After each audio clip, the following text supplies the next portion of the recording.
Hi, everyone. We will be waiting a couple more minutes for people to join in.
We're just waiting for about 5 more minutes before we get started, waiting on a couple more attendees.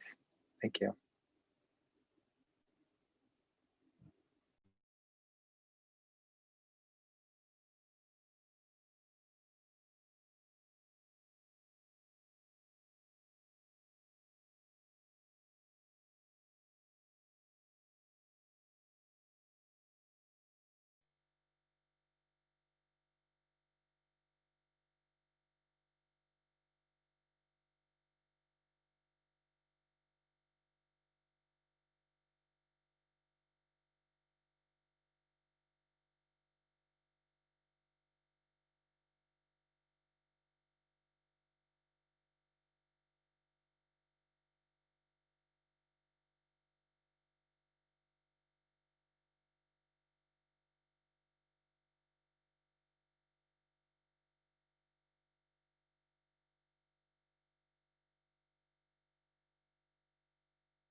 All right, I think we are almost ready to get started. Let me just make sure everything is proper. Okay, yeah, I've got the green signal, so let's get started, guys. Greetings, everyone. Welcome to RIT's first ever digital hackathon, BrickHack 7. Well, by a show of hands, well, raise your hands on Zoom. Who here is a first-time hacker? I'm just like seeing the numbers go up. And wow. Awesome. Wow, that's a great number. Well, I can assure you that you guys are going to have a great time here. We started BrickHack to provide students with a platform to build something cool, something that they've always been wanting to make, but just didn't have enough time for it. We're currently on our 7th run, and we've seen some amazing projects over the past couple of years, and I can't wait to see what you guys have in store for us this weekend. One thing that I love about hackathons is that you get to meet some really cool people and network with them. You get to see all these cool projects that they make, and you just can't help but let it inspire you to build something similar, if not better. My first hackathon was BrickHack 4, and I just fell in love with the community. And here I am today organizing one with my amazing team. So let me just welcome to BrickHack 7. Yeah, so to get things started, please join our Discord if you haven't so already. We have some useful channels that you might want to take a look at. I would highly recommend you taking a look at our resources channel and our notes page, which is in it, which I can guarantee you will come useful over the course of the event. Now, let me introduce you to our sponsorship director, Pardeep Singh. Hey everyone, welcome to BrickHack 7. I'm Pardeep, sponsorship director, as Abe mentioned. I just want to introduce our amazing sponsors. We definitely could not have put on this event without them. They're the reason that you'll all be some of you guys will be getting swag after the event, and you'll be getting a bunch of prizes if you win your categories, and you'll be getting gift cards and such if you're interacting with them throughout the event and workshops in their Discord channels, etc. So some of our top tier sponsors are Constellation Brands, M&T Tech, and Wegmans. And at our silver tier, we have README, Dolby.io, and Northrop Grumman. Abe, next slide. So we're also partnering with Major League Hacking to put on this event. At RIT, we have the Albert J. Simone Center for Innovation and Entrepreneurship, where we're allowed to create our own companies and develop our ideas, essentially, with the assistance of RIT. They're partnering with us as well. Sticker Mule's partnering with us to provide stickers for everyone, essentially. Not everyone. If you get the swag boxes, if you meet the qualifications. And then Pinnacle is a hackathon competition which you can win tickets for if you win some of our, one of our categories at the event this year. Next slide. To start off with, I'm going to pass it over to Steve Webb to talk about M&T Tech. Yeah, thanks, Pradeep. So, hi, I'm Steve Webb. I'm the head of enterprise software engineering at M&T Tech. If you want to hold on to go to the next slide, please.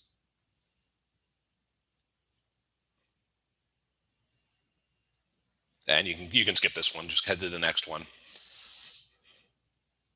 So we are in the middle of a technology sparked Cambrian event. And what that means is software is dramatically changing our world. One of the easiest ways to see that is 10 years ago, 7 of the 10 largest companies in the US were either manufacturing or retail. In the last 10 years, they have all been replaced by either technology companies or banks. So please head on to the next slide. So M&T Tech, I'm sorry, you're one ahead of me right now. Thank you. So M&T Tech is committed to transforming how M&T Bank goes to market. So we are in the process of transforming M&T Bank into a technology company. So one of the little known facts of the world is all banks are technology companies. The question is, do they know it or not? Everything in banking is run via software. All of the innovations that are occurring in banking are technology and software based. So we have a real opportunity to take advantage of that and change how we serve our customers and how we serve the world. Next slide, please. So in order to do that, we're focused on 3 key areas. First and foremost is talent. It's a big part of why I'm talking to you. It's where I spend probably the vast majority of my time. In order for us to do what we want to do, we need the best talent in the world. We are committed to creating a world-class team of developers and engineers to build the software that we need to move into the future. The second pillar for us is agility. The way in which we work needs to be as good or better than anyone else. So we're moving aggressively away from the old school way in which software was built and the old school way in which banks were run into a highly agile, highly lean environment that allows us to really quickly build what we want to build, get it into market, and adapt and learn. And then third, but certainly not the least important here, is the foundation. Leveraging our talent, leveraging our agility, we are transforming, we are rebuilding all of the foundations that are a bank, so that we can build the future. With the solid foundations, we're then going to be able to leverage that into building all of the cool solutions, all of the cool products, all of the cool experiences for our customers that they're going to need going forward. Next slide, please.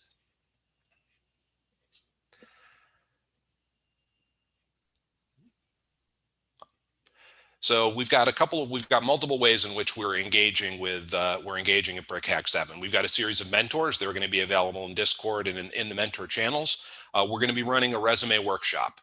So we're going to have some of the folks who, quite frankly, make hiring decisions provide input into what a good resume looks like, how to differentiate yourself from others, how to really highlight the experiences that you've had, the things that you've worked on, into things that the employers are going to be really excited about. And then we've got a project theme, best business digital accelerator, that I think we're going to probably talk about a little more here in a second. We're giving away $250 in gift cards to everybody, to each team member for the first prize, $100 for the second, and $50 for the third. And plus, we're going to create something that we've been specifically asked for.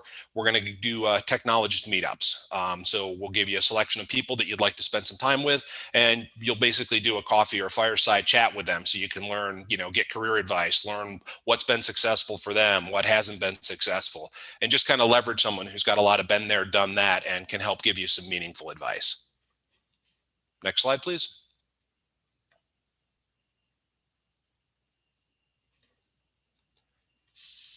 So I think I'm supposed to hand it over to Dave at this point. Okay, thanks, Steve. Hi, everybody. I'm Dave Hunt, and I work in our technology and strategy and governance team. The one reason I wanted to talk about this is that we are adapting to ensure that we have successful programs, and this is why we love working with all of you. Yes, it's in a virtual setting, but we've adapted our practices and events for campus recruitment to make sure that we can provide a high quality experience, regardless of whether we're going to be continuing to operate in this remote posture, or if we eventually get back to the office. But I wanted to talk just to spend another minute and tell you a little bit about our project team. So the next slide, please. Okay. All right, one more, and I think we can wrap it up. Okay, and I will leave you with this. So again, we thought this on the theme of the pandemic. There's a lot of businesses that have struggled over the past year, and a lot of businesses that have thrived, and there's a tremendous amount of innovation that's going on. What we want to do is try to take that innovative spirit and you think about a local business in your community that will need some help, and we want you to come up with a digital business accelerator to how can local businesses use your product to help make a transition to more of a digital business offering, to add some flexibility to their business model, so that they can take advantage of some of the benefits of this remote posture while still maintaining their core mission. So we want to see a few things in your pitch. So we want you to tell us about who your customer is, what their business problem is, what kind of outcome it is. We want to hear more about your solution. What tech stack did you pick? Why did you pick that? What are your assumptions? What data did you use? And then we want to see your demo. But the solution that you come up with is up to you. We do want to keep it locally focused. So I'm really excited along with the rest of our mentors and judges and our next gen talent team. We're super excited to be here and to see what type of creative solutions that all of you come up with. And please, we can't wait to interact with you as well in the upcoming resume workshop and our tech talk, and also through our Discord channels. So please don't hesitate to reach out if you need any help. Thanks again, and we're looking forward to the event. Yeah, I think we're all set. All right, and next Thanks, up we're Pradeep. gonna have next up we're gonna have Michael Thaney and Dave Dewey talking for Constellation Brands. Morning, everybody. My name's Dave Dewey. I am with Constellation Brands, and I was really interested to hear what Mr. Webb was just talking about from M&T Bank about how all the big companies are technology companies. Constellation Brands is an $8 billion alcohol beverage company, but like M&T Bank is transforming into a technology company, so are we. Constellation has a really strong technology focus. We're the world's largest premium wine company, the third largest beer brewer in the world. And we also have invested in a controlling share of the world's largest cannabis company, which makes us the world's leader in mood management. Some of our brands are things like Corona and Modelo beers, Svedka vodka, Casa Noble tequila, Robert Mondavi and the Prisoner wines, and many, many others. We've got over 150 different brands that we sell. From a technology perspective, what's interesting about the alcohol beverage industry is it's historically been dominated by distributors that sell directly to stores. So we would sell to a distributor, the distributor goes out to Wegmans or to your local convenience store and sells the products there. One of the things that's become apparent during this terrible pandemic is, number one, people are drinking more than ever, which is good for us, and also that the direct-to-consumer space is a big opportunity for Constellation Brands to sell to directly to consumers. We expect that to grow to about a $500 million part of our business over the next few years, and we're investing really heavily in that technology space around direct-to-consumer. We're already the dominant player in direct-to-consumer in the alcohol beverage space, and we're planning to build upon that. So we're looking for really strong technologists that can help us to grow. Constellation's a really fun environment to work in. We're local, headquartered here in Rochester, New York. Lots of operations in places like Mexico, where we run the world's largest and most automated brewery. Places like Chicago, San Francisco, San Antonio. We've got offices all over the country, Italy, New Zealand, et cetera. And we're constantly looking for great interns, great technologists to join our team. It's a really fun social environment. We're probably the only company you'd ever consider working for that has to have a bar in every office, right? So our happy hours are fun. We have a very collaborative environment where, having a meeting, standing around the bar, having a beer is a very well accepted and fun part of our environment. So look forward to helping to support you. Hit us up on our Discord channel, and I'll turn this over to Mike Thaney to talk about our challenge in particular. Yeah, thanks, Dave. And thanks everyone for joining. This is our third year participating, and the submissions keep getting better and better. So, hopefully we inspire you guys. And I would also include that a lot of our customers, right, are distributors, and their customers are bars, restaurants, grocery stores, small, mom and pop shops. So, with M&T's challenge too, a lot of their customers are our customers or customers of customers. So I think there's a lot of good synergies between the groups here, and Wegmans also carries our products. But when we talk about our challenge specifically, there's basically the context here is really the future of how people connect. So we're looking to explore how things will change and how things have changed, via the pandemic, and what's going to come out of this. And really, we're looking for your ideas and your help to help us navigate this new world of how people are going to, explore and connect. We've been at home for a while. People have changed how they interacted. So we really want your guys' help on what are those, experiences going to look like. So our, challenge itself is around you having the most creative social experience, because we want to know what that future of connection is going to look like. So we broke it down into 4 themes from our consumer insights team and some of the research they had. So we're looking for things that kind of help people achieve one or more of the following. It's really around, how could we enhance and not just replicate these in-person experiences? We found over the past year a lot of, experience that you guys normally go through, like could kind of, it now coexists in a digital world and a physical world. So how can we, enhance and not just replicate what we're doing? The next one's around that sparking those spontaneous connections with everyone being kind of forced to stay at home or in their dorms for, extended period of times, like how people connect and like just the concept of like going to a concert or seeing a show or even, going to a hackathon and waiting for that beginning, the start, the kickoff, like we're here right now. And like, how different does this feel if this is not your first hackathon from a previous one? Or, correlate that to an event of, meeting, bumping into somebody at campus or thinking your best friend, like how did you meet that person? How's that going to be in the future? The other topic is, the third space. So again, during this time, during the pandemic, like, seeing people kind of do things in the great outdoors that they haven't before, or celebrating those moments or connecting with their local community. As you guys think about like, in the past year for your school, like, have you explored like Rochester or the town or city that you're in, especially if you're not from there? Like, you've done things you probably wouldn't have normally been interested in doing that, like, again, it's changed because, the dynamic of being able to kind of go out, explore travel, like that's all changed. Like, what's that going to look like in the future?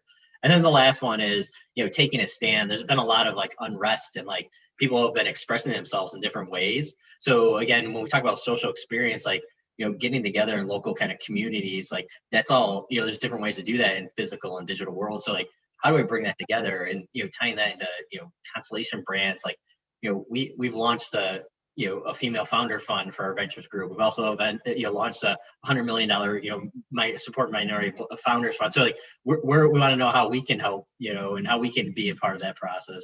So really that's the, crux of how we look at these new social contexts, and we want you guys to kind of bring us, creative ideas and solutions.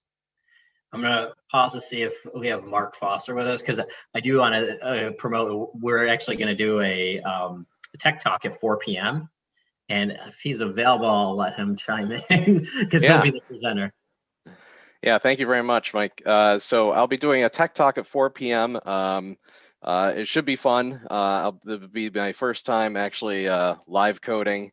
We're going to build a simple landing page, HTML landing page, to host a live video stream. So if you have ever used like Twitch or YouTube Live or something like that, and you've been on YouTube, this will be an opportunity to learn how you can kind of make your own custom experience, take that live streaming experience, embed it in your own web page, and add some sort of interactivity. We're going to be using a service called Pigeonhole, but there's a bunch of them out there that do similar things where you can do live polling and so forth. So if you ever thought about doing some live streaming and you want to see somebody fumble around in Visual Studio Code for a little bit, please join me at 4 o'clock.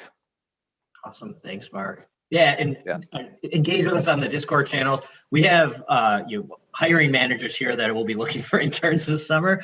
We also have people who have been through our internship program helping out. So if you want to know what it's like working at Constellation Brands, you feel free to engage. And I'd say stay tuned. We'll be doing a couple of like side challenges in the Discord channels too. If you guys had attended, we're the awesome consumer brands, and we have some really cool swag items as well. It might be able to tell Mark's wearing one of our Corona ugly Christmas sweaters. So we got some fun stuff in store. And reach out again. We have a lot of technical skill on the team.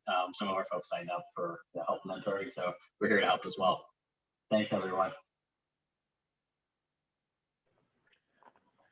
Thank you, Michael, Dave, and Mark for the introduction to this Constellation Brands. Next up, we have Chuck Madison presenting for Wegmans. Hi, you can go to the next slide. Good morning, or afternoon, actually.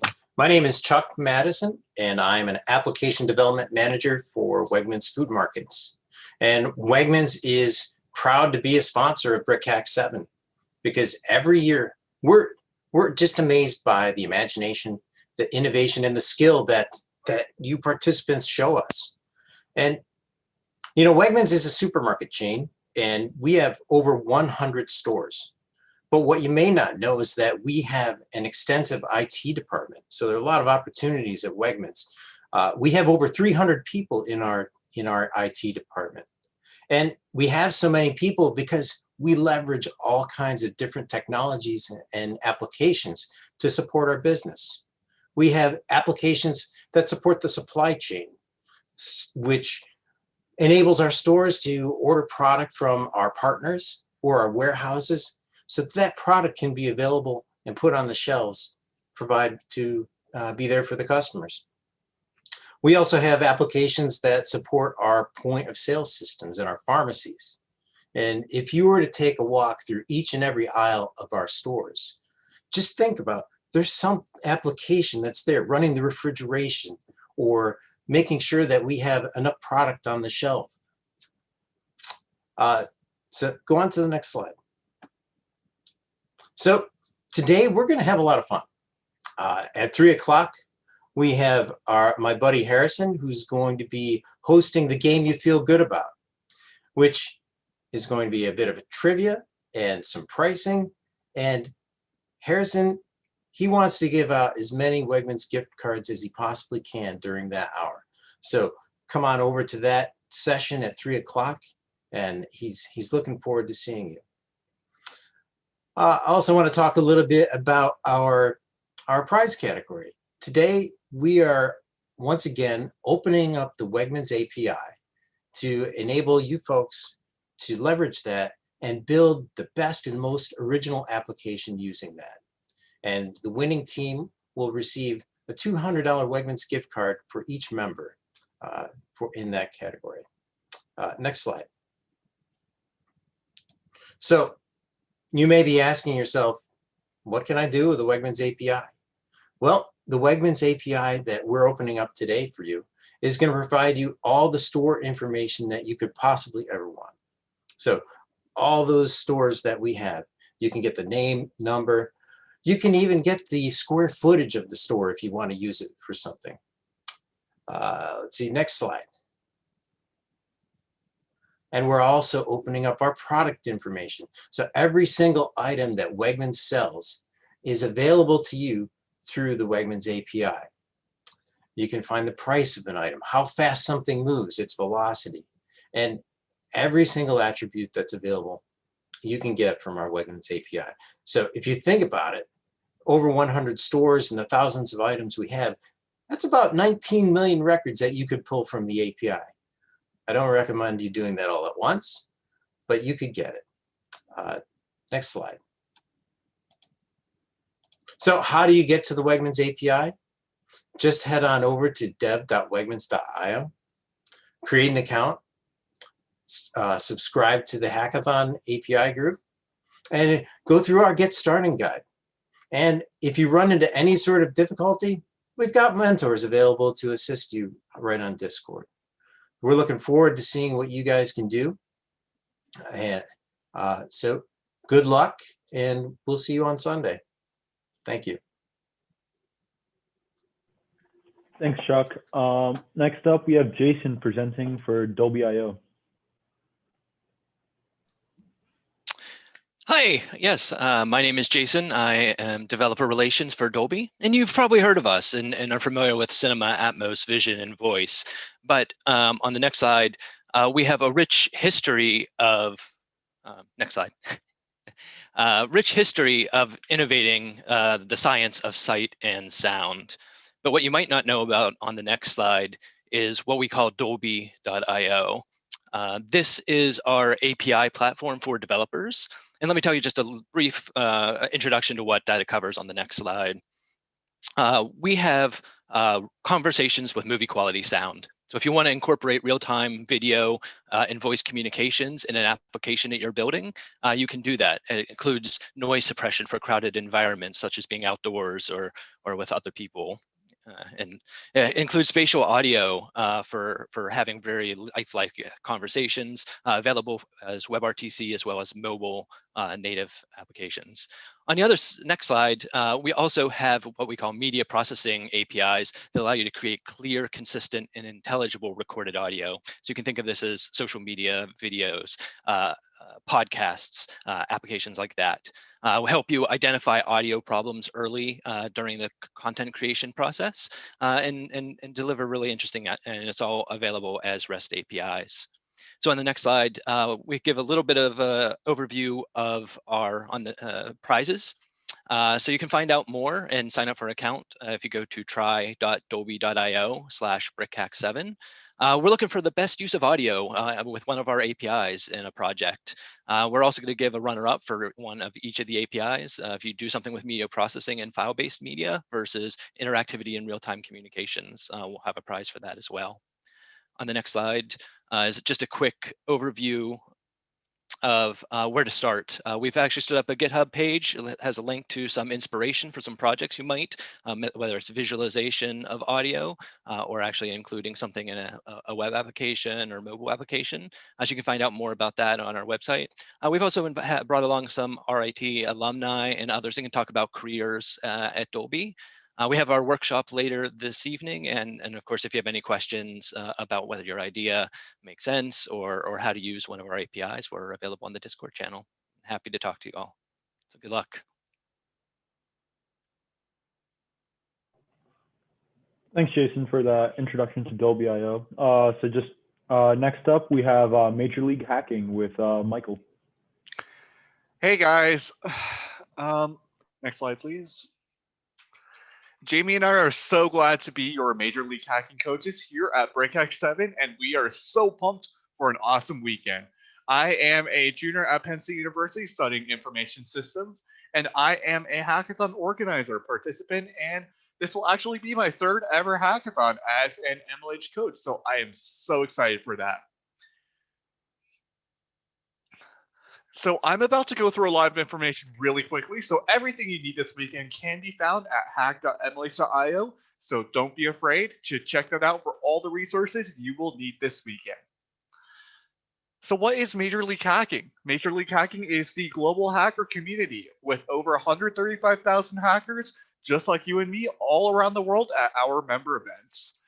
We have a community point system where you can earn community points for your very own educational institution just by coming to our member events, our local hack day events, and our local host workshops. So to make your school the top dog hacker school in our community, bring you and your friends to all of our events. So what are we doing this weekend? Well, first of all, tonight I'll be hosting some slideshow karaoke at 8:30 p.m. EST right here in the BrickHack Discord server. Join me for a half an hour of slideshow karaoke where we'll go through some slideshows and have some fun. Right after that, I'll be hosting the U.S. Air Force Cybersecurity Challenge where we'll go over some basics of cybersecurity, and you might even have the opportunity to earn some really, really cool swag just by being there. So come out and have some fun with me. Make sure to fill out our address form to grab your limited edition 2021 season mask. This is a super cool, super soft mask, and I absolutely love mine.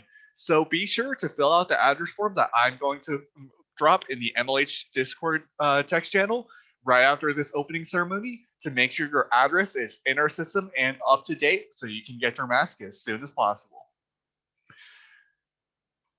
GitHub is also hosting their Draw an Octocat, Win an Octocat competition, where if you draw your very own take on GitHub's Octocat mascot, you will have a chance to be entered to win an Octocat figurine. Just make sure to tweet your entry with the below information to be entered to win that prize. They're also going to be bringing their student developer pack with over $1,000 worth of professional developer tools to everyone here at this event with an EDU email. Be sure to check out that developer pack because you never know what tools it might hold that could help your hack out. We have all the resources you need at this event, including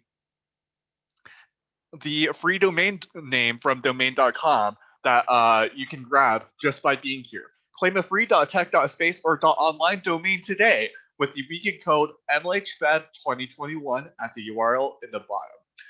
The best domain name that is registered this weekend will win some very, very cool swag from domain.com, including a backpack. Next up, we have the free Google Cloud credits that should have landed in your inbox this morning or last night. You can use this $100 worth of free Google Cloud credits on anything on GCP you want for your hack. If you need more than $100 worth of credits, feel free to hit up me or Jamie and we will get you refilled with up to $200 of additional credits. Feel free to also check out our best use of Google Cloud category. which will be able to earn you a free Google Swag Pack if you manage to win that prize. Next up, we have CockroachDB, who's giving 30 days of free cluster access and unlimited usage of their CockroachDB database platform. Just by using CockroachDB and pasting a screenshot of your cluster on your DevPost post, you can win a free CockroachDB t-shirt. The best use of CockroachDB will also be eligible to win some free 3D printing pens from CockroachDB themselves as the prize for this category. So get hacking and don't be afraid to check out CockroachDB for your database needs. DigiKey is also bringing back their best hardware hack category this weekend. So make sure to check out your hardware emulators and use hardware in your hacks to have a chance to earn a sweet hardware prize. The 2 top hardware hacks this weekend will earn a sweet hardware prize from DigiKey as a recognition of their efforts. Check out our hackathon circuits this weekend, including the GitHub Node.js and Python circuits and the Radar and DataStax circuits in the bottom right-hand corner to kickstart your hack. These are super useful, and I am so excited to be bringing them to you guys. This is just a summary of all the prizes we're bringing here this weekend, so be sure to take a screenshot so you can reference it when you're coming up with your next greatest hack this weekend. Just by demoing and making a DevPost submission this weekend, you will be earning a custom iDemoed sticker that will be customized to BrickHack 7. It'll be mailed to you right after the event, so make sure to submit your hack to DevPost and demo your hack for a chance to get the sticker in the mail.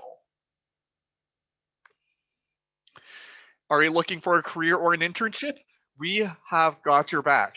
Make sure to sign up for MLH Career Lab at the link in the bottom right-hand corner for a chance to be considered for opportunities at amazing companies, including Capital One, Qualtrics, and the US Air Force. This is going to be super useful if you're looking for a career or an internship, so make sure to sign up today. On a more serious note, MLH hackathons are a safe space for everyone. We do not tolerate abuse or harassment at any of our events. So make sure to take a moment today to look at and review our code of conduct, which is linked in the center of this slide. It is a super short 2-page document, so please open it right now and take a brief glance through it. If you believe that you're the victim of abuse or harassment, or you feel uncomfortable for any reason at any of our events, please reach out to me or Jamie or our incidents team, whose contact information is in the bottom left-hand corner, and we will get you taken care of as soon as possible. Thank you for helping us make these hackathon events a safe space for everyone. So thanks again to all of our partners for helping us be here today, and make sure to check out all of their cool prize categories, technologies, and opportunities that we are bringing here today for all of you to take advantage of. And that's all for me, guys. So I am so excited to be representing Major League Hacking alongside Jamie here at BrickHack 7 this weekend. And I am so excited to see what all of you guys come up with this weekend. Make sure to stop by the MLH Discord channels to hang out with me this weekend. And happy hacking, everyone.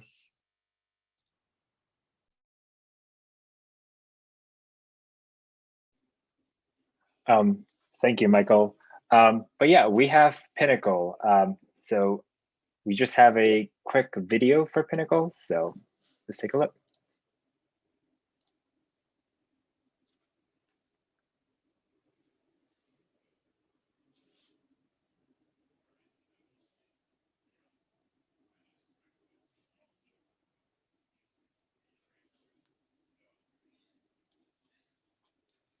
No audio? Oh, well, let me just, sorry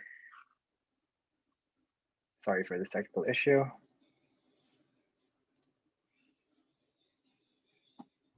Could you turn on the captioning as well, please?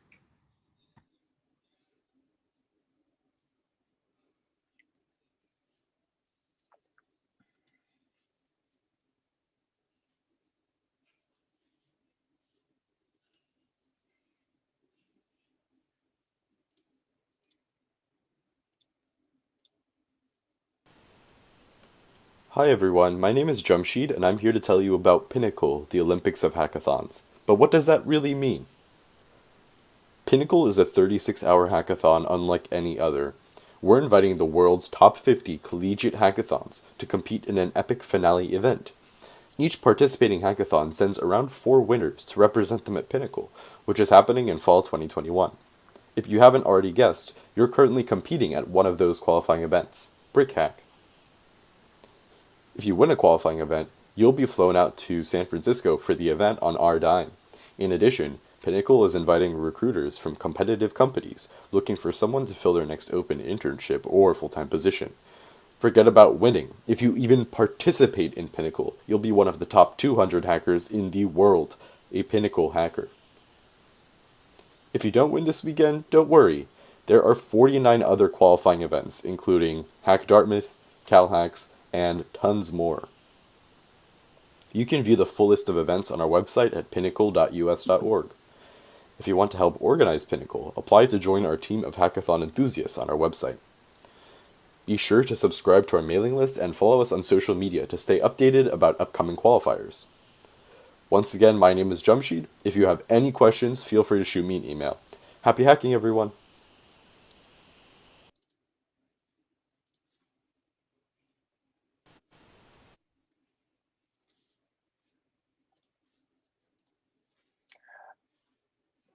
And I think now we have Peter to give us a Discord tutorial. So Peter, if you do want to share your screen. All right, hello. Yes, let me share Discord. One moment, please.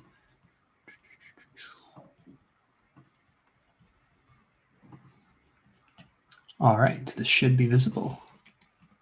Move it down here. Can everyone still see it? All right. So our Discord is set up with a variety of channels you can participate in, as well as a variety of things to do in the Discord. So let's kind of just go through a general overview of how to use it. So as most of you know, if you're in the Zoom call, we registered with Authbot, our authentication bot, which you did by clicking the emoji in the registration channel. If anyone managed to get in here without registering, please follow the instructions that the bot messages you. If you have any issues, please message in registration help. We have a bunch of rules listed here in the rules channel. Please view them and make sure that you adhere to their guidelines.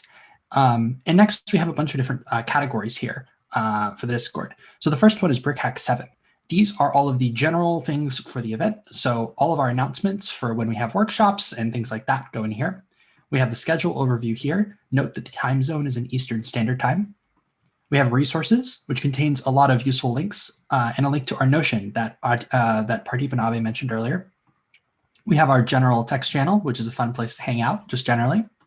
We have looking for team, which is, as you can see, a lot of people have been posting, which is awesome for finding a team and finding some people to work with. And finally, we have a pronoun selector here for your role. And you can view anybody's pronouns just by clicking on their name on the Discord. Next, we have our QA channels. These are for asking general questions about the event and asking coding-specific questions in coding QA. We have our team formation channels, which I assume Mark and Pardeep will get to later. And next, we have all of our sponsors. Each sponsor has their own category, and you can ask them questions in general sponsor name, and you can view resources from them in each resources category. You can also toggle them like this by clicking on their title. Finally, if you scroll down to the bottom, you can see we have a lot of groups. They're labeled by letter, and if you expand one, there are 10 text channels and 10 voice channels. This is our way of simulating what happens during the physical event when you would go to a table and just sit down and start hacking. So these are all first come, first serve. Feel free to just grab a voice and text channel. And please be respectful if you see a couple people in there, or you get to a channel that looks empty, and you can maybe send a message in the text channel being like, hey, is there anybody who is using this still? Please be mindful. We have a lot of deaf and hard of hearing people attending the event. So try to use the text channel first instead of using voice. If you run out of channels or all of them are full, please message a director and we'll do our best to get to it. Next, I want to go over a way to ask for help in the server. So all of the directors are visible on the right here who are online. And we also have our MLH representatives, as you heard from Michael earlier, all of our wonderful sponsors, and our mentors and volunteers. Feel free to ping a director or volunteer for help. They're usually available.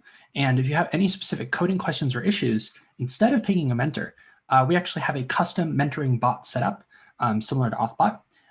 In order to learn how this Let works. me just interrupt you. Sorry, Peter. Your screen is frozen because I think MentorBot is a really important concept that we need to go over. So your screen is Apologies. currently frozen. Was it frozen the entire time?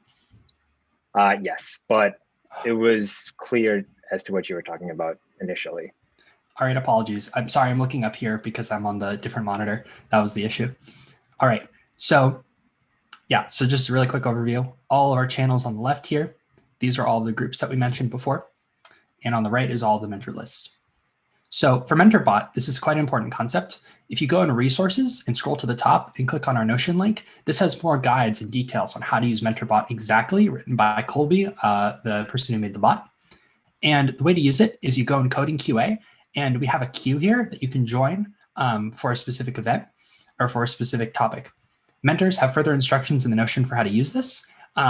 And feel free to ping one of the directors or volunteers if you need help using it. But please, please, please check out the Notion in the resources page for a full video and text guide for how to use it.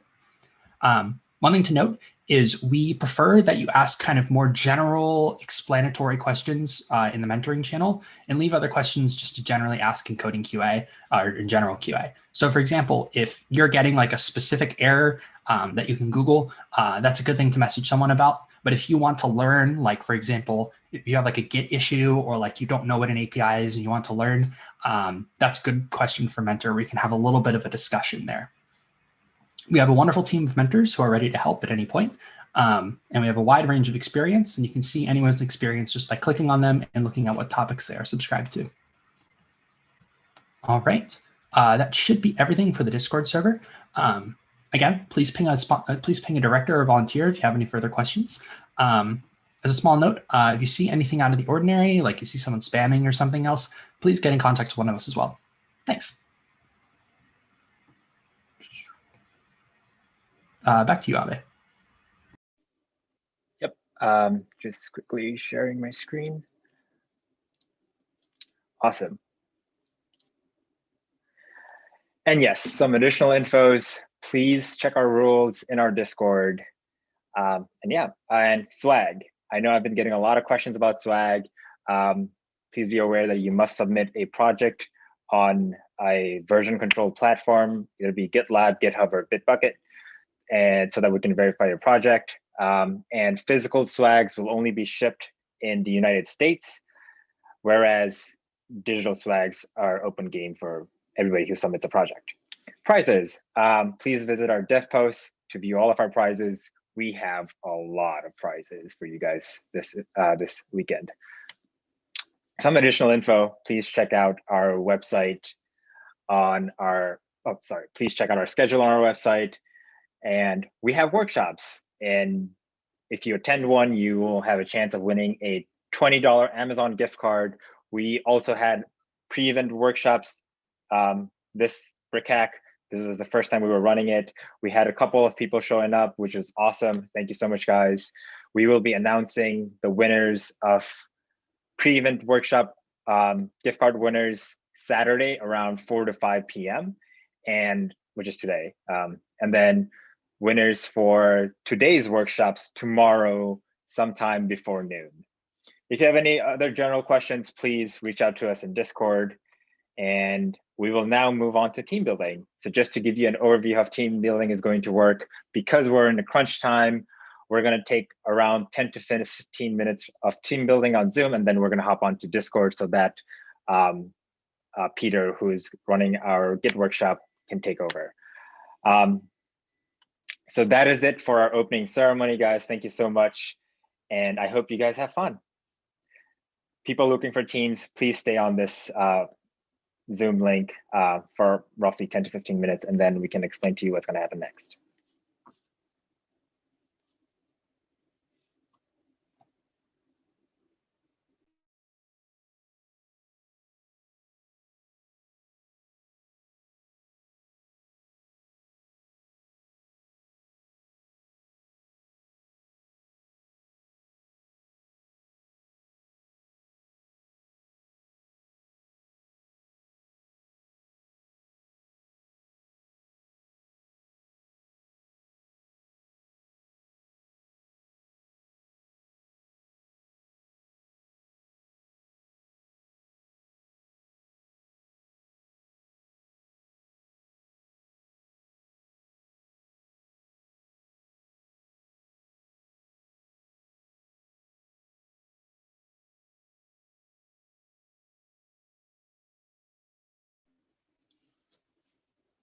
Awesome. Is everybody here for team building?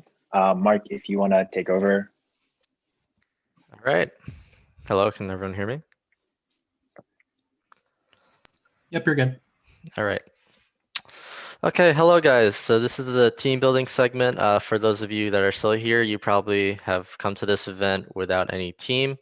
So what we're going to be doing here is, as Abe mentioned, we're going to be using Discord mainly. But for now, I'm just going to explain how we're going to get this process going. So for those of you that are on Discord, Abe, if you don't mind sharing the screen, just to show perspective. Yes, just give me a quick second where I can pull up everything. Okay, so while he goes for that, for those of you that do have the Discord opened, you may have noticed that the team formation category, which is under question and answers, has been opened up. You'll be able to see that there's an ideas text channel as well as 20 other idea voice channels. What we're going to be doing is that for those of you that have an idea, if you could please raise your hand in the Zoom, and we can have you kind of give off any idea that you may have. For those of you that sorry, for those of you that are looking for groups to be with and don't really have a particular idea in mind, we're going to be writing down these ideas in the idea channel where you'll be able to see the person that came up with the idea and directly talk with them. You can figure out logistics, what you can cover, what you provide to the group, and hopefully, yeah, that we can then get started on posting ideas. Okay.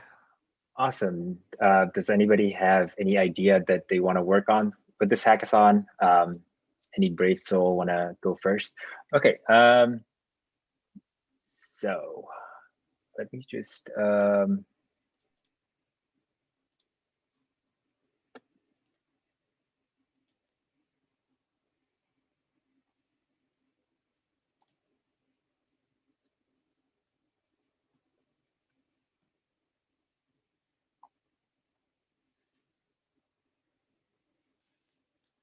Just hold on a second. Mark. Yep. Seems like we can't give them audio okay. permissions. All right, then let's. Give me a second. I can give audio permission. Yeah, Pradeep, can you help us with that? Can we Zoe give... Bingham, you're welcome to talk. Yep, right nice. Thank you, Pradeep. The host was supposed to do it. Hello, can you guys hear me? Yep, we hear you. Yep. Okay, hi, my name is Zoe, and I was actually thinking about making a navigation app for shops. So you could go to like the store and it will use like augmented reality to kind of guide you through the store to find the items on your grocery list. I don't have a ton of experience. Like I am a software engineering major, but this is only my first year. I've programmed before, but never really a very big project like this. Okay, cool. So Zoe, could you go to the Idea One team formation channel and we'll start sending people in so you can like interact, discuss if you guys are like a compatible team. But yeah. Sure. Anyone else have any ideas? Please raise your hand and we can give you a time to speak.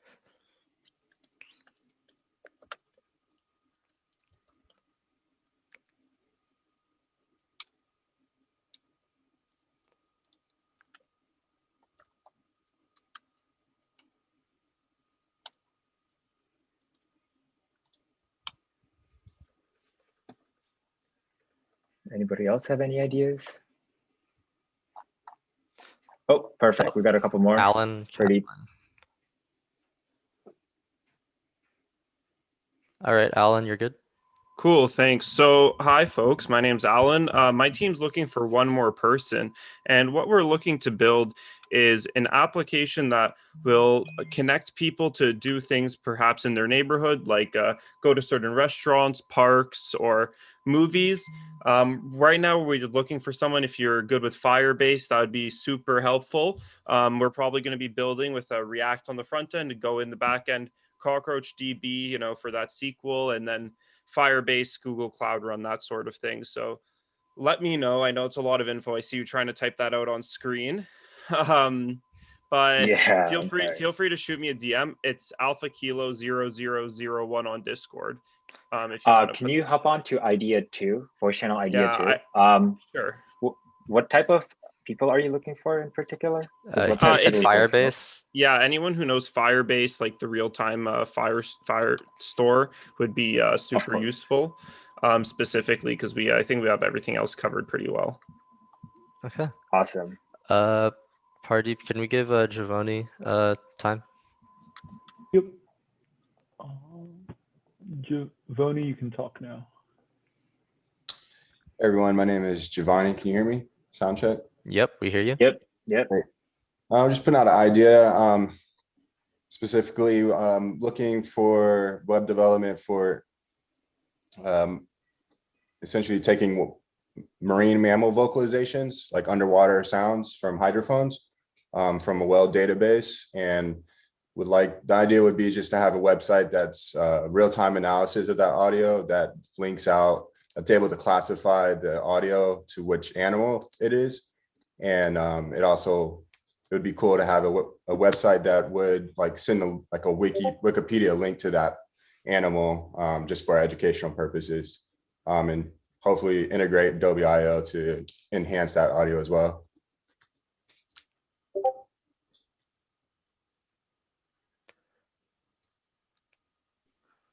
Awesome. Yeah, you can go ahead to idea 3. Thanks. Thank you. Is there any other ideas out there?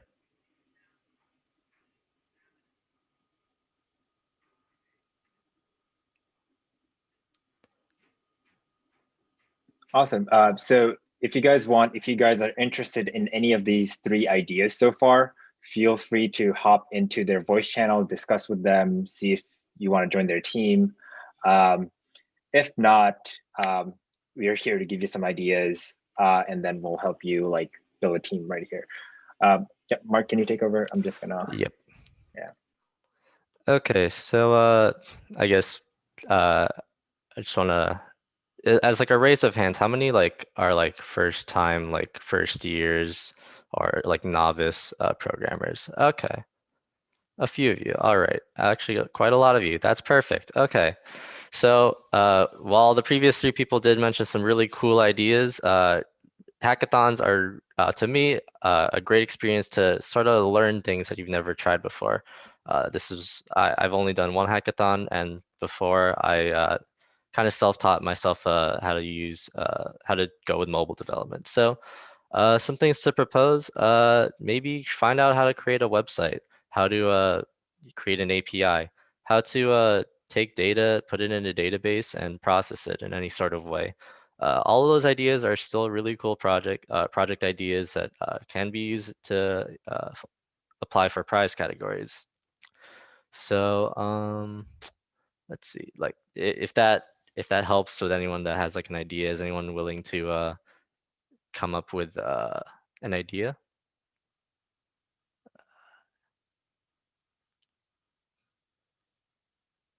If there are any ideas, please put them in the ideas channel. What's it? I don't know if ideas. Okay.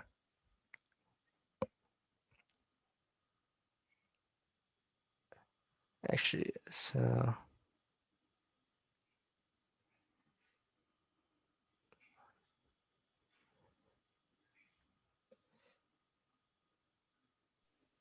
I see we have a couple more Yeah. people raising their hand. Yeah. And are these hands being raised for any idea propositions? Is also Pardeep still here? Yep, give me a second. Okay. Sorry, I was responding to some sponsors. Kevin Lopez. Wait, allows to talk. There you go. Hi. Hello. I don't really have any ideas. I'm a novice in Python and Java. I'm taking Computer Science 142 right now. So I I think I'll stick a lot to the workshops, and yeah, I sorry about that. It's okay. It's okay. Let's see. Is there any like particular thing you've always been wanting to try to do? Well, I was actually interested in like idea 3 because of that. I don't know if I have like the requisite skills, you know. Oh, no, don't. You can definitely jump into the idea 3 channel, the voice channel in the Discord, and you can discuss with the guy that came up with that idea to kind of learn more and see maybe if he won't be able to take you, maybe you can take the time to learn something that is being used in that idea. All right, I'll try that. Thank you. Yeah. As a show of hands, who who wants to learn how to make a website or use any like full stack? Okay. Yeah. Feel free to join in like any of these ideas and just hop in, talk to people if. Yeah. What Abe was mentioning. Let's see. I'm gonna give Ashmita access to talk. They've had their hand up for a while. Okay. And you can talk now.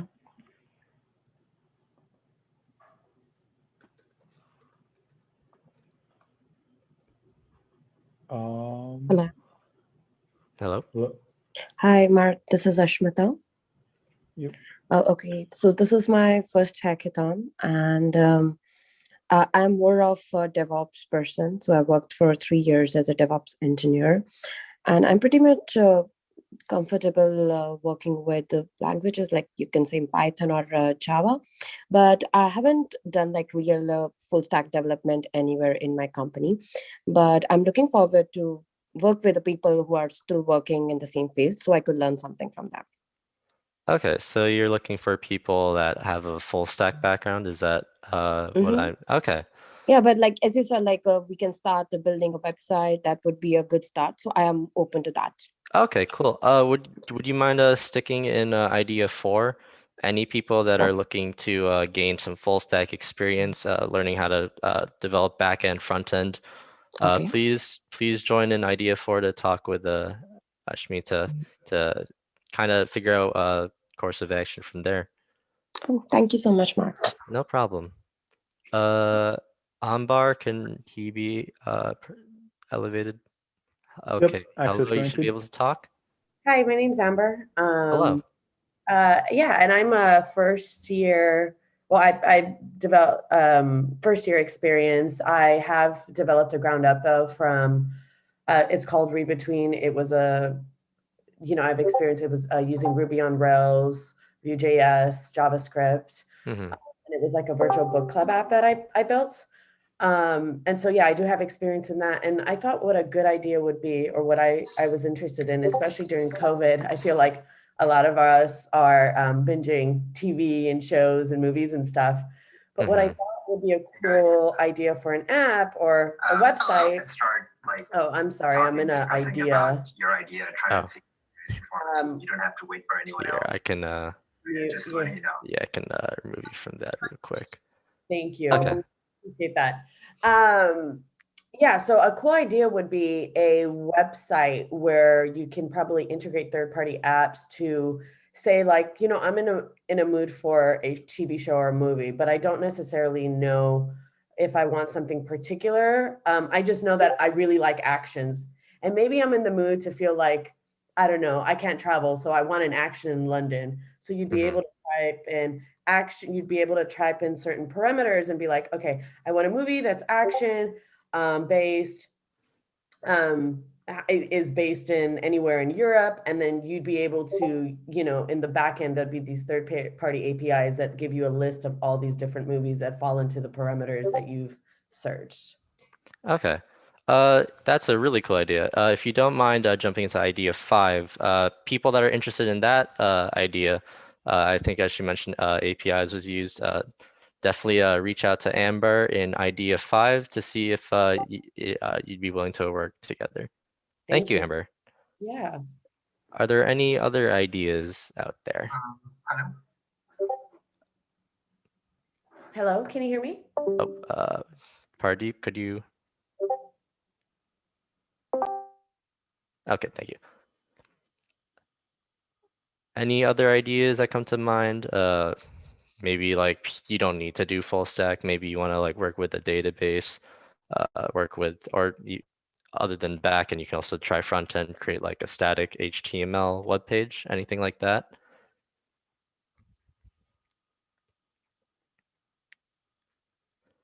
Oh, okay. Joey, you can talk. Hey, not 100% sure how to go about implementing it or if I'm even really sold on it, but I figured I'd pitch the idea anyway if someone else was interested. Okay.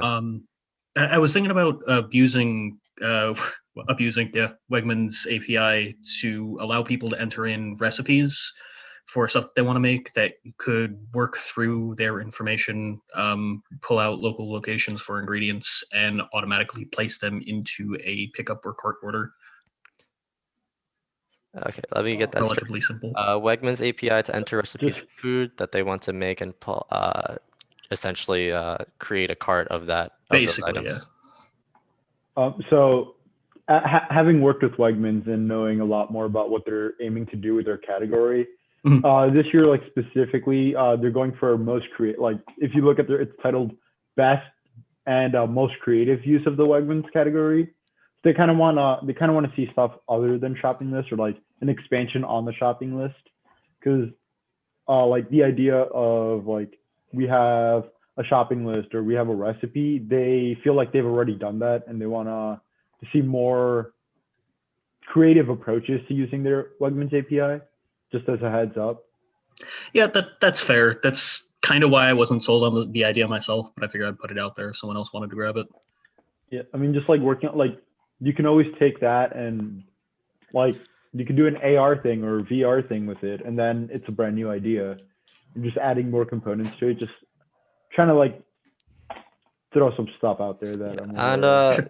even if the idea is great, if people want to go for that, great. But again, if you're a novice, feel free to use that idea. Taking the Wegmans API to take these food options and create a cart order. While I don't think that won't fulfill the Wegmans API, I believe it will fulfill the community prize. That kind of better, like, because I'd imagine that this would be very helpful in the time of COVID, helping people create their grocery lists and stuff. So definitely an idea that's I'd say it's a good idea. So while I guess there's not really a person that's claiming this idea. If anyone wants to jump into idea 8 to talk about this idea, feel free to. I think that this is a great beginner project using APIs, consuming them. Definitely a nice way to learn how to use them. Any other ideas out there?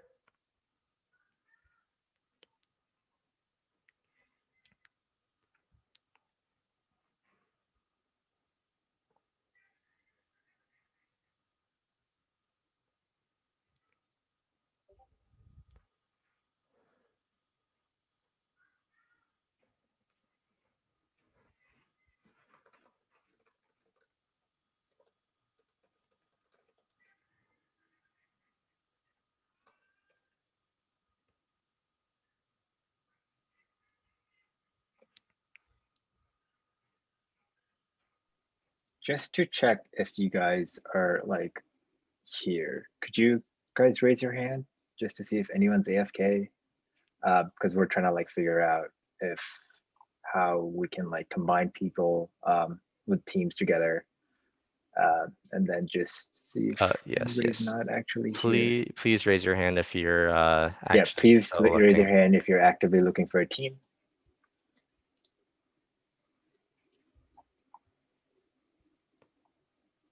One, two, let's see. 1, 2, 3, 4, 5, 6, 7. Is that 8? Okay. It seems Okay, that because we have, I yeah. think we can move this to like a Discord channel now. Yes. Okay. Can can everybody go to idea 10 so that this becomes more of like an informal session, and then people can feel more comfortable speaking up, and then we also have our workshop soon. Yes, yes. How about, yeah, let's do that. And just as just as a reminder, if anyone who raised their hand does need access services, and you need interpreting, please feel free to just send me a chat or something in the Zoom. You all have chat access, so we're aware, and then we can work around that. All right. Thank you. So for those of you that are going need a team, I will meet you in idea 10. Awesome. See you guys at idea 10. Mark, oh, he left. But Peter, we'll make an announcement for your workshop soon. Sorry for taking over time. No worries. I need the extra time. Peter, are you going to be good for like 35-ish minutes, I'm assuming? Yeah, that'll be good. Okay, sounds good. It'll be a little fast, but we'll get through it. Yeah. It'll be on the YouTube, so we'll link it afterwards, and we can link the other GitHub workshop you have for basic Git as well. I am currently putting the old workshops on on the keynote presentation. Okay. Unfortunately, only one of them is fully captioned. The other one, YouTube is still like glitching out on. So I'll put a small note about that too and get to that later today if I can, or ask a volunteer to help. Sounds good. Yeah, it's something like 10,000 words for one of them. All right. Do you want to just make the post, or do you want to wait for Mark to do it? Let's wait for Mark.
Hardeep, does Mark know to do a message for the workshop? I added him, and Abe was going to go tell him as well. So I don't know. All right. Did it go out?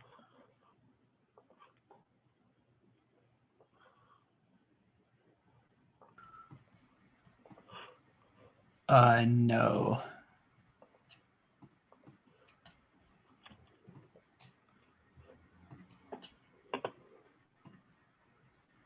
I can just send a quick message if that's all right. Yeah, that's what I was saying. Just you can send it out because I don't know what he's doing. Same Zoom link? Yeah, it's the same Zoom link.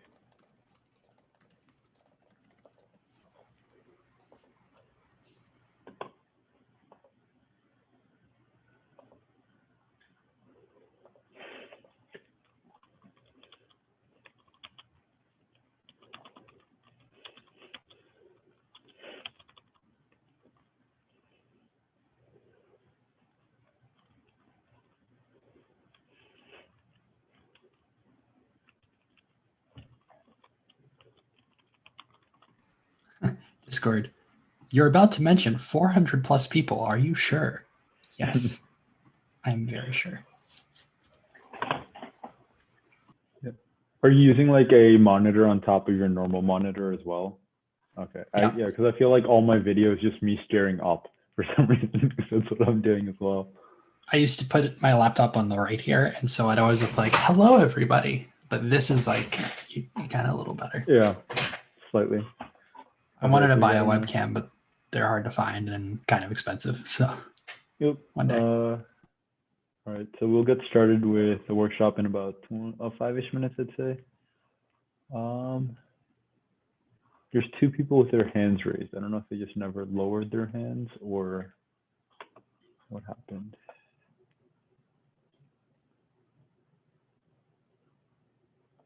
I'm going to lower everyone's hands, and if you would like to talk, just let me know.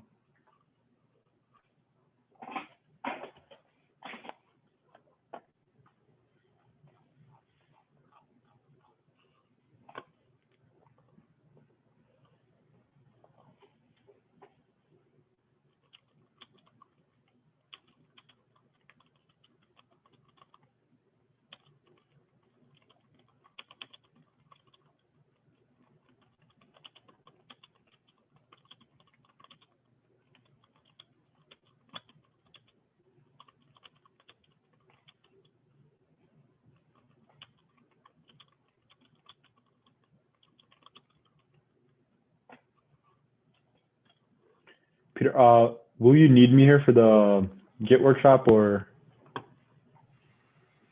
Okay. Who is after me? After you is going to be M&T, and I will be back for that.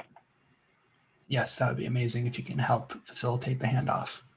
Yeah, I'll be doing all the handoffs in terms of that. I will be assigning you hosts, so don't leave until I get back. Will do. Also, good news, the live schedule thing on the website works. So if you go to BrickHack.io, it'll in your local time zone, it will highlight the progress during the event. That looks great. That is a miracle. I end up like putting a line through the name of the like workshop though at some point. Okay. All right. I give you hosts, so if you have interaction or Q&A or anything, you can allow them to talk, and then just remember to lower their hands as well as you go. All right. Thank you so much.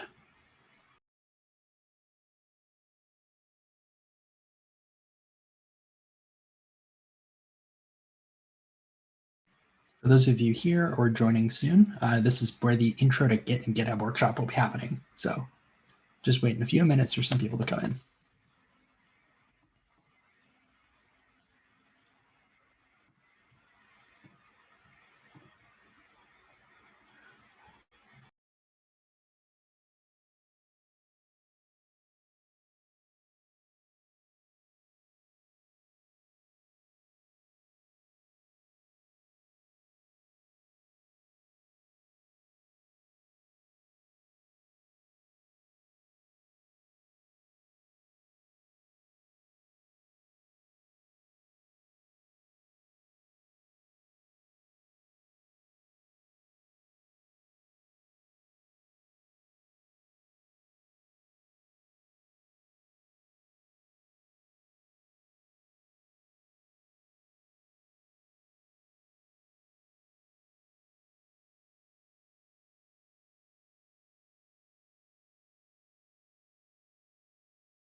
All right, I think we will get started a little early. Well, I say early, but we're a little over because of the little behind schedule, but it's all right. Is everybody able to see my screen? Actually, cannot view chat.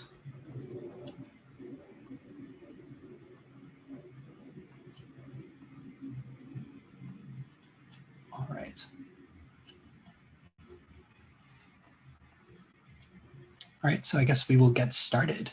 Hello, everyone, and welcome to the Git and GitHub workshop. I'm Peter, I'm the engineering director here at Coder IT, and this is going to be a very quick little rest introduction to what Git and GitHub are. If you have any issues during the event or have any questions, please click the Q&A button on the bottom of Zoom, and I'm monitoring it on a second monitor down here. And if I'm looking up on top of the camera, it's because this is where my big monitor is. So that's why that is. All right, so this is going to be a bit of an unorthodox presentation. I'm jumping between multiple slides, and I'm going to be trying to link as many resources as I can. So we're also going to have a bit of a demo portion of this. So if you have any questions, feel free to just throw them in Q&A, and I can do my best to answer them. All right, so let's kind of start at the very beginning and talk about what Git even is. The workshop is called Intro to Git and GitHub, so this is just Git. So Git is what we call a version control system. It is a way to manage changes that you have in files. And it's based mainly in the terminal. Terminal, command line interface. It's a text-based way of interacting with your operating system. And Git has been around since about 2004. It was written by Linus Torvalds. He's the guy who invented Linux. Pretty smart guy, if you ask me. Now, GitHub is a website platform that hosts Git repositories. So a repository is basically just a project. You can think of it like that. So if you're working on like your hackathon project, for example, you would put that in a single repository. And a repository just contains a bunch of files. You can think of it just like a folder on your computer. But everything within that folder, all files, all folders, every file inside that folder is all tracked with Git. So that's why we call it its own repository. GitHub also provides a ton of other services. For example, provides issue tracking. You can have automated testing. You can have documentation. Like, it's an extremely powerful system that I use every single day, both for work and just coding outside of work. And it's an absolutely fantastic tool. So they sound very similar, and there are other ones too. GitLab is another popular one. Bitbucket is another one. But GitHub is pretty much the most popular, I would argue, and it's what you'll usually see. There's also a nice social component to it. So I'm going to go over some really quick kind of general overview things here very quickly. So let's actually hop to another presentation. And this should walk us through the rest of what we need. So we already kind of talked about this a little bit. I'll note that there are other version control systems as well. Subversion and Mercurial are the other two, but they're not really used that often these days. So the reason why I might need one of these instead of just putting all your code in like a Google Doc or something is for this kind of experience, right? You have multiple people working on the same code base at the same time. And this lets you easily revert changes if something goes wrong, which can happen very easily if you're hacking very quickly. It also allows multiple people to work on the same code, which we'll take a look at soon. So we've already gone over that. So let's actually talk about the basics of Git very quickly. So Git has three main kind of concepts. You have a commit, you have a branch, and you have a remote. And we're going to start with what a commit is. So with a commit, let's say we're in our terminal, which you can open by typing terminal in Spotlight on your Mac, or opening command prompt on Windows, or terminal on Linux. And we can do the cd command, which is change directory. We can go to our desktop. We can make a directory called Git Workshop. We can go into that directory. And we're going to edit a file called hello.txt. Now, Git, the way to install it, we'll go over a little bit later. So we'll cover those details in a moment. The way you would do it is there's an important command called git status. Git status basically checks to see what the status of the repository is. And we'll get to some more details of that as well. And as you can see, if I run git status in this directory, it says not a Git repository. And so the way we need to create a Git repository is we type git init. Now, Git has a very interesting thing, a way of conceptualizing how it keeps track of files. So bear with me here.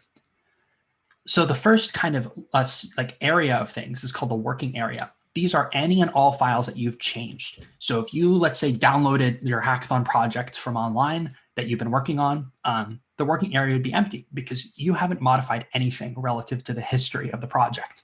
If you start changing things, Git is going to start recording all of those changes. Next, we have a staging area. So a staging area is what you're basically about to put into a commit. The example I use is imagine if you're like a chef at a restaurant.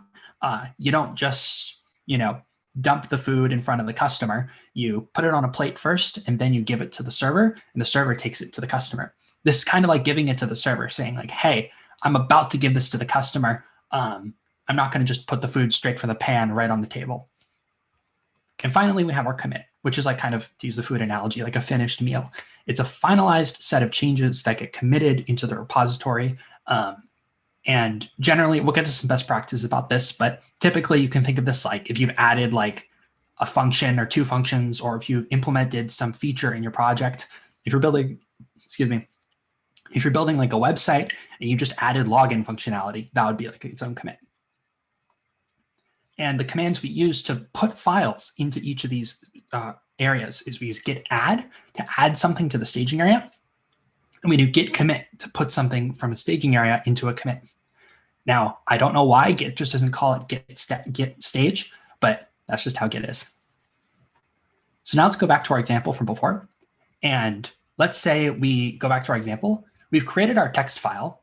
So our text file is actually in our working area currently. So this is our hello.txt file.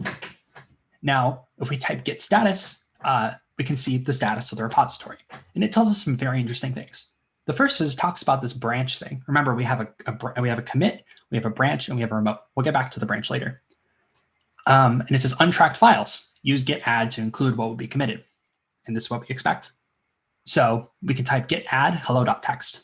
Note that you can also type git add dot, like period, and that will add all files in the repository that you modified. So if you modified 10 things, it'll just throw them in there. And this now puts it in the staging area. If we type git status again, it'll say changes to be committed, and it tells you what you're about to put in a commit.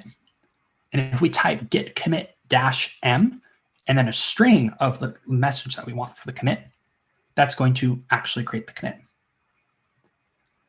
And Git will tell us that. It'll give us this kind of fancy message and say the commit message that we have.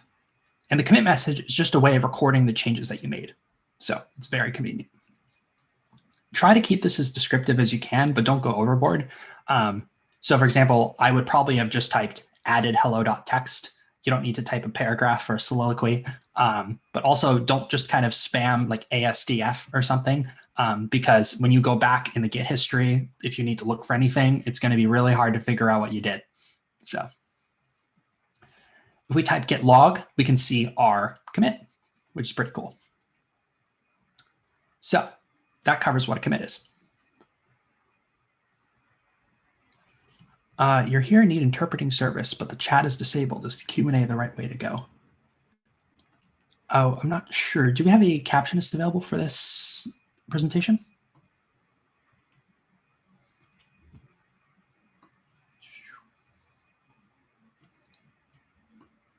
There should be an interpreter on your screen currently.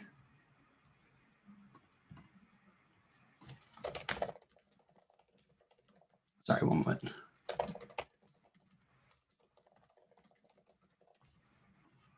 Sorry, this is Jennifer, coordinating interpreting services. I asked if there was anyone if they could identify to the panelists that they're here using the services. So they were just responding and letting us know. We're good. Thank you. Thank you so much. Awesome. Cool. So yes, Git has three main ideas. We just covered what a commit is. And now let's go to the branch very quickly. So before we talk about a branch, we'll have to talk about parallel universes. There was a compiler engineer at Apple who made a joke that like we need to talk about Mario with respect to branches, and so I just threw that in here. So when you make commits, they kind of happen on a linear sequence. So when you do a commit, it's like one after another, and so on.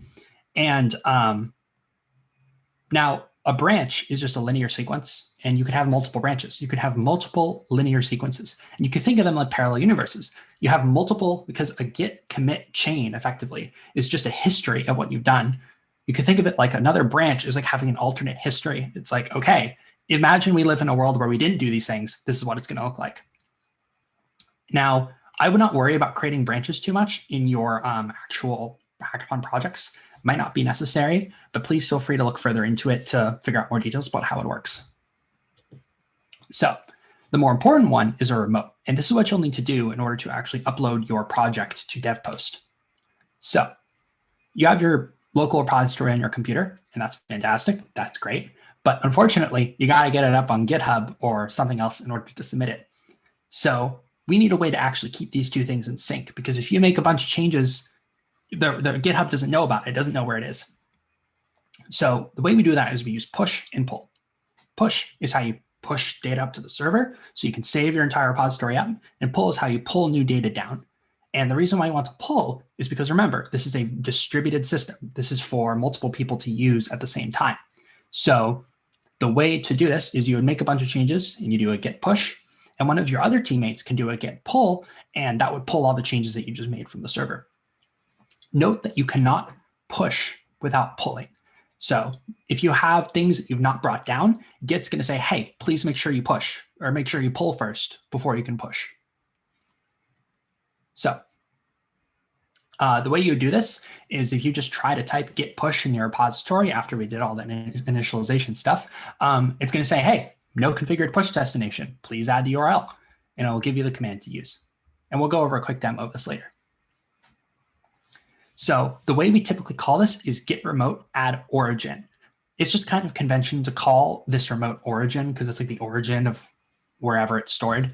And the URL you'll get from GitHub. Oh, I put the screenshot in here. It's been a while since I've looked at this presentation.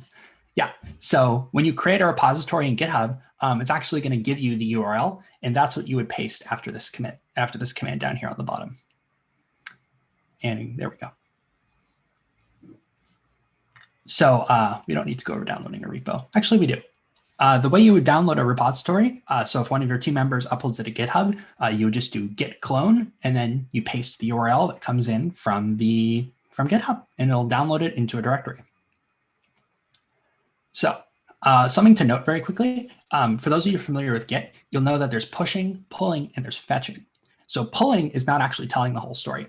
When you pull code down from the server, what it actually does is it creates another branch, and then it merges that branch into your current branch. And fetching only does the first step of that. So let's go over GitHub very quickly. So this is what a GitHub repository looks like. This is from BrickHack 6 last year. This is the mobile application. So as you can see, we have a bunch of files here in the middle. We have a quick description. We have a README here. There's a special file in every Git repository you can create called readme.md. It uses Markdown, if you want to Google what that is if you're not familiar. And it's where you put your description of like what your project is and all that other fun stuff. You can copy and paste this from DevPost when you go to do a submission. You can see there's this thing called master here. Something to note is GitHub is renaming their default branch from master over to main. So you'll see it both ways. And you can see the user who's committed things. You can see how many commits there are. And these on the top are all the features of GitHub that I've mentioned before. So issues, testing, all that fun stuff.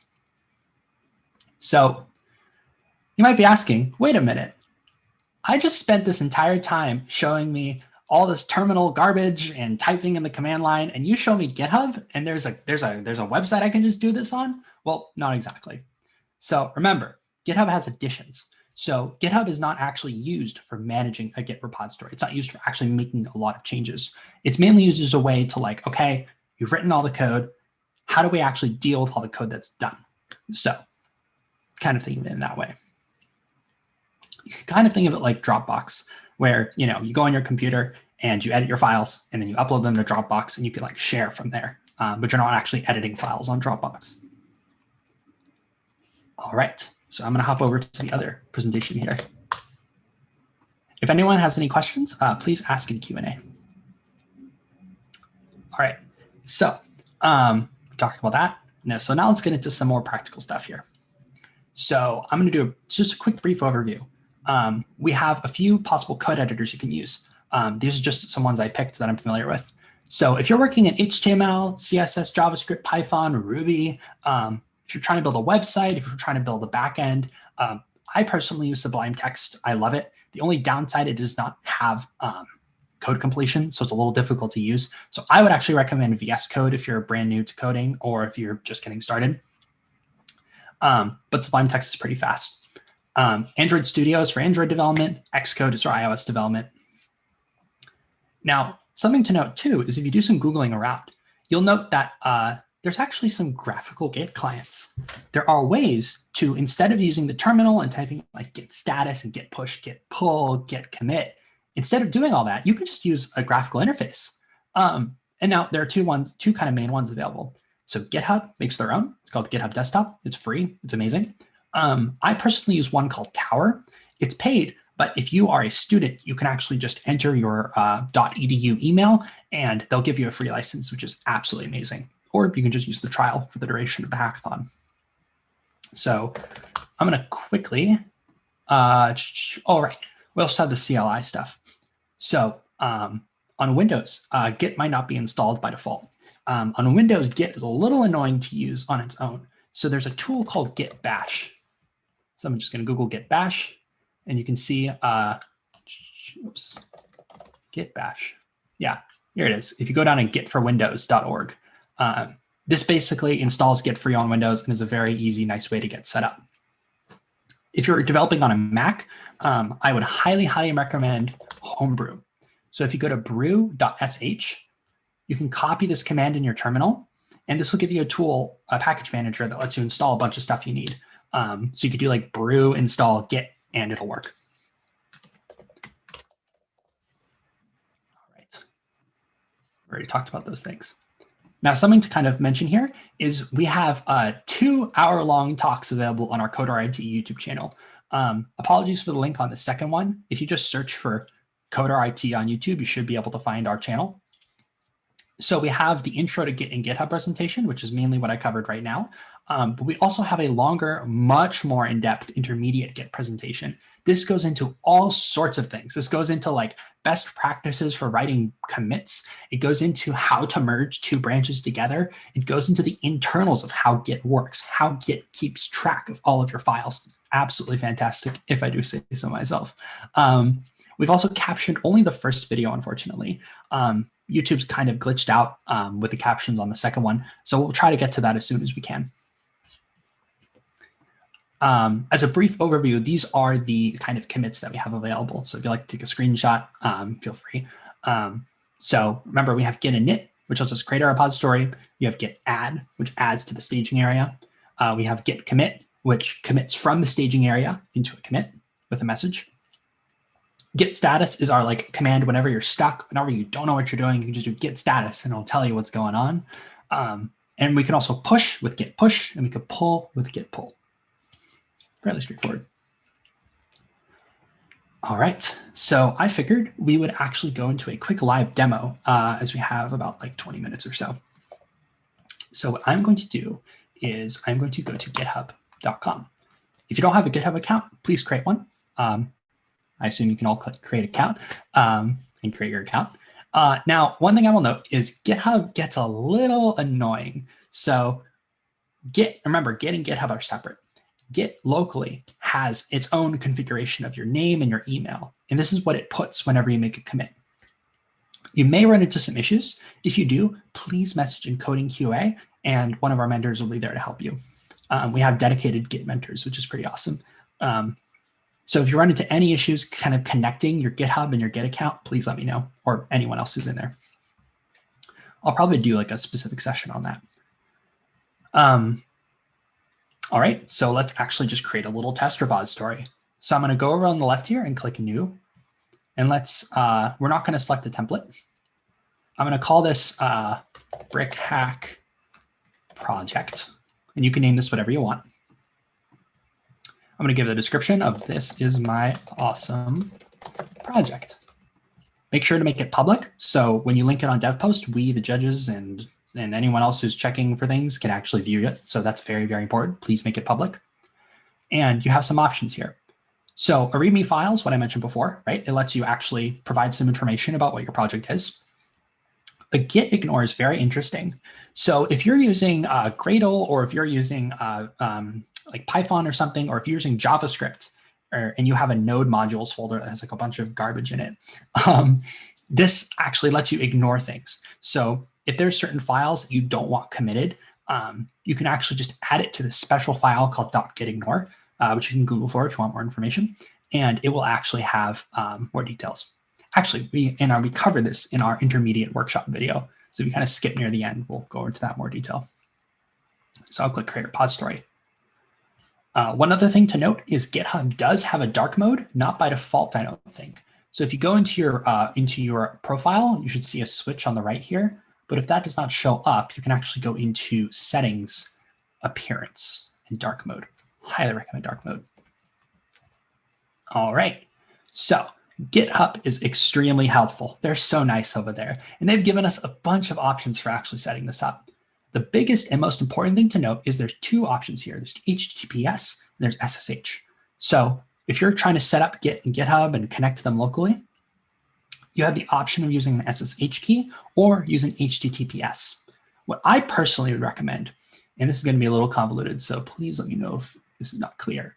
If you go into your profile settings and you scroll down on the left and go to developer settings and personal access tokens.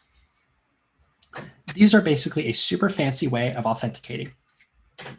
Instead of using a username and a password, what you do is you generate one of these keys and you basically feed into Git or your GitHub client or whatever a code, like a token that's used that says, hey, this is like really me. It's like giving someone your house key. It's like, hey, you can use this, and as long as you have this key, it's like you're me. Wow, that rhymes. That's a little cheesy. So this is what I would recommend using personally. And if you're using a personal access token, you need to use HTTPS. Now, as I mentioned, Git is pretty awesome, and GitHub is pretty awesome, and they give us some instructions here. So we don't have anything currently, so I'm going to use the instructions here for create a new repository on the command line. So since I'm on a Mac, I'm going to open Spotlight by pressing Command Space. I actually use Alfred, which is another application I would recommend, and I would type terminal. I do use a special one called iTerm, and so my prompt here is going to look a little bit different than most people, but trust me, it's the same thing. So I'm going to type ls, and this tells me what's in my current directory. And I'm going to type pwd, which tells me where I am.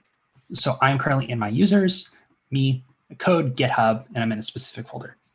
So I'm going to do cd .. to go back one directory. And then I'm going to type ls just to check what's in here. There's a ton of stuff. And I want my own folder. So I'm going to type mkdir, make dir, and I'm going to call this BrickHack - project. And then I'm going to type cd BrickHack -project. All those commands that I just typed work correctly on Windows, except for ls. Instead of doing ls, you'll want to type dir. You can Google all these things as well.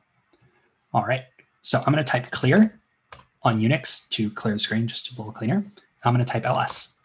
Whoops, ls. Cool, nothing in here. So now let's take a quick look at these instructions that GitHub's given us. So what they do is they do echo BrickHack project into readme.md. So this is the same thing as creating a file called readme.md and putting some stuff in it. So what I'm going to do is I'm actually going to use touch readme.md. Touch is a Unix command for creating a file. And then I'm going to type open space dot. What this does on Unix and Mac is it opens the current directory in a Finder window. Now, this is a little tricky. On Windows, in order to open this folder in your code editor, feel free to just go to VS Code or Sublime Text and just do like open and open the directory. This is just a faster way for me to actually open it from here. Windows has some issues hooking this up. So as you can see, this is our README file. And you can also just create this from within your code editor. That's fine too. And I'm going to open this in Sublime Text just by dragging and dropping onto the icon on the dock, because that is what I do. I'm going to minimize all my wonderful windows. That is our authentication off bot. That was a fun little project. And in here, I'm just going to type hello world and save. Now, if I head back to my terminal, I'm going to type git status. And it tells me, oh, it's not a Git repository. Darn, I forgot to set it. So let's type Git init. We've initialized our repository. Now I'm going to do Git status because I don't know what to do. And it says, hey, untracked files. And I'm just going to do what it tells me. It says use git add to include what will be committed. So I'm going to type git add readme.md. But note that I can also type git add dot. So this will just add everything Git does not know about. All right.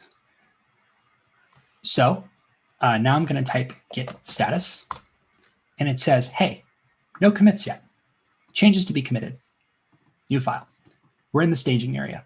Why Git just doesn't tell us we're in the staging area, I have no clue. And now I can just type git commit -m. And in here, I'm going to put in the double quotes, I'm going to put a message, added readme.md. So if you accidentally type git commit without putting a -m, what it's going to do is it's going to open in something called, probably it's going to open in Vim or Vi, or it's going to open in Nano. The way you quit this is you type colon and then Q.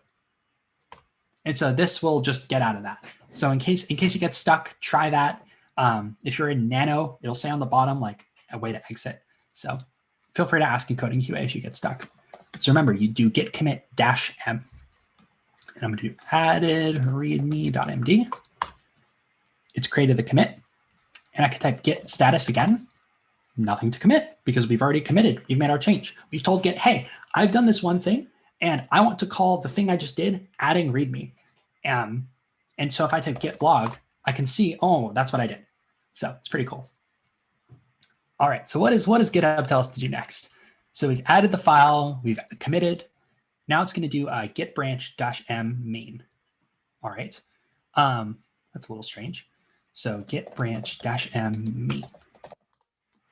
All right, so I'm going to type git branch to list the branches that we have. So what that does is the git install I have currently, remember GitHub is moving from master to main. So the git install I have still calls it master by default. So this just renames our default branch to main. So it matches what GitHub uses. So that's actually an important step I forgot to cover. Now there's this whole command here, git remote add origin. So this allows us to kind of connect our local Git repository with the remote repository. So I'm just going to copy this and I'm going to paste it into terminal. Note that on Windows, you need to right click and paste. Pressing Control V doesn't work by default on Windows command prompt. I don't know why. This is why I kind of recommend using a Linux or a Mac computer to write code stuff. All right. Now, if that step does not work, you need to do some additional work to actually connect Git to your GitHub account. So one of the mentors, again, in Coding QA are happy to help set that up. It should give you instructions on how to connect these two. It's a bit of a gnarly step. So if you get stuck at that process, don't feel too lost. I think at multiple jobs I've worked at, we have spent hours with a senior engineer trying to fix connecting Git to GitHub. So it's something that's very annoying to do, or can be rather, I should say.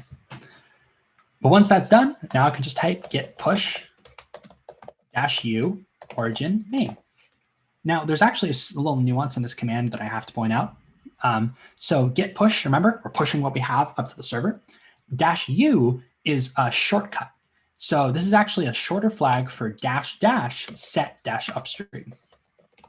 The way this maybe is a bit of background. So the way Unix works is this is called a flag. This is like an argument. If you're familiar with like programming languages and like Java and stuff, this is like an argument to a function. It's an argument to a command.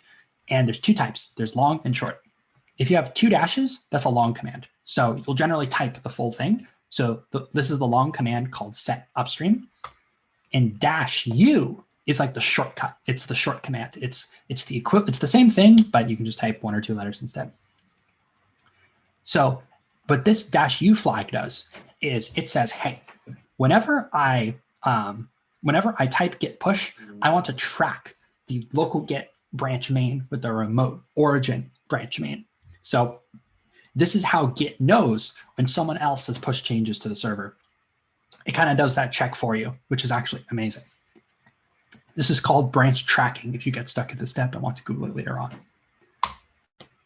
All right. And if everything's gone well, you should see this wonderful message. branch main to set up to track remote branch main from origin. A lot of words. Gotta love words. And now, the moment of truth, we're going to refresh on GitHub, and we should see hello world, which is pretty snazzy. Now, if you're another member, you're another person working on the hackathon project, I'm going to simulate this by going back a directory and doing git rm-r, be very careful, BrickHack-project. I'm just going to delete the folder I made. I'm going to delete it from my computer entirely. It doesn't even exist. Nope, I did the wrong command. It's actually just rm-r. And I want to override that. Cool. So now forget I did all that. Let's say I'm the other person in the group and one of my other members just made the GitHub and uploaded it. Make sure it's a public repository. So how's this going to work? Well, the first thing I want to note is you may have to set a collaborator. So if you go to settings and you go into manage access and you type in your fancy password, I'd also recommend using a password manager. These things are very helpful. You might need to invite your other member in order then to have read access or write access to this repository. This is where you would do that. So what I'm going to do to get this project on my computer again, because I deleted it, it's gone, but it's on GitHub, I'm going to copy the URL from the browser, and I'm going to type git clone, and I'm going to paste in the URL. Now, something to note is Git will automatically create a folder that is the name of the repository. So you don't need to create a folder and then do git clone. You can just do git clone wherever you want the folder to be created. Ah, interesting. I don't think I deleted it. BrickHack project. There we go. Be very careful running rm-rf. This is not a fun command. This is how you delete everything on your computer by accident. Not speaking from experience. All right, so I'll try it again. Git clone, paste the link. Awesome, it cloned in.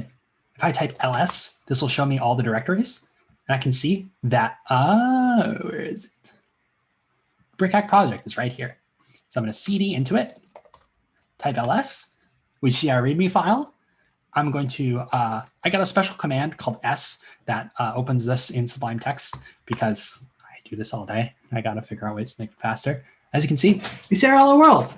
It's really awesome. Gotta love Git sometimes. So I only have a couple minutes left. Some other things that I want to cover. I got some other notes here. So if you do want, there are a couple ways to actually facilitate this. So one way to work with your group is to have a single branch that everyone works on. And what you can do is you just push and pull, but this can get a little messy. So when you first start out your project, remember that everybody is making a lot of changes at once. There's a potential issue called a merge conflict. So the kind of basic scenario around that is you have someone modify something and push it up to GitHub, and then you modify the same something, make a commit, and try to pull their change.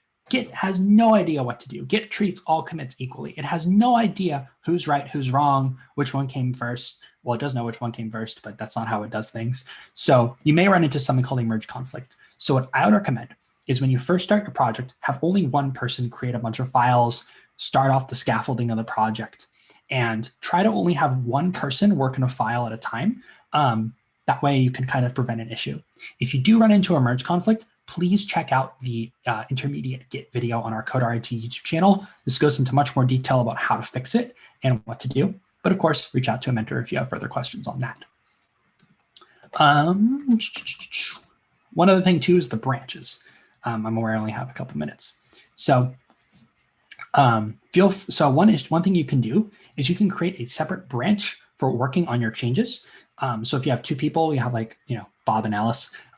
Bob might work on branch Bob. You can just call it Bob. And Alice might work on branch Alice. And so whenever Bob works on something, you can just merge Bob's changes into the main branch.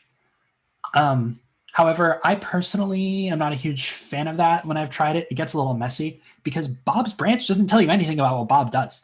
It just says this is Bob's branch. It doesn't tell you what the changes actually are. So I personally would recommend naming branches based on what the stuff that you're doing in that branch is. All right. One other final note as you are going through things is that let's say you mess something up. let's say you like committed a wrong file or you did something, and you Google around, and you're like, oh my God, I can undo this commit. You cannot edit push changes safely. I'll repeat, you cannot edit push changes safely. So if you push something up to the repository, it's permanent. It is permanent. So be very careful if you're putting a password in your code, if you're putting an authentication token, if you're putting an API key. GitHub actually scans automatically for these things, but please be a little careful. If you want a technique for how to if you need to use some sort of secret in your application and a way to put that in without putting it in Git, please reach out to one of the mentors and we'll be happy to help. All right. I guess my final note is thank you for watching, listening, and paying attention. And if you have further questions, please reach out to a mentor in coding QA. And of course, please view our 2 other tutorials that I've kind of mostly gone over here, but Intermediate Git has a lot more stuff in it. So I will hand it off back to Pardeep. And thank you all so much. Hey everyone, if you were here for the Git workshop, just hang around for a bit. I forgot to release something to you guys. I'll be getting it to you in just about a minute, and then we'll transition over to the M&T talk. Give me 1 second. So as we mentioned earlier, you guys are all eligible to enter the opportunity to win a $20 Amazon gift card. So I'm just trying to get the Google Forms that we have so that you can fill out so we know that you attended this this workshop. So GitHub workshop.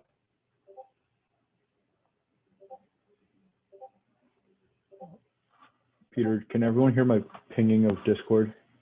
Yes. Okay. Yes.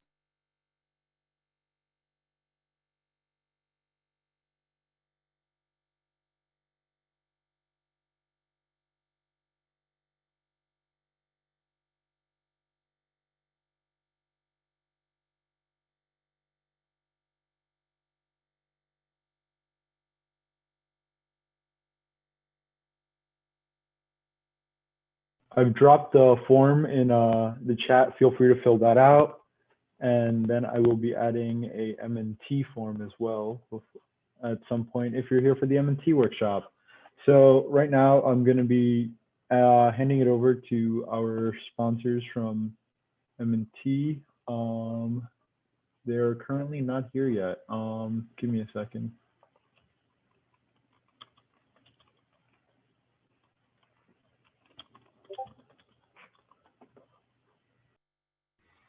You good, Pardeep? You're muted. Can you give me host permissions again? Yes, I can.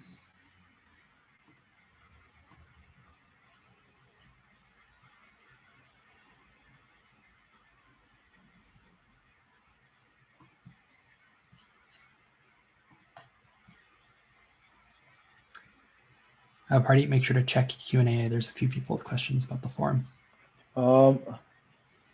I can't, says I need permission. Okay, let me, I did not make the form. Is it not?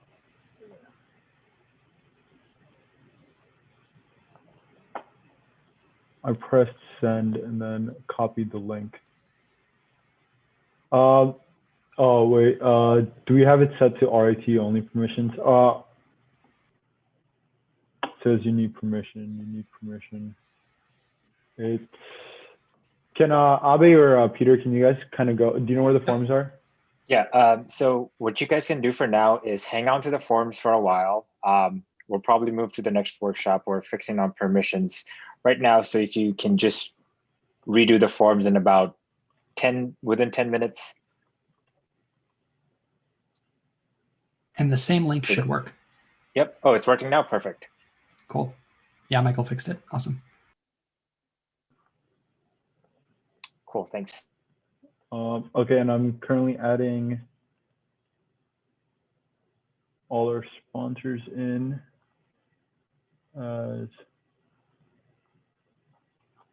Sorry.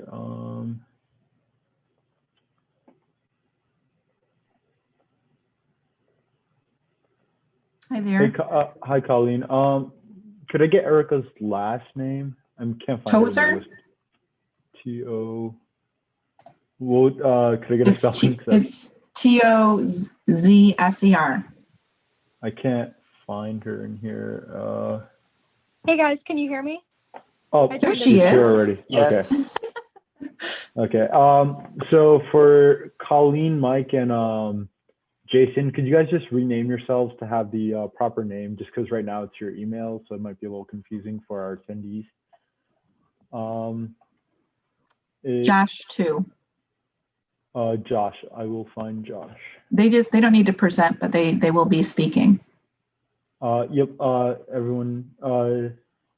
Josh, Monica. Yep. Promote to panelist, and whoever needs to present, you're welcome to share your screen right now.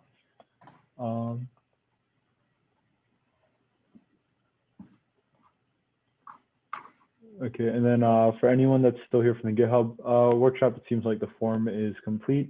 Feel free to stick around for the M&T Career Kickstart workshop, and we will get started. Is everyone on your guys' side good to go? I think so. Let me just check to make sure we have the panelists. Yes. All right, and I'll hand it over to you guys. I just have one question. Can we only turn on our videos and unmute when we're presenting? It's just easier for our access services and for our students to see everything clearly. Absolutely. I'm going to go on mute for a second. I'm going to turn it over to Erica. All right, perfect. Awesome. Thank you so much, Hardeep. Thanks so much, Colleen. Welcome, everyone. My name is Erica Tozer, recruiter for the Technology Development Program and Technology Internship Program here at M&T Bank. And today we're going to talk a little bit about what things and tips that you can do to prep for your resume, to prep for an interview. And then after I kind of go through that, you'll get to hear from some of our managers and candidates that are currently in the Technology Development Program, and they'll give you some of their perspectives and tips and tricks along those lines as well. So before thinking about how to prep for your resume or how to prep for your interview, you want to make sure that your resume is prepped and ready to go.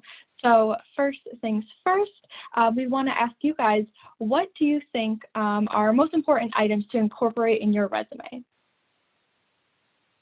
So feel free to use the QR code or the link there.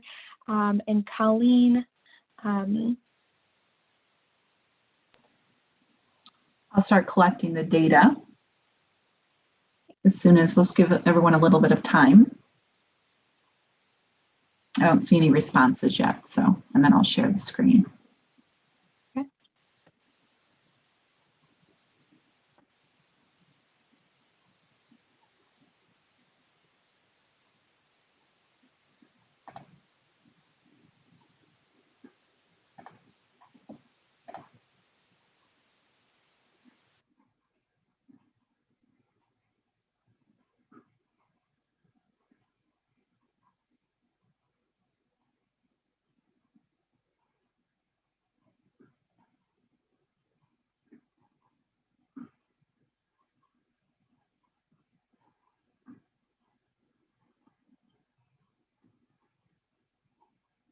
Looks like we're getting some good responses.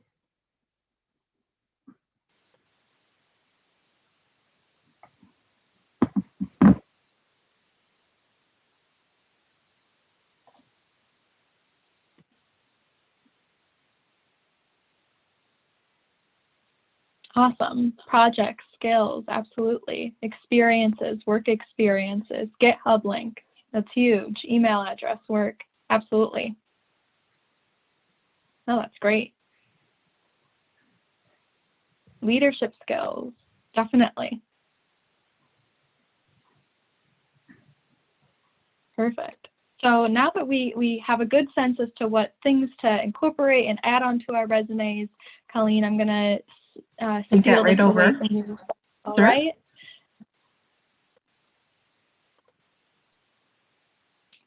Perfect. So I'll go through and you guys definitely nailed it on the head as to what things to think about, what to look for on your resume, but just some excuse me, just some tips and things to keep in mind of when you're looking at or working on your resume from a perspective of a recruiter, and feedback that I've heard from managers that are things that are important to make sure to keep on your resume. So first things first, basic requirements, keep your resume to one page. You never want to run into a situation where you have all this important information or something that's going to make you stand out on the second page, and the second page gets lost, or the manager only has time, or their interviewer only has time to take a look at the first page. So always recommend keep it to one page. Always take a look at margins, text sizing, font consistency. I think it can get really easy to copy paste from old resumes, pulling it all together into one resume, but making sure that things are still looking consistent throughout. I always recommend having a second set of eyes, a friend, a relative, the Career Services Center can always take a look at your resume and catch on those little things that you may have missed. Someone mentioned this earlier, but always kind of a general list, of course, your name, contact information, but put your LinkedIn link, your GitHub, because it allows the interviewer to dive in a little bit more about you, learn more about your projects. And this is a nice plug to say, if you don't have a LinkedIn or haven't updated it, definitely make sure you update those, especially in the kind of the virtual kind of world we're living in. Recruiters like myself are using not only platforms such as Simplicity and Handshake, but we're looking at LinkedIn, we're looking at GitHub, we're looking at all these different other things. And you want to make sure that you have everything that kind of consistent across all platforms. Of course, including your school, up-to-date GPA, graduation year. Have you added a minor? Have you added a major? Those are kind of little things to think about now going into your spring semester. For, of course, adding programming languages and tools and operating skills, make sure those things are up to date as well. I always like to see, when I look at a resume, the first thing I look at is programming languages, or what are those first couple of languages listed? I'm always under the impression that those are your strongest skills. So keep that in mind when working on your resume and updating that. I've also seen things that have been really helpful. If you put in parentheses next to the language, what proficiency level are you at? Are you a beginner? Are you intermediate, proficient? I've also seen things such as using the bubbles or rating scale are also very useful to get an understanding as to kind of your skill level. Next, going into kind of your experiences. So of course, always listing your most recent experience first, but then when you're getting into your technical versus non-technical experiences, if you're applying to a technical position, you should list those technical experiences first. When looking at a resume, you're looking top down, and that's going to be the first thing that an interviewer or recruiter may see when looking at your resume. And then when looking at your part-time experiences, your internship experiences, kind of those bullets underneath and what to write, make sure you talk about what you brought to the table, what you're most proud of working on during that time, what kind of contributions did you make, and what did you learn during those experiences. I think, and I'll mention this a little bit later, a lot of your questions during the interview will come from your resume, so make sure you're comfortable with what you wrote and you can definitely speak to it. And when looking at and applying for, let's say, internships or jobs, and maybe you don't have a technical internship yet or nothing that relates to the job, but you have part-time experience, or you've been a manager at a retail store or worked at a fast food restaurant, you can still add those experiences and speak to the skills that you've learned from those. So for example, if you were a manager at a retail store, at a fast food restaurant, what skills did you learn about from there? Communication skills, teamwork, and you can use those to talk about how you can take those skills you learned from that experience and apply them to the role that you're applying for, to the organization that you're applying for. So things to think about when updating your resume. Of course, adding projects and identifying what are your school projects and what are your independent projects that you've been working on. What languages and operating systems. It's always great to kind of see those as well, to see, especially for those independent projects that you may be working on, to see as an interviewer, what are you kind of building upon outside of your everyday school curriculum? What are you learning? What are you practicing and working on? And then, of course, listing out any clubs or extracurricular activities you have going on campus. It's great to see everything that you're working on and what passions you may have outside of your major and your day-to-day classes. A couple of other things to think about that I've seen on resumes and when interviewing candidates. If you are a TA or a teaching assistant, make sure you talk about what classes you've TA'd for. I've seen students who just wrote TAing, and they may be they may have TA'd for a couple of different courses. What are those courses? Are they software engineering, design, graphics? And talk about how long have you been TAing for? Is it a semester? Have you TA'd for a whole year, 2 years? Things to think about. Another thing to keep in mind when updating your resume is remember what resume you applied with. I've had situations where someone has applied, I'm talking about their resume, and they can't remember anything they put on there. So I had to list everything that was on their resume for them to remember which resume they applied to. So keep that in mind when applying. Another tip that I always tell students is take a look at the job description for the position you're interested in. What attributes are they looking for? Does it list out that they're looking for an analytical thinker, someone who likes to collaborate, someone who is team oriented? And take a look at your resume and what experiences you've had and say, are these experiences that I had to collaborate? Was I a team player? Did I have to do a lot of analyzing in this project? And use those words in your resume so that when a recruiter or someone's looking at your resume, they say, it looks like they have a lot of the skills that we're looking for this position. Really just to kind of give you that extra edge when applying. And then the last thing I'll note on this is keep in mind on how you're saving your resume, depending on the recruiting platform that you're applying to. I always recommend saving it as a PDF because, for example, if you apply with a Word document or any type of saving metric, the information may kind of slide onto the second page and you may not have originally wanted that to. So I always recommend PDF. I've also seen people apply with track changes still on there. I've seen people apply. We can see how you're saving your files as well. So I've seen Billy Bob's Mom's Edits. I've seen people apply, so of course for M&T Bank, but I've seen people write Citibank or different organizations that they've applied to when submitting their resume. So just things to think about when applying and getting your resume ready. So now that you have your resume prepped and ready to go, what are things you need to think about when prepping for the interview? And a lot of these things that I'll talk about, you can also use when at a virtual career fair, at an info session, so things to think about. So next, we'll ask you to tell us what are the most important items to keep in mind when preparing during an interview? What are things you're doing to prep?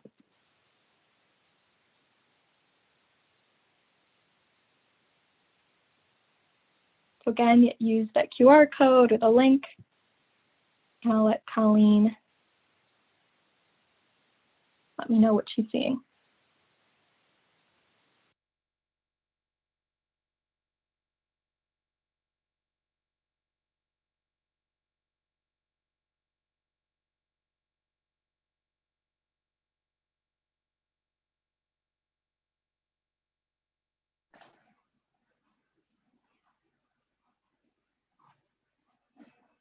Erica, I think you're on mute. Oh. I am. I just noticed that. Thanks, Colleen. Absolutely. Know your skill set. Know the company products. Those are definitely important. Know the company statement. Absolutely. Their goals, their values.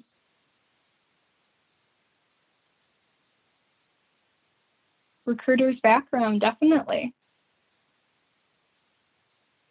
Yeah, definitely taking a look at, and then I'll touch on this a little bit. Who are you interviewing with? Who is that person?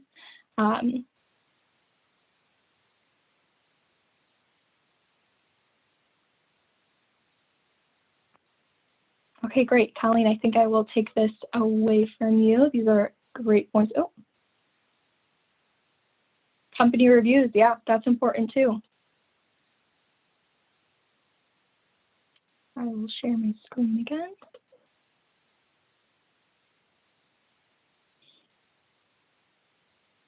All right, so now you're preparing for your interview. Let's think about some key things to prepare yourself with. And this is for a virtual interview, an in-person interview, even for an info session or even a career fair and a lot of people said it, research the company. So researching the organization really demonstrates to us as an interviewer that you took the time to do a little digging. You are truly interested in being a part of this organization. So how can you find that information? Take a look at the company website. Look at articles, headlines, publications, things that have come out about the organization. Understand what different trends are going on in that industry that you're interviewing for. And look at the company's social media platforms. So what are they posting out there? Because it gives you a real sense as to what are their values, what's important to that organization, and truly how you can see yourself there and what's important to them. And next, that kind of leads into asking questions. So I always recommend to students is prepare questions in advance for your interviewer. And this really helps you understand a little bit more about the position. So you got a chance to do a lot of the research, so it allows more time to really discuss specifics about the position. So ask them, what are things that you want to learn about the organization? So do you want to learn about what makes an ideal candidate? Do you want to know what a day-to-day would look like? Do you want to know what success looks like in that position? Do you want to understand about what that organization does in the community? Or do they offer professional training? What does growth look like? Do you want to learn about why that person came into the organization, what they like most and least about the organization they're a part of? It really gives you an understanding as to can you see yourself there long term? Because yes, we're interviewing you to fit our organization, but you're also interviewing to see if you can be a part of that organization as well. What are questions and things that you want to know before, if you get an offer, before you accept? And this definitely goes hand in hand with asking questions, no matter what level. You may have a couple of different interviews throughout the process, but this really allows you to get an understanding, because you may be interviewing with someone at various levels, someone with various tenure at the organization. They may have been there for 10, 20 years. And it gives a really good perspective as to what they think about the organization, why they joined, why they stayed for so long, and you may get different responses. And this kind of goes into, someone said, knowing your interviewer, researching your interviewer. Check out their LinkedIn. You may learn that maybe they're an alumni of the school that you went to. Maybe they've been to an organization that you're interested in, and you'll learn about how long they've been at the organization. And that can also lead to some of the questions that you may have for your interviewer. And now I feel like a lot of us are old pros at video interviewing and doing this virtual world, but just some things to keep in mind. Make sure you clarify with the employer who is going to initiate the video conference, and ensure that whatever platform that they use is compatible with whatever device that you plan on using for the interview. Test out your webcam and microphone to avoid any technical issues. Make sure you have a backup plan. So if the tech doesn't work for some reason, if you can't join the meeting, make sure that you have your most up-to-date phone number on your resume, because that may be the kind of the backup plan for the interviewers. They'll just call you directly. Make sure you have the email or the contact information of whomever set the interview up for you, so you can send them a quick message saying, hey, I'm having trouble, so that they can communicate with the interviewer and figure out a next step for you. Still be prepared to dress professional as you would in an in-person interview. Any chance you get to meet face-to-face, especially in this world, take advantage, or in this kind of virtual world, take advantage of that and be prepared to kind of present yourself the best way possible. And next is thinking about the video interview and what's going on in the background of your environment, and making sure that you are minimizing any distractions possible. So letting your roommates know, hey, I'm going to do an interview at this time. Can you please make sure that you are quiet during this time? Looking about what's going on behind you. I've had feedback from managers where a candidate had kind of a light up beer bottle behind them, and that was distracting to them. And think about what's going on in the background. As well, I've had situations where an interview or a candidate is wearing glasses, and I can clearly see the reflection of their screen, and they're scrolling through Facebook during the interview. Think about if you are sitting in a chair that has wheels or turns, you may unconsciously not realize that you're turning back and forth while you're speaking, which could be distracting to your interviewer. So I always recommend putting 2 feet on the floor. If you're fidgeting or you're tapping the table, I always recommend, if you're not speaking, just mute yourself and then make sure you unmute yourself. And then make sure you're aware of where your camera is. So I have 2 monitors, so I could be very well talking over here, but the camera's over here. So make sure that you're aware of where you're looking, and be prepared to have your information kind of ready and available, whether it's your resume, whether it's your GitHub and you want to talk about your projects, have that either kind of on the screen next to you and you're kind of prepared with that information as well. Other things that I have seen people eating their lunch during their interview. I have seen cameras that are really, really close to the face. So just really be aware of kind of your surroundings. I've had people kind of put their leg up during the interview, and that's great that they're really casual, but just make sure that you're aware of kind of what's going on and how you're presenting yourself. And then lastly, make sure, I always recommend obtaining contact information of your interviewer and sending them a quick thank you note. It'll really just make you stand out against other candidates if you send them a quick note saying, hello, thank you so much for taking the time with me today. And I always recommend to reference maybe a specific takeaway or striking information that you captured during the interview. It really just allows us to show that you are really demonstrating active listening. So something as simple as, hey, thank you so much for taking the time to speak with me today. It was really great learning about all the work you're doing for AWS. Really appreciate it. And this gives you a chance to ask any follow-up questions or let them know that you really appreciated the time. And then next, I'd like to talk about a little bit about how to prep for your interview questions. And so I always break it out into kind of 3 sections. So resume experience, behavior-based questions, and then technical questions. So first being resume questions. I mentioned this before, a lot of your questions will come from your resume. That will be a main source. So focusing on your past experiences, academics, employment, on-campus activities. So be prepared to speak to any of those items and go in depth. So if you note that you are a part of a club or an organization at RIT, make sure you're able to talk to what types of events have you gone to, what things have you liked about it. If you list different projects on your resume, make sure you can go in depth about those projects. What types of tools did you use? What challenges did you overcome? What kind of feedback did you get, and how you managed to those? And then next is the behavior-based questions. So these are questions that help the interviewer evaluate skills, responsibilities, your interests, and how you would react to different situations and more in maybe our environment. So these are questions that would start with, tell me about a time, or describe how. That will be a nice kind of indicator to you to say, hey, look out, this is this type of a question. So I always recommend using the STAR technique to really give yourself a full answer. So the STAR technique is S, explaining the situation, setting the scene. T, define the task, your responsibility in the situation. A, explain the steps that you took to address the situation. And then R, results, so what was the outcome? So for example, if I were asked, tell me about a time you had to deliver challenging feedback, I would say, S, explain the situation. I had a class project and I was explain what that class project was. I was the leader in the group, and I noticed that one of our team members was slacking and it was hurting our sprints because we weren't able to move forward to the next step because they weren't doing their piece, or it wasn't working with the rest of the pieces that the team was working on. So the task that I had to do as a leader is I had to give that feedback to that team member. So the action that I took is I set up a one-on-one session in the library with this individual, had a conversation and let them know, hey, how's it going? Do you need any extra support, any help?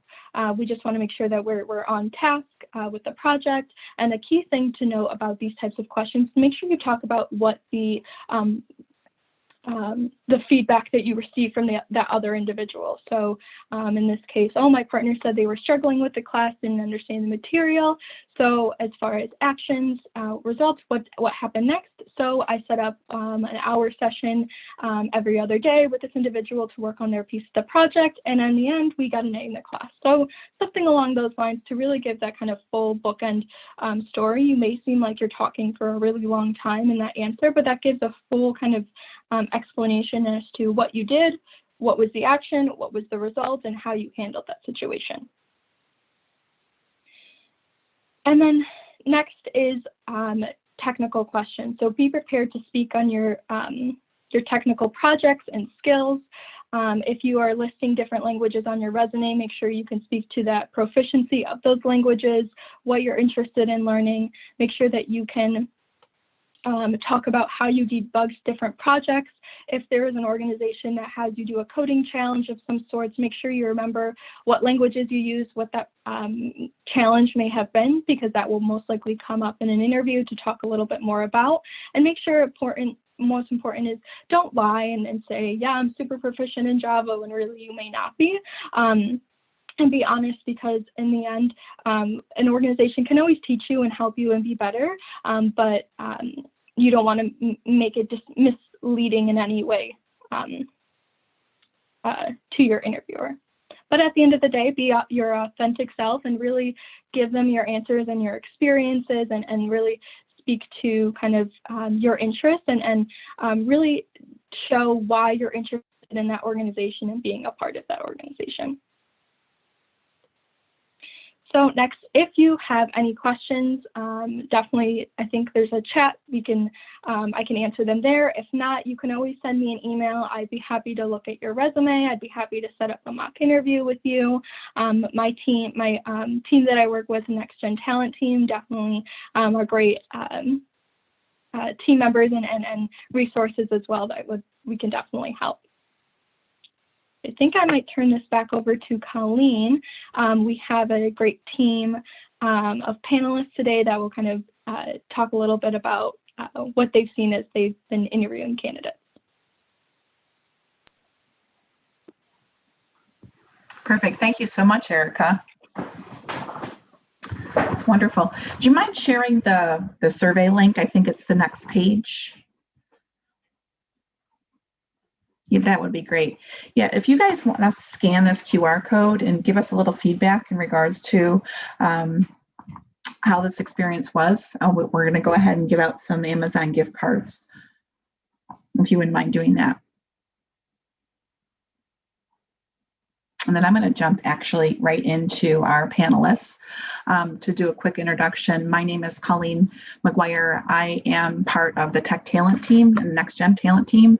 I work very closely with all the campuses to help facilitate these kinds of activities. So super happy to be here. And I actually want to introduce you to, we have Mike. He's a interviewing manager. And we also have Jason and Joshua, which are basically they're on the technology development program, their second year. So let me start with Mike.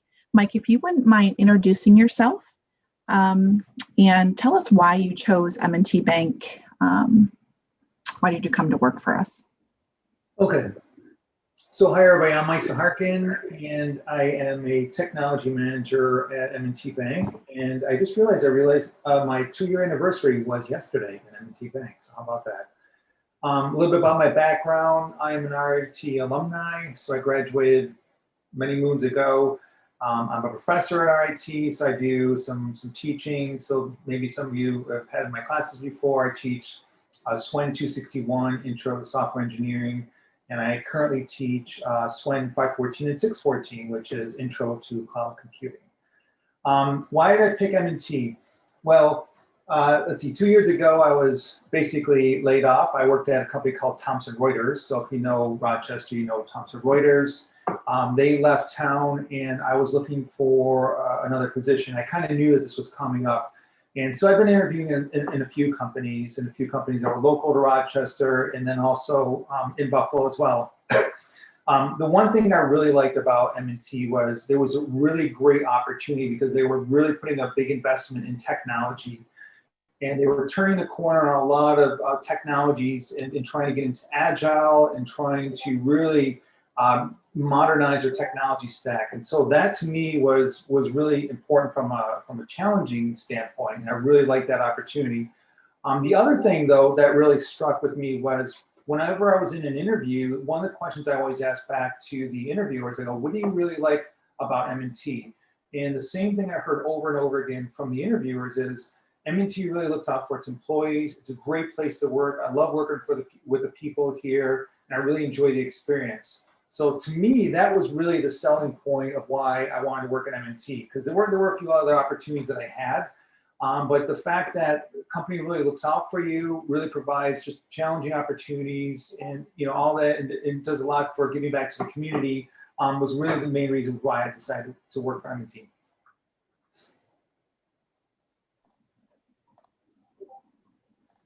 Thank you so much, Mike. Yeah.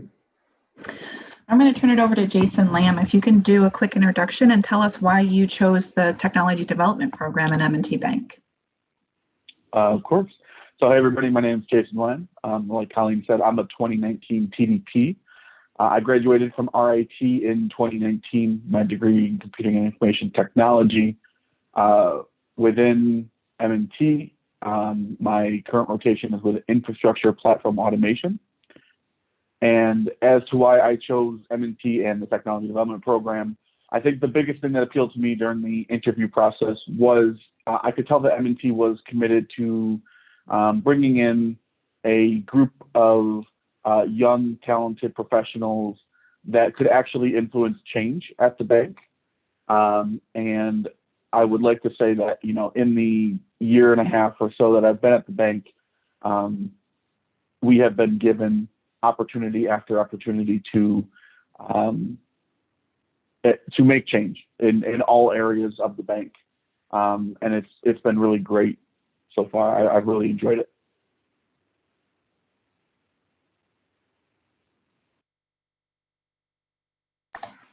I keep finding that unmute button. Thank you so much.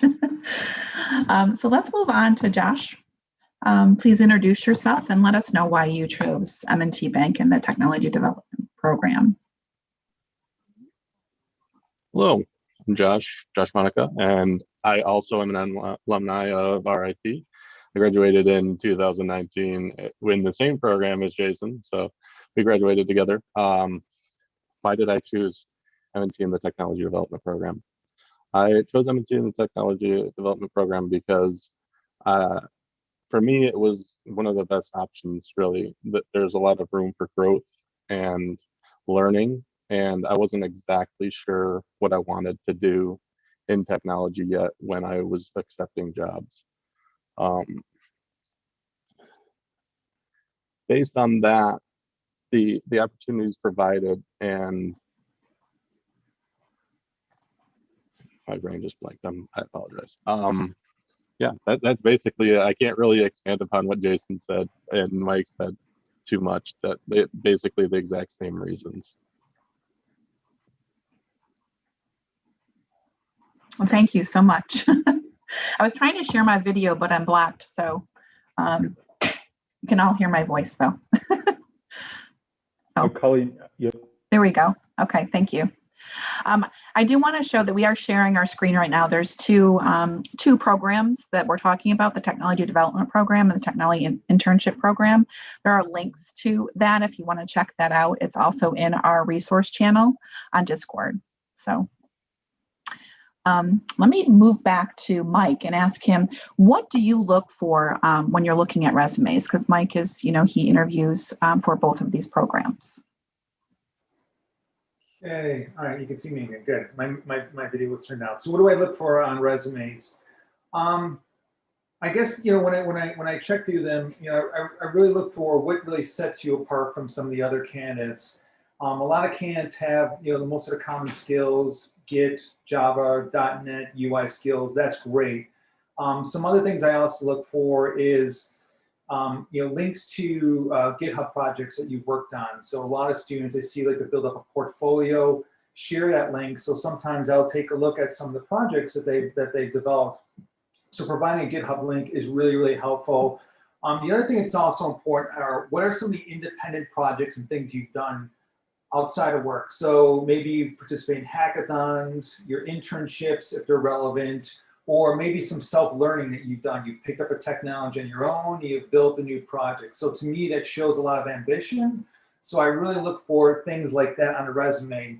Now, what really also separates some of the other candidates, if I start seeing some of the more up and coming skills. So for example, if I see cloud skills, hey, I've worked on AWS, I've done some Azure, great, that's another notch up. Do you have experience in Agile? We're using Agile at M&T, so if you have any experience with it, understand it, learn it in a class, or maybe you've had it with a previous internship, that's always a plus. Do you have some more structured things along unit testing? So saying that you've done unit testing is really a big plus, because lots of times, yeah, you can code, everybody can code, but can you do really good unit testing? Because it's really important to show that you're a really disciplined developer, you can build test cases, and that really shows that we can plug you right into a project. Last skill that I also look for is, do you have any DevOps experience? So if you're familiar with CI/CD pipelines, automated testing and automated builds and all that, if you understand some of the technology, or better yet, you've been able to work with some of that, that's another advantage. So when I see those skills, those are the things that say, all right, that basically, it elevates them. It sets them a little bit apart from some of the other candidates I talked to.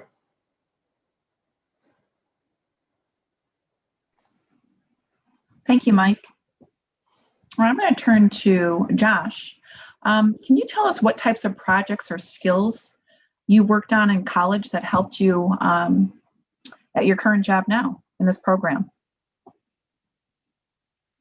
Yes. So specifically for my current job, one of the projects that I worked on was I can't remember the class exactly, but it was basically we were working on a Kubernetes CI/CD pipeline, and that's helping me now because it's giving me the skills that I need to start working on a current project where I'm working in AWS, and we're going to be creating a pipeline as well as a infrastructure as code.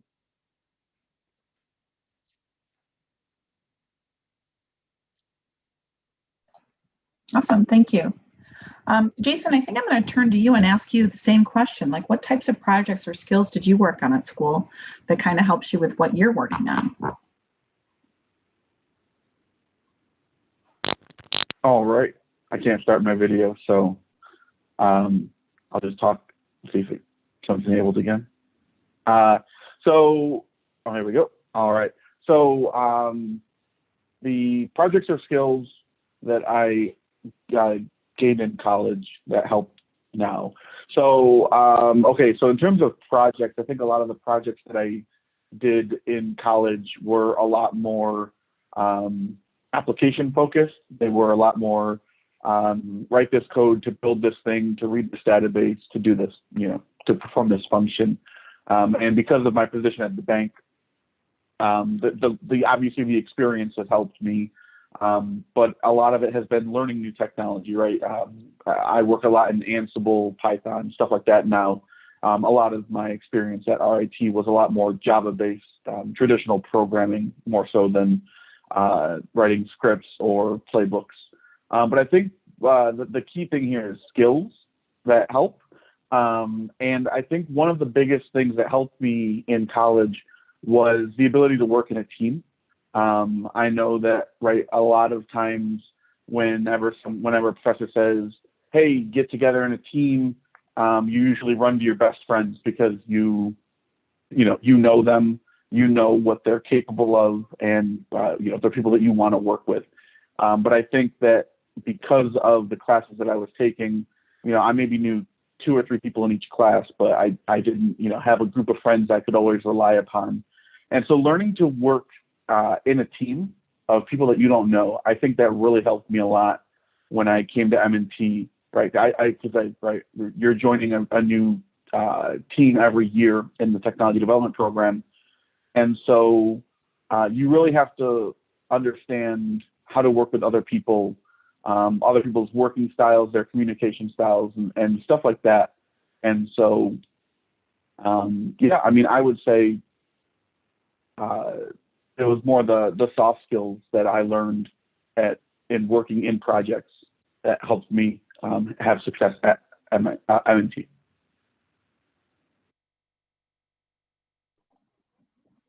Thank you, Jason.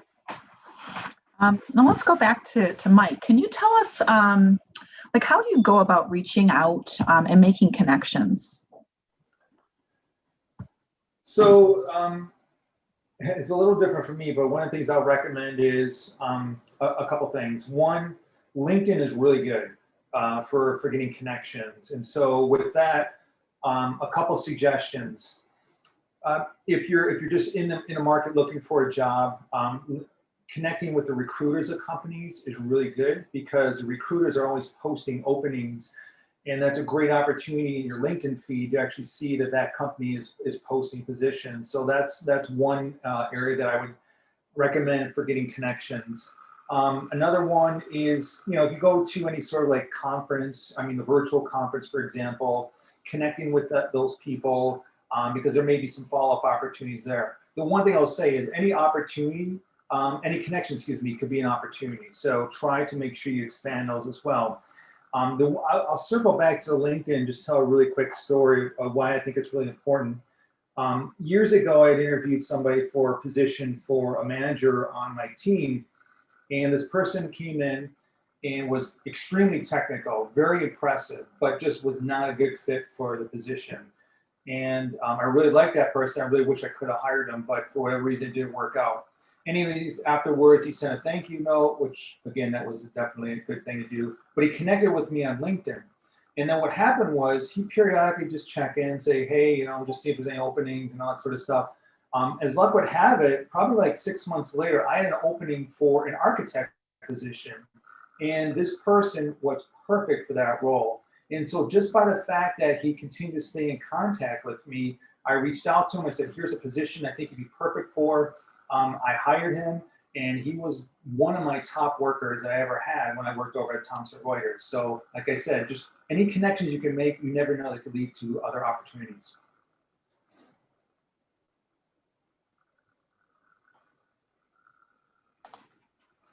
Thank you, Mike. I'm going to actually reach out to Erica and ask how you would suggest in making connections. Yeah, absolutely. I would definitely, if you are a part of any clubs or organizations on campus, take a look at who were either past presidents, past people on the e-board, and look at on LinkedIn, what organizations do they work for now? Where have they interned in the past? And use that as a way to connect with them and say, hey, maybe that's an organization you're interested in being a part of or learning more about an internship that they may have had. And you can reach out to them and say, hey, I know that you're a part of this club. I'm in it now. I see that you're working here. What has been your experience so far? It's a great way to use your network of alumni to connect with individuals. So we have a team of alumni here that you can connect with to say, hey, I'm an RIT alum as well. Tell me about your experience. Awesome. Thanks, Erica. And I know that Jason and Josh, you guys are both in Discord too. So if if anyone wants to reach out to them later, feel free. And I'm sure that they wouldn't mind putting their information in the chat box as well. Next question, I want to jump back to Josh. Can you tell us how did you prepare for your technical interview? Like any tips and suggestions you can share with the students? Yeah, the biggest thing that I did was anything that was on my resume, technical wise, I made sure that I brushed up on it because maybe I didn't have that like fresh knowledge, right? So I went back and reviewed notes if I had them, or if I didn't have notes, I would go on Google or Stack Overflow for programming, right? Anything like that to make your knowledge of anything on your resume or anything that's going to be pertinent to that job. So say there's on the job listing there, it says Java. Make sure you know Java as best you can, right? Maybe you don't know everything, but have as good knowledge as you can about it. I think that would be the best tips that I could give anyone for that. Thank you. And does anyone else want to join in on the panel in regards to that question?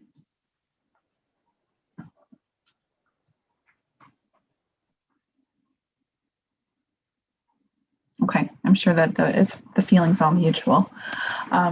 One more question for Jason, and then I do want to open it up for questions. Jason, can you talk about one challenge you faced moving from being a student to a full-time employee? What advice could you give to help them overcome, those types of challenges? Yeah. So obviously, I think the biggest issue that I'm sure a lot of people will agree with, when you're in college, you kind of set your own schedule to an extent, right? You get to, oh, you're not a morning person. Okay, I'm gonna, stack my classes all for the afternoon. Oh, I don't want to, be there a lot. I'm going to just, 8 a.m. to 8 p.m. be there Tuesday, Thursday. So I think one of the biggest changes for me was switching from this cycle of, semester to semester, working either 5 days a week or 2 days or whatever your schedule looks like, to a steady, essentially, 8 to 5 kind of position.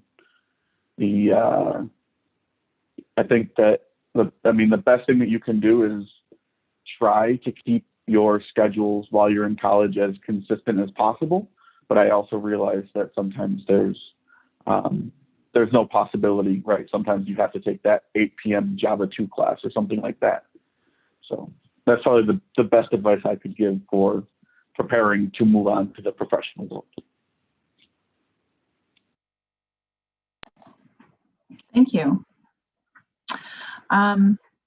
Okay, I just want to point out we've been posting a few things in the chat box if you want to take a look. Our email for questions. I did at 2:15. I did post a link that you can just sign in, and that will give us information, your email basically, so we can reach out to you. We have some virtual swag we want to share. We also have other engagements beyond recruiting that we'd like to offer to the students. We have a job shadowing day in March and April. If you're interested in joining that, we have some tech talks and so forth. So we want to share that information with you. So if you don't mind filling out that link, that would be great. Colleen, just to interject, I don't see anything from you at 2:15-ish. You might have done it privately to someone by accident. Oh, okay. So let me repost that. And I'm actually turn it back over to you if you want to open it up for questions for our group. Yeah, of course. If anyone has any questions, we have the Q&A feature, which you can type a question into and it kind of lets us look at them. You can use the chat feature if you're more comfortable with that.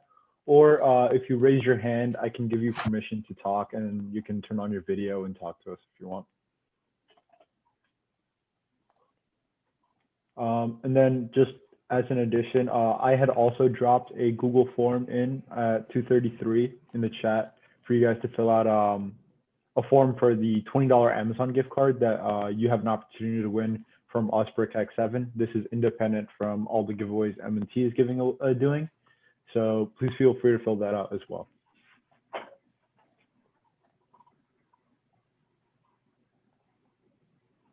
Anyone have any questions?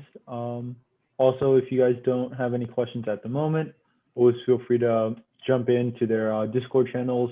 And if you're working on any of the category that M&T is sponsoring, and you have questions about what's appropriate for it, and as you're going through it, go to the Discord channel, talk to them. They're the ones judging it. They'll know best what is qualifying, what you need to work on, what you need to refine.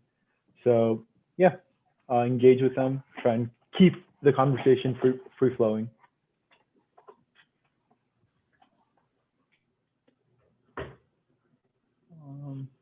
I have a question. Let me just pull it up. Okay, so this is just non-M&T, but for gift cards, I don't know about the M&T gift cards, but for us, we'll be announcing them tomorrow. And I assume for Colleen, could you speak for your guys' giveaways? Absolutely. Yeah, we'll take a look once this is over, and we'll go ahead and basically do a spin wheel and select 3 candidates that filled out the survey, and we'll reach out to you by the end of the weekend.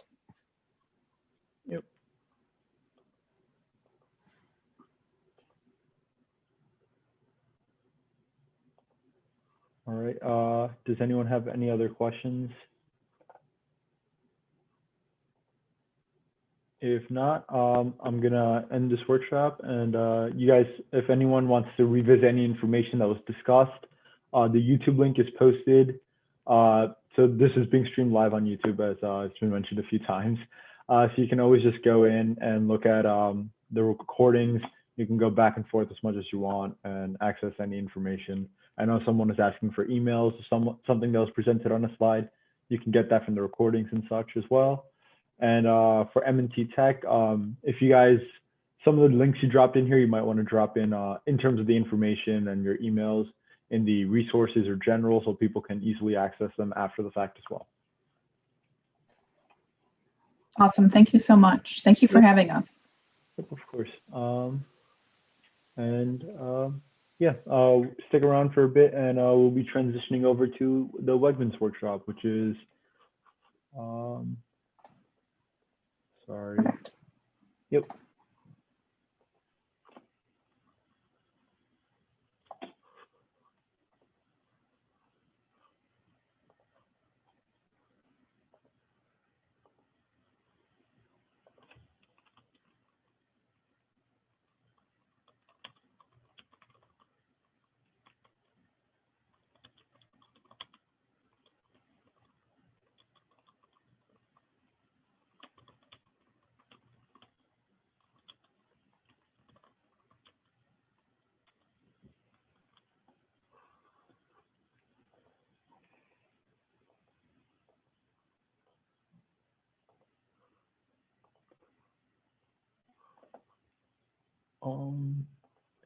Harrison.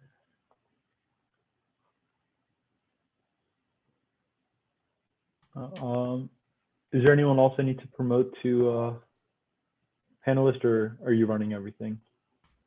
Hold on, I did not catch that. Sorry, my Zoom was talking to me. I'm here too, Party. Yeah, I see Chuck's here, so yeah. I think it's just the two of you guys, but I'm just here to support Harrison. Yeah, he's moral support. I need it. Harrison's prepared to run a game show right now. Yeah, for people coming expecting like a coherent tech talk, this is not that. This is far from a coherent tech talk. I think the most coherent thing that I've done is put a tie on correctly, and even then it's way too short, but no one needs to know that.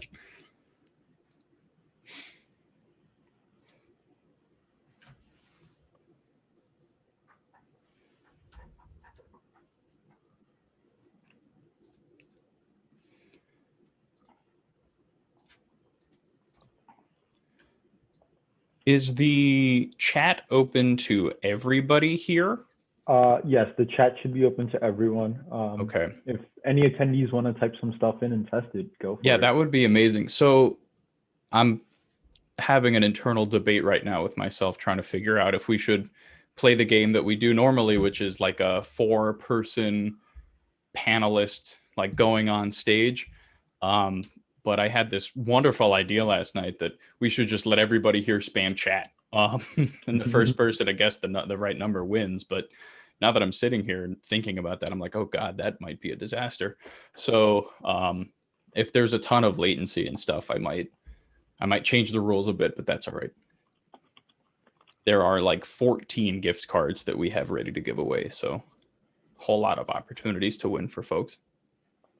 Yep, and we just made the post in code on the announcements channel, so more people might start flooding in slowly. All right. Then we can get it kicked off.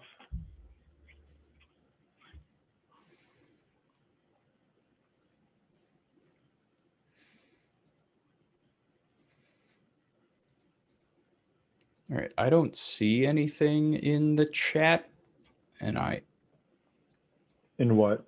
So in the Zoom chat right now, I don't see anything, but that just could be because people aren't saying anything, which is fine. Do you see my message? I do. All right, I see things. Yeah. Thank you. Okay. Fantastic. Do one of our attendees want to say it? Yep, someone tested. Lewis, thank you. Sweet. All right, I'm gonna type something as well, and if you guys can see that, I'm assuming you can because it's all panelists and attendees, so everyone should be able to see that. Yep. Sweet.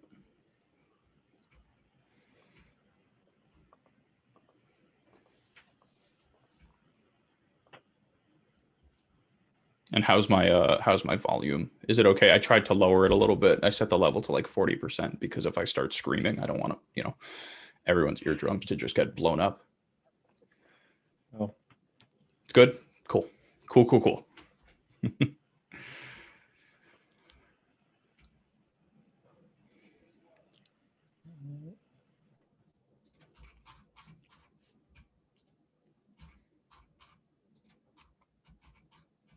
I'd probably give it until like maybe 3:03, 3:05 before you get started. But yeah. Okay. That works for me. It's probably not going to take the full hour anyway. So, I'm really good at stalling. And if worst comes to worst, I'll do a Q&A, but it normally doesn't take that long. It's a very, very silly time. Yep. Yeah. And we'll get some questions going for you maybe. Yeah. I'll fill up some time.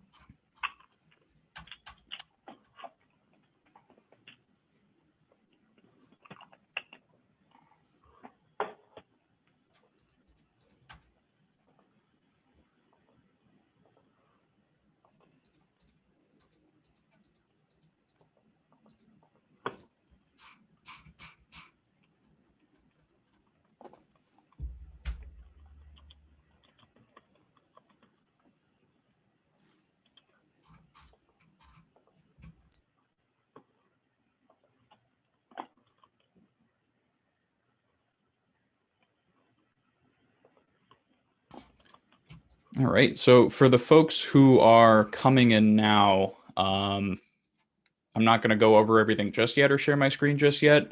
But this is a game. This is not a tech talk. So if you're coming here expecting intelligent, coherent conversation talking about real life value, the only real world value that you will get from this entire hour is a $20 gift card. So you will not learn anything of value, I promise. You might learn a lot from me, just a lot of stupid facts about corgis and like assorted Wegmans facts that are only useful at parties. So take with that what you will.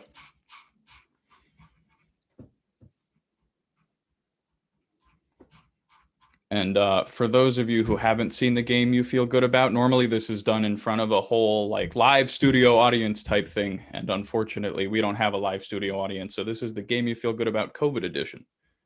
And we'll make it work. Oh, I see a corgi's in chat. I have a corgi. He's just on my bed yelling out the window right now. So if he decides to come say hi, I will introduce Moose to everybody, but he's kind of an idiot and doesn't listen to me. So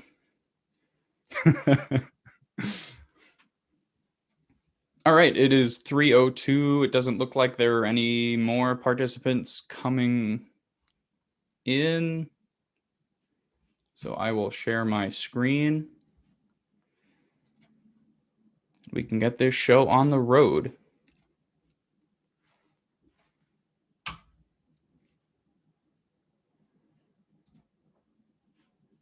All right. Let me know when you guys can see my screen. You can see your screen. Fantastic. So this is the game you feel good about. Like I was saying before, for the folks who have been able to participate at a game you feel good about in person, the format is going to be a little bit different, so I'm sorry. For those of you who haven't participated in a game you feel good about, I encourage you to say so right now in chat, just so I have an idea of who I'm dealing with. I'm assuming a lot of folks haven't played, which is totally fine. I will be going over the rules right now. So this is a Price is Right style game. And the way that it works is there are 7 bundles total, and then in between each bundle being showed to people, there are random trivia questions. So participants will be presented a thematic bundle containing Wegmans products, a thematic bundle being something like coffee and tea. So things that are related to coffee and tea. or my favorite bundle, which is snacks I personally feel very good about. They are snacks that I eat often. When participants are chosen, they will have 30 seconds to peruse what's inside of the bundle, and then they will be asked to get ready and guess the total price without going over. So the closest guess gets to win the prize. In this case, we're not able to actually give people these products, but we are able to send you a Wegmans gift card in the mail. So you will be receiving a Wegmans gift card in the mail if you answer the question correctly. Participants are kind of be chosen at random. So if you do want to be chosen to participate, you're just going to spam the chat and I will pick you. And then there are going to be 4 people total who can guess the price of a bundle. If you don't win, you get to stay on stage. So while there are 14 gift cards going around, if you are part of a round, you actually get to stay in, and we only alternate between one person. So if there are 4 people on stage, one person will win. The person who wins the gift card is not allowed to win any more gift cards. But what ends up happening is we pick one more person, from the audience. Normally it's a whole come on down kind of situation. And then I play the air, I have an air horn app and I start like bah, bah, bah on my phone, but that can't happen. And I feel like I'm already making myself look like a dingus. So anyway, if you don't live near a Wegmans, we can work something out over an IM and we can probably send you a different kind of gift card. And so I don't forget, in between each round, there are random trivia questions. So someone from the audience will be chosen at random. I think I said this, but I just wanted to make sure that I'm going over that. Right. So about the bundles, every Wegmans product showcased in these bundles has earned the Food You Feel Good About label, meaning that there are no artificial colors, flavors, or preservatives, and it's free of trans fats and partially hydrogenated oils. It also means that all of these products have no added high fructose corn syrup or artificial sweeteners. So in order for a Wegmans brand product to earn the Food You Feel Good About label, it does go through some scrutiny, and they're products that Wegmans as a company are very, very proud of. So all of the products in these bundles have that Food You Feel Good About label, hence the game you feel good about. Before we start, are there any questions?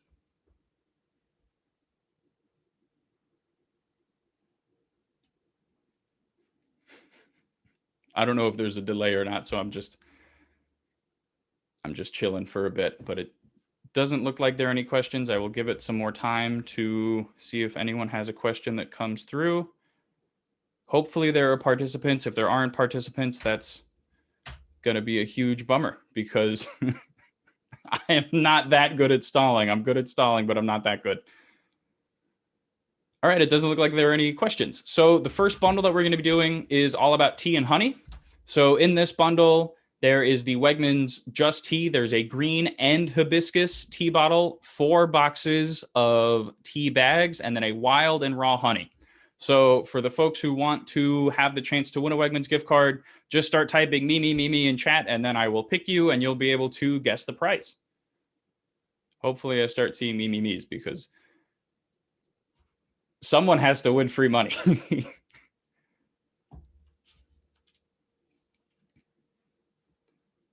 2 folks so far. So Anthony DiCarlo and, oh my God, I'm so sorry. I'm going to butcher names. And if I do, you can find me and punch me. So Anthony DiCarlo, thank you. And Tariq, thank you. You can participate. We need 2 more people. So please, please. Oh man. I'm really glad I didn't ask people to start spamming chat because, well, that wouldn't have happened, I guess.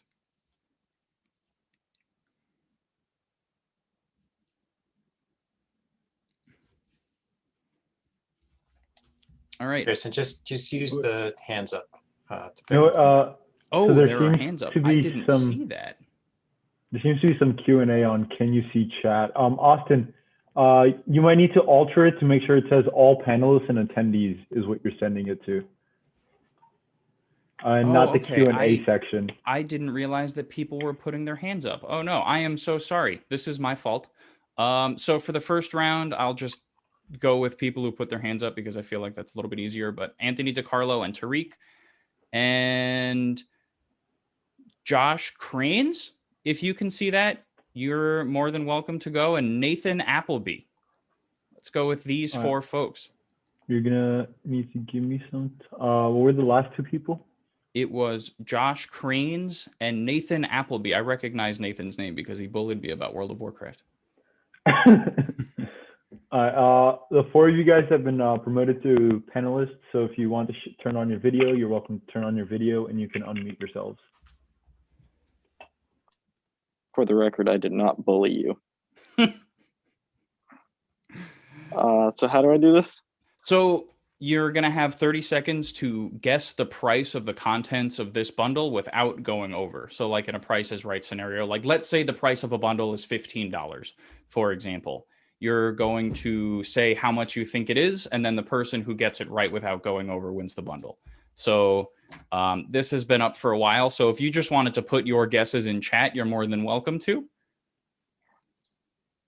So person who's closest to the total cost of the bundle without getting over wins the bundle. And in this case, winning the bundle is a Wegmans gift card. This is way more exciting in person, I promise.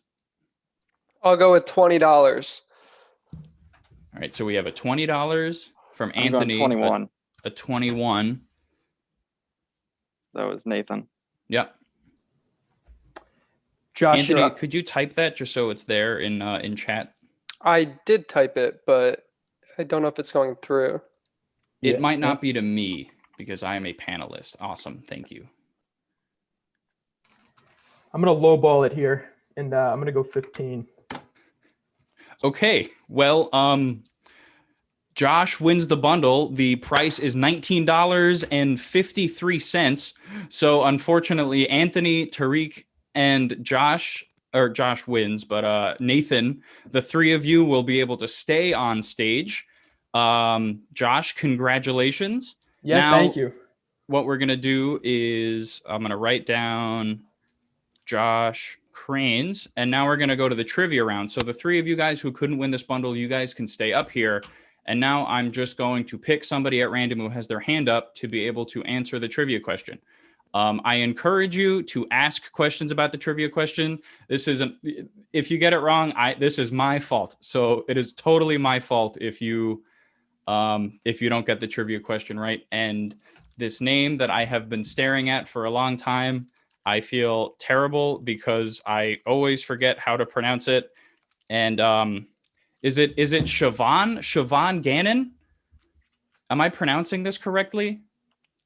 I am so sorry. That name is a very hard one for me.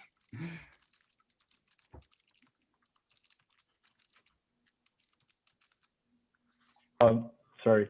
Harrison, do you want me to give that person access to talk? They can just type in chat. That's probably, I mean, if they want to, they're more than welcome to, but they can just type it all out in chat. So they seem to be having issues sending their messages in chat, so I'm just going to promote okay, them. yeah, not a problem. Yeah.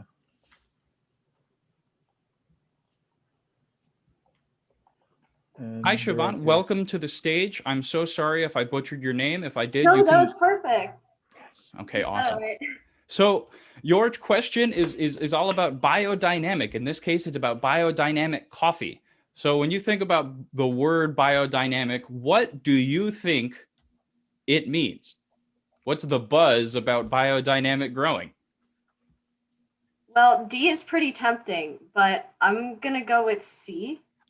I think that's a great answer. C is the right answer. So the buzz about biodynamic growing is that it's a step above organic growing.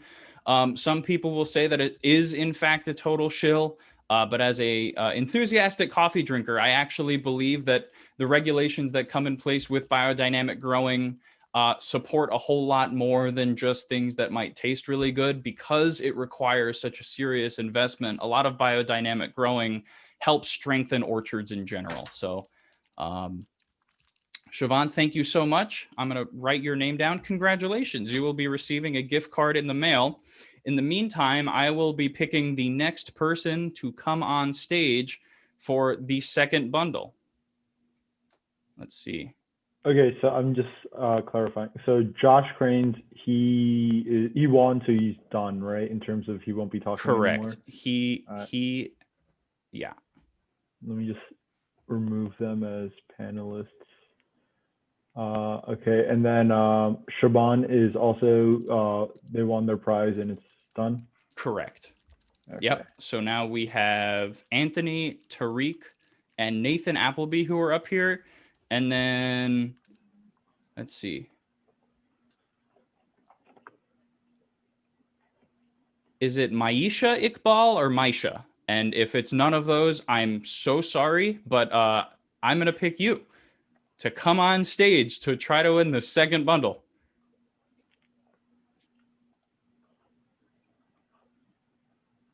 I'll say it to Maisha. You got it right the second time. Awesome. Well, I'm sorry for getting it wrong the first time. So I'm going to give you guys some more time to peruse the bundle. All of these items are on Wegmans.com and can be looked up in the Wegmans API. Wink, wink, nudge, nudge.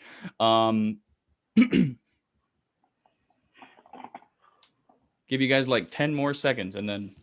Are we going with Shoppers Club prices or traditional prices? That is a good question. We are going with traditional prices.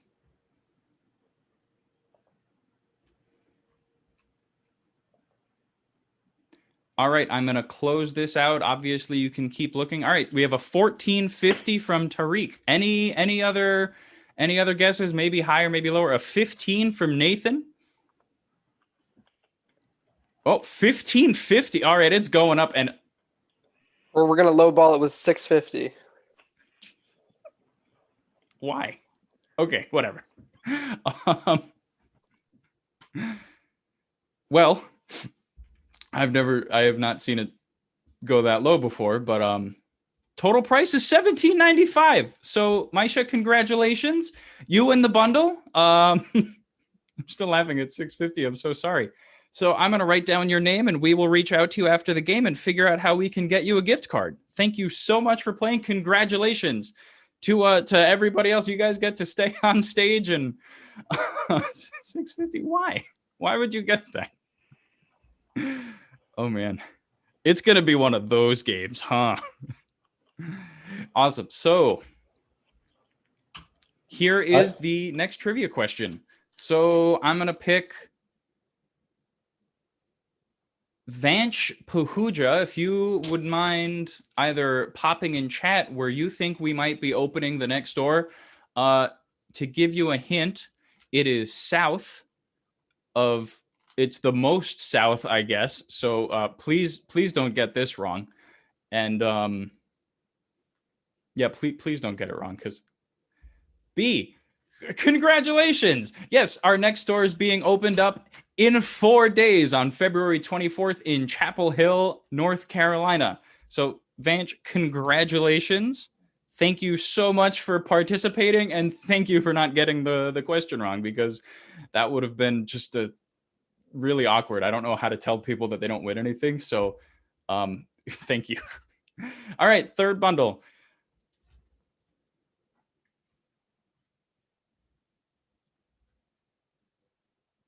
I'm just writing that down, and let's see, who will I pick? Who has their hand up that wants to participate? So we have Anthony still up here. We have Tariq, and we have Nathan.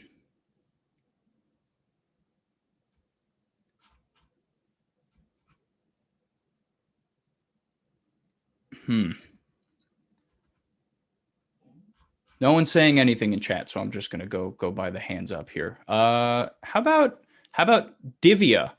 Divya, I am so sorry. I'm not gonna try to pronounce your last name because I can't. I'm gonna sound like an idiot, so I apologize. I have a stupid New Yorker accent. I'm from Manhattan, and outside of things like coffee and tea, I shut down. So Divya, welcome. Welcome to the game you feel good about. Thank you so much for coming down, and thank you for participating. So in this bundle, these are not snacks that I personally feel good about. These are snacks in general that people feel good about. The fruit twists are quite good. I eat them way more than I should. I hope you guys are starting to think about the prices here. I think it should be a 16.5. That's my guess. All right, so we have a 1650. Tariq has a 16. I'll take a 1750. 1750 from Anthony. All right, Nathan, you are last. We got a 16, a 16, 1650, a 1750, and an 18. Well, looks like the winner is Nathan, congratulations. An avid World of Warcraft player you must be because you... No, I'm not going there. Never mind. I was going to make a joke about snacks. Nathan, congratulations. I'm going to write your name it's down. true. It is very true. Yeah. Well, thank you so much for playing. Congratulations for winning. There are times when people come up here and they never leave. So I'm sad to see you go, but I'm very happy that you have won some free money. So congratulations. All right, next trivia question. Remembering the roots. This is a produce pun. I recognize now that there is a choice here that has the word produce in it. Ignore that one, please. Who shall we pick for? Austin Martinez. Austin Martinez, do you want to answer this trivia question? Because I want you to answer this trivia question. Let's go. Here we go. Come on, Austin Martinez. I'm just going to clap. Woo! It's so weird. Normally there are people and they're like yelling and screaming, and I'm just sitting there doing my little ready. dance. And all right, let's hear it. All right. As a native Rochesterian, I'm going to have to go with A. Final answer. Rochester Fruit and Vegetable Company. I will take that as a yes. I saw you unmute yourself, but I didn't hear it. It's a yes. Congratulations, Austin. Thank you so much for participating. You will be receiving a Wegmans gift card I'm in ecstatic. the mail. I'm Thank you. ecstatic for you. This is the best news I've heard in the last 30 seconds. So congratulations. All right. So right now, the people that we have on stage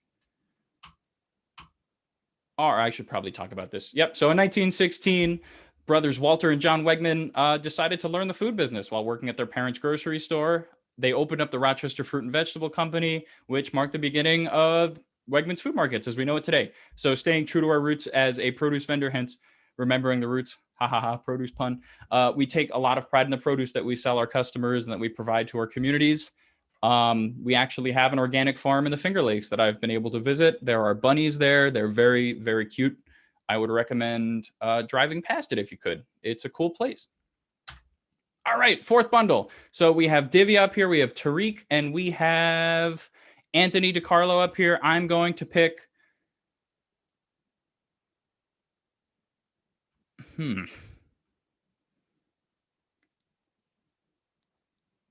Joey Saltalamacchia.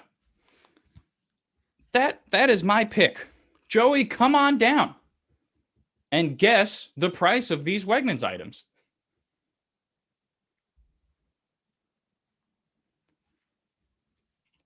So you can unmute yourself if you want. You can turn your webcam on if you want. You can type it. This is bundle number 4 for Nature's Marketplace. Tariq, I would suggest way higher than $14. Just going to throw that out there. All right, we have a $21.50 from Divya. Tariq, you get a second try. I don't think $14 is a very good choice. You could stick with it if you want. You are more than welcome to.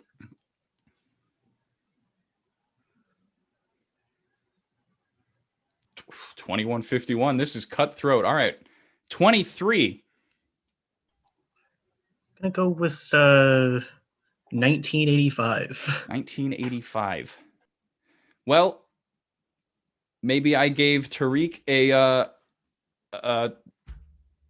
Tariq wins. Total price is $27.80. So Tariq, congratulations to all the other participants. I'm sorry I gave him a leg up. I saw 14, and last time I saw a 650, and I was like, this is too low. So Tariq, congratulations. I just want to write this down so I know who's getting all of the gift cards. That is gift card number 7. All right, Tariq, congratulations. You can leave if you want, or you can stick around, but you will no longer be able to win any more gift cards. So now, fun little trivia question. I call it a food amusement park. Most normal people call it a grocery store. Some Wegmans folks call it the Innovation Store. Where is this place that I'm talking about?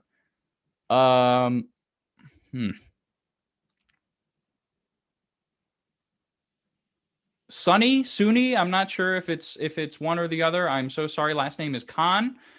why don't you come on down and try to answer this silly trivia question that I really hope you don't get it wrong, but if you need a hand, just ask for a hand, because I am terrible at telling people that they're not going to win anything. So please don't get this wrong. It's sunny, like the weather that we don't have in Okay. Rochester. Yeah. And I will be very sad if I don't get my Wegmans gift card. But I'm like 99% sure that it's B, Pittsburgh. It is B, Pittsford, New York. If you haven't been able to make it down there, the Pittsford store is it's a great time. It smells like bread. A lot of blueberries there. I buy all of my blueberries there because the blueberries that I've been getting at the Calkins Road store, not the jumbo blueberries, which are my favorite.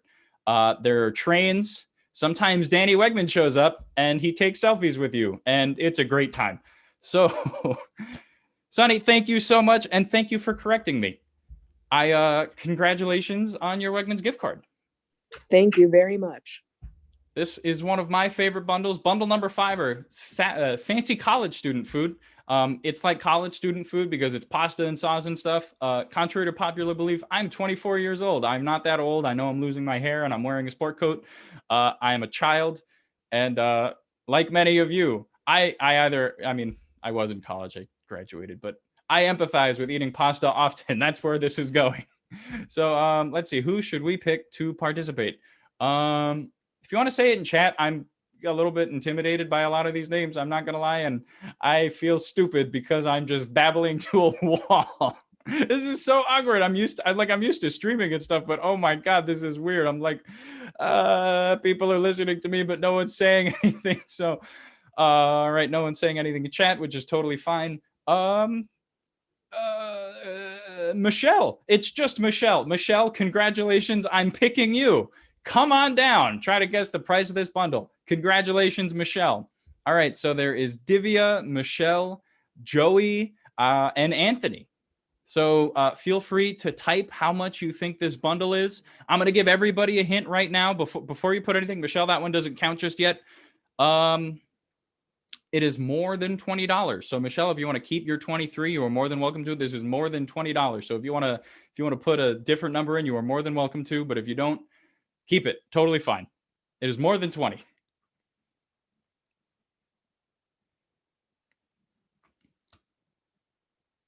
All right, we have a 27 from Divya, a 23 from Michelle,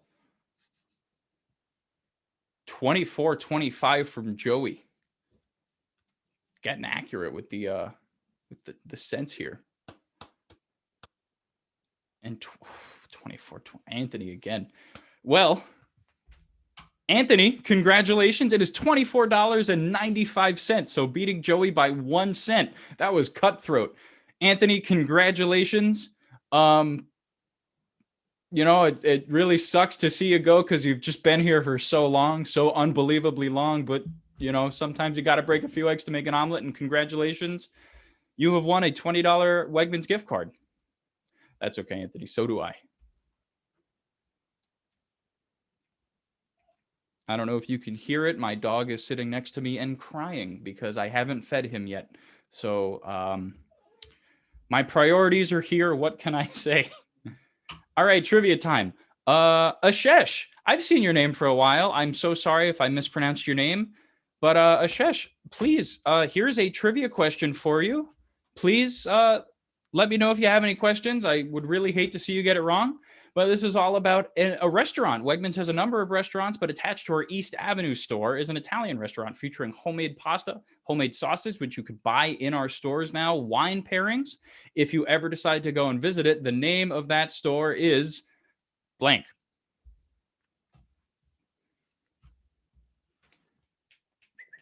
Come here. Oh, he does not want to come here because there's no food involved.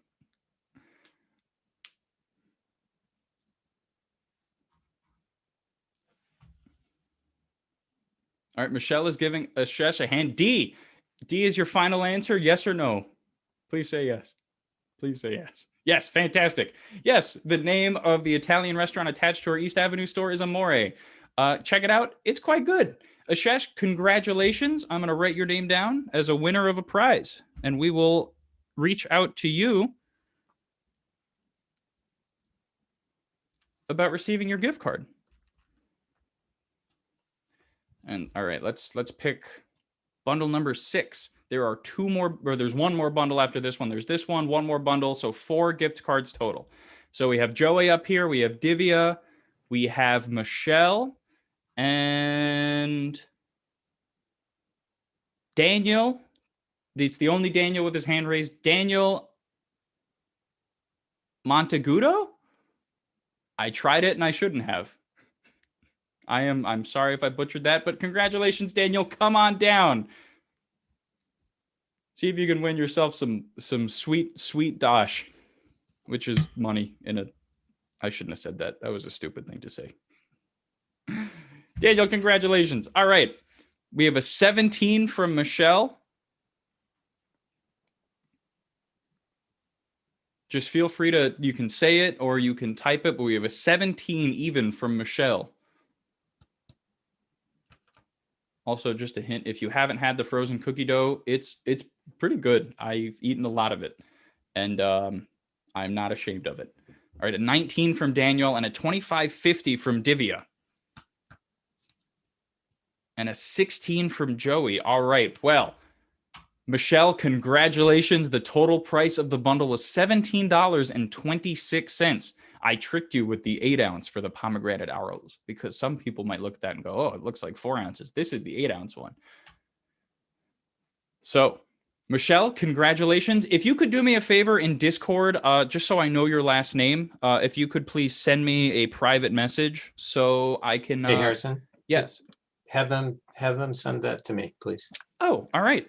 So for the folks Chuck. who have won, if you could please send a private message to Chuck Madison.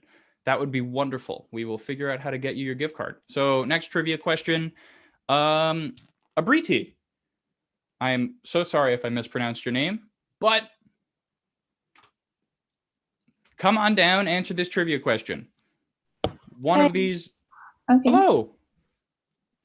All right. So if you did ever want to participate in new product tests or product surveys at Wegmans with Wegmans, you would sign up to be a Wegmans blank. A, secret agent. B, best friend. C, a Wegmans insider. Or D, a Wegmans Weg man. What does that mean?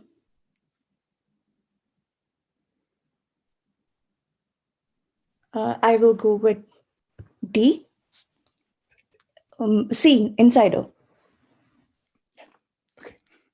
Yes, you are correct. It is C, a Wegmans insider. Abriti, congratulations. You have got the trivia question right. I heard D and my heart literally sunk. I don't know if you saw that, but I heard D and I was like, oh my God, I don't know what to do now.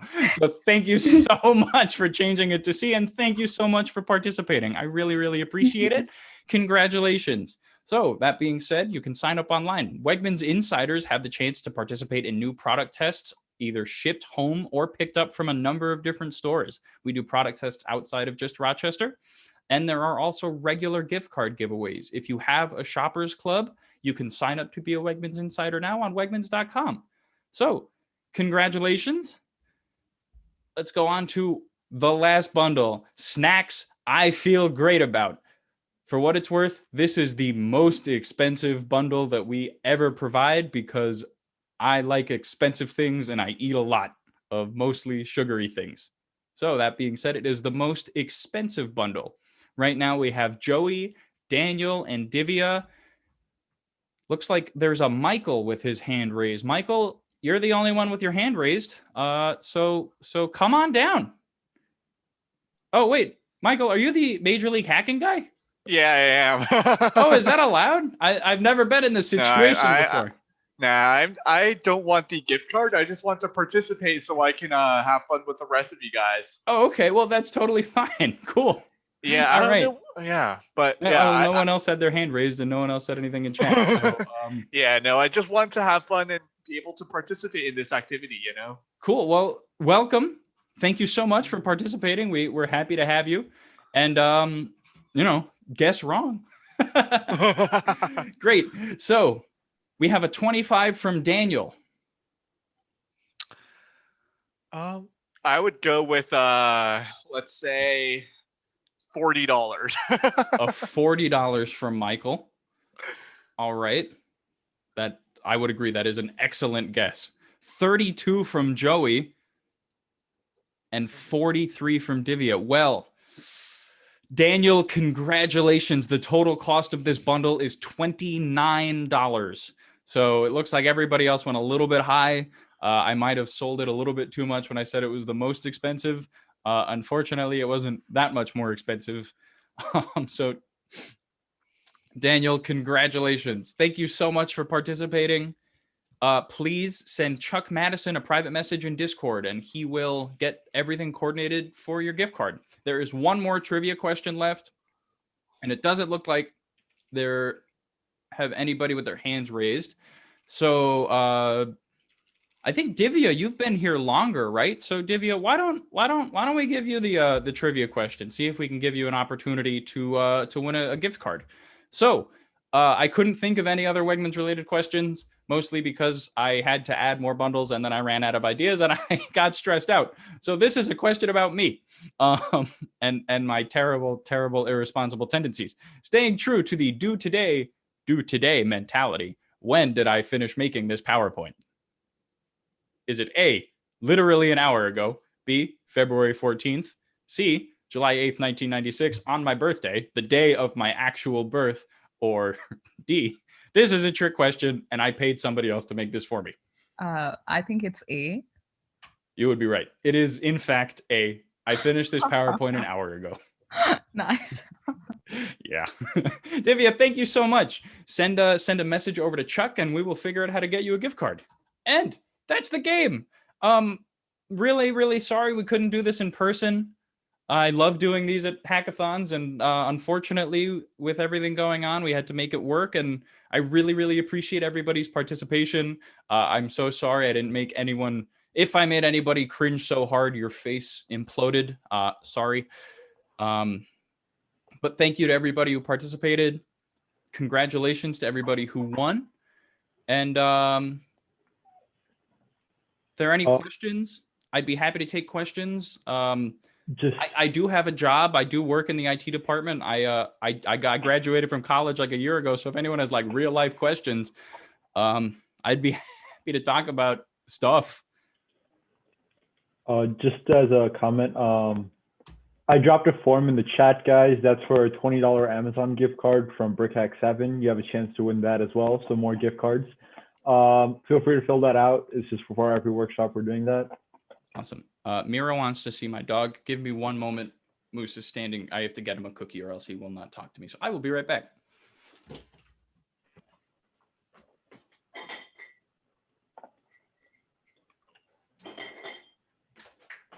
Come here.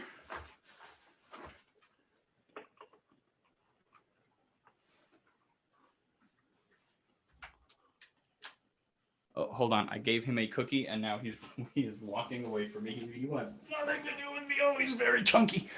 This is Moose. Moose is a cardigan Welsh Corgi. He's very heavy and he's kind of cool. I like him a lot. He smells like Fritos. So this is my dog. I hope this was valuable. Sometimes when I get bored and I stream, I put peanut butter on my pop filter and I just let him lick it off, which is probably why my microphone quality sucks so much. I don't know why I said that. I don't know why I am the way I am. I'm sorry too. Harrison's just trying to get more watchers on the stream. No, it just fell out. I'm sorry. Don't look me up, please.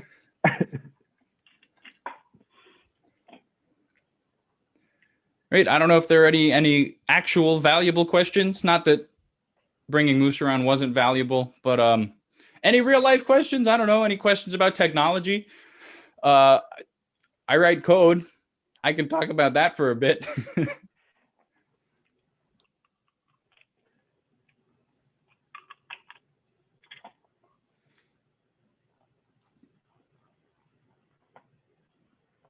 Nothing. All right. Well, thanks so much, everybody. Thank you so much for coming to watch. Really appreciate it. Hope you guys had a good time.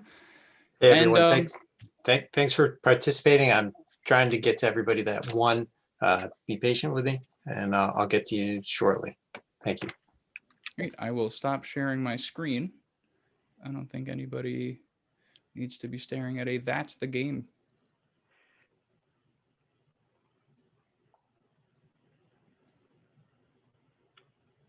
All right. Well, if there are no questions, that'll be the end of the Wegmans workshop. Well, thank you so much, everybody. Thank you for having me, and thank you for coming along for the game. I hope it was fun. I hope it was at least a little bit entertaining. Feel free to reach out on Discord if you have any technology questions. If not, enjoy the hackathon.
Hey everyone, we'll be starting the 30-minute tech talk with Constellation Brands shortly.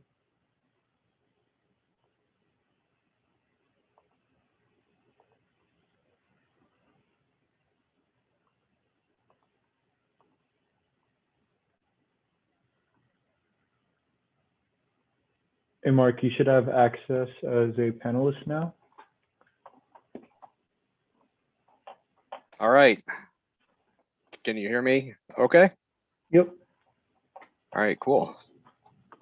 I'll give people a few minutes to jump on. Oh yeah, I'd say wait like maybe 5 more minutes before we get started. Okay. Yeah.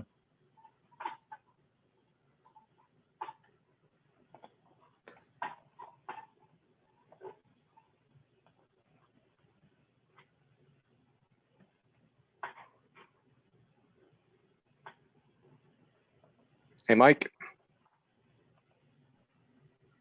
Hey, Mark, how's it going? Good. Good. I like your little background, the electric beach. Rip some pictures off our slides. Yeah.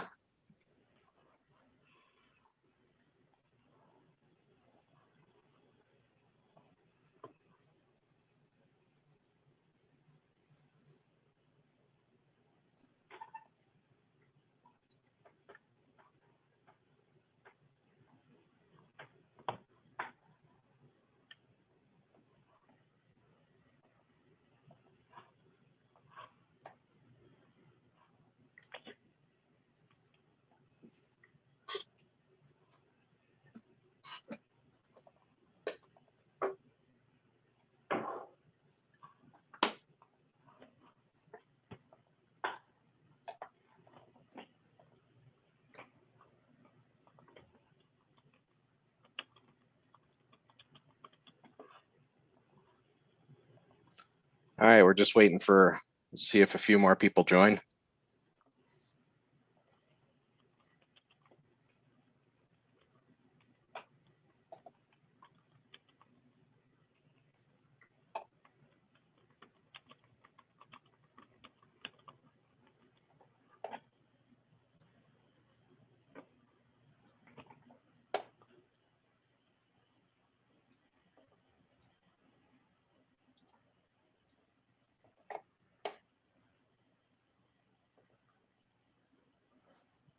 All right, while we're waiting for folks to join, I'm gonna make sure I can share my screen okay.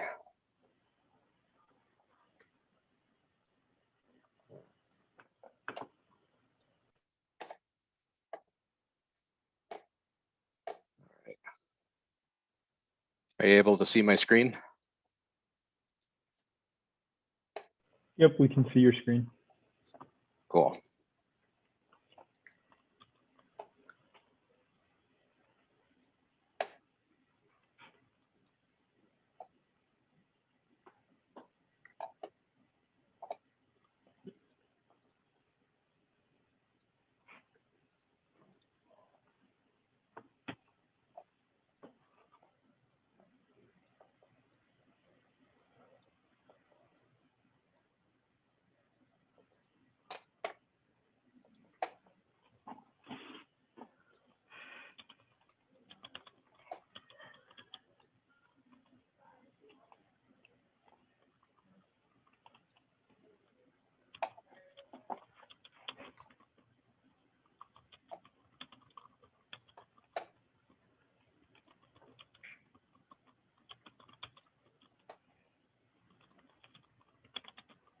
All right, just a couple more minutes and then I'll get started.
All right. Do you think we can get started, Pretty?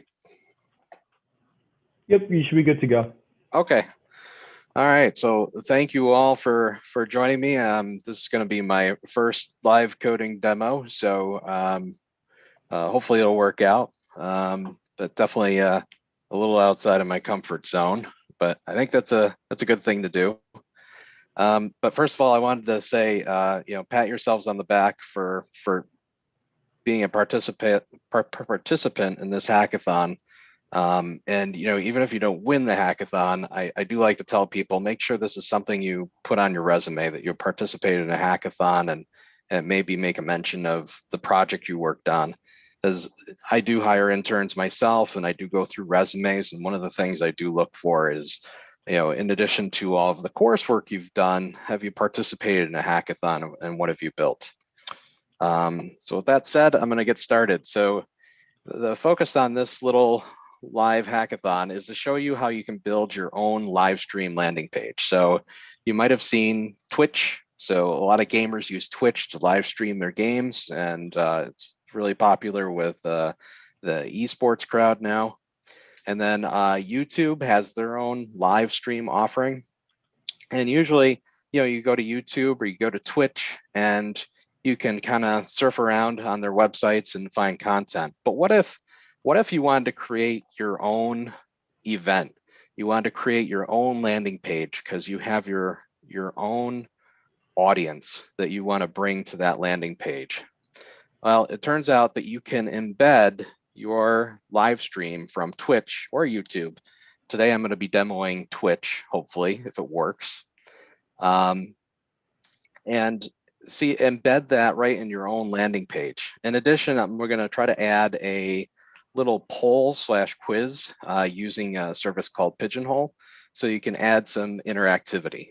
Because one of the things that we're focused on for this hackathon, our challenge is around getting people together, and what is that social atmosphere going to look like, or how are those connections going to be made, not only during this pandemic, but also after in the pandemic going forward. And I think one of the ways you can do that is by live streaming events, not just coding events, but like you could live stream a concert. I've seen DJs who have been having a rough time during the pandemic that have been live streaming off of Twitch. And I think it's a good way to get people together. So in this case, I'm gonna get started here so I don't take too much of your time. The first thing I'm gonna do is I need to create a landing page.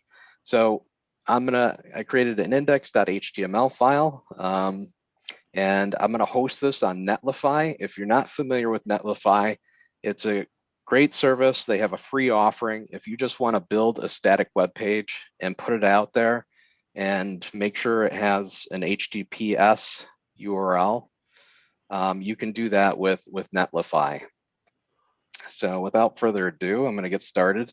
I got Visual Studio Code open, and I'm going to use like the Emmet abbreviation to kind of start my HTML document.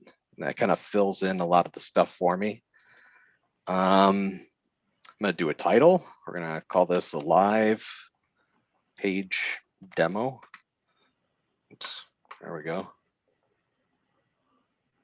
And that's probably good enough for my head. Is there anything else I need to change up? No, that's good just to get started. And I'm going to just do a little header. Let's do live page demo.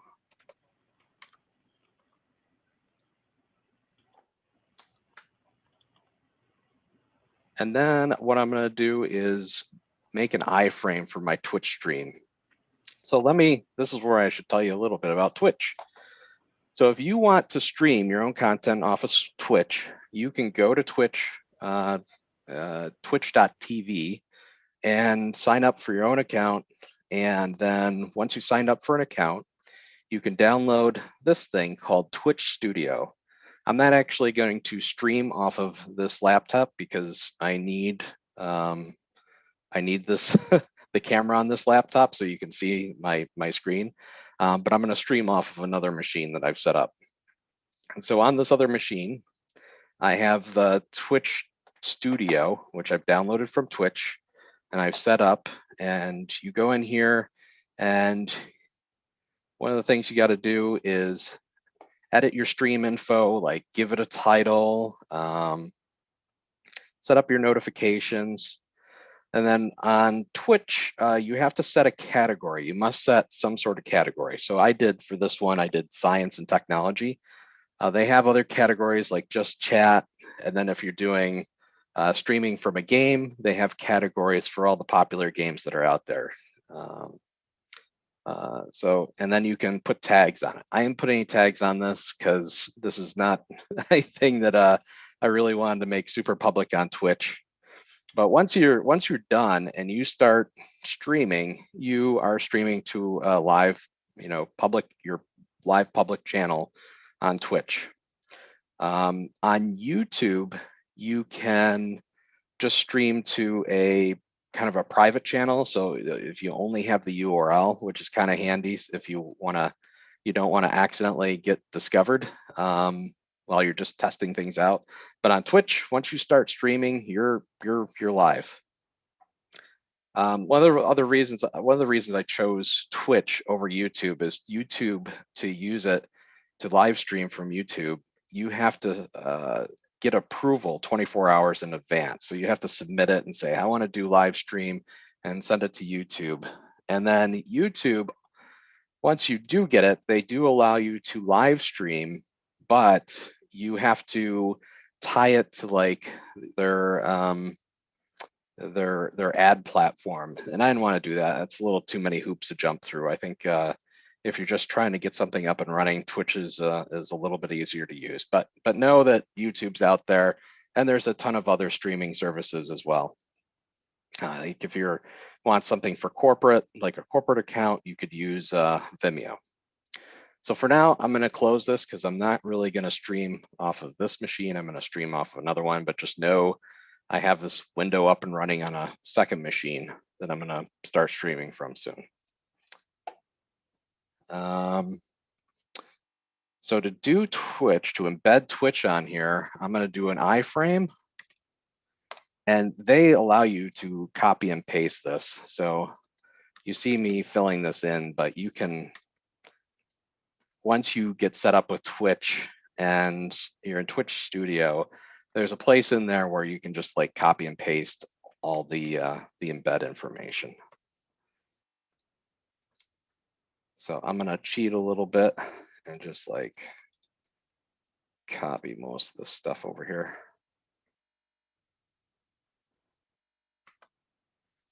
All right, so in this URL, you'll notice it has my specific channel name, Mark Foster 200OK on Twitch.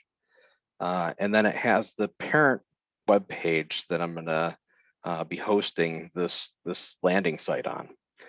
So in this case, I set up a Netlify page, and Netlify allows you to name the subdomain Netlify that you use, and live-page was available, so I picked that. Do allow full screen equals true. Frame order equals 0. And for the width, I'm just gonna, let me move this out of the way. Minimize that. That down there. For the width, I'm just gonna do a 1280 window. For height, I'm going to do 720, which I think is a 16:9 ratio. I'm not certain about that, but close enough.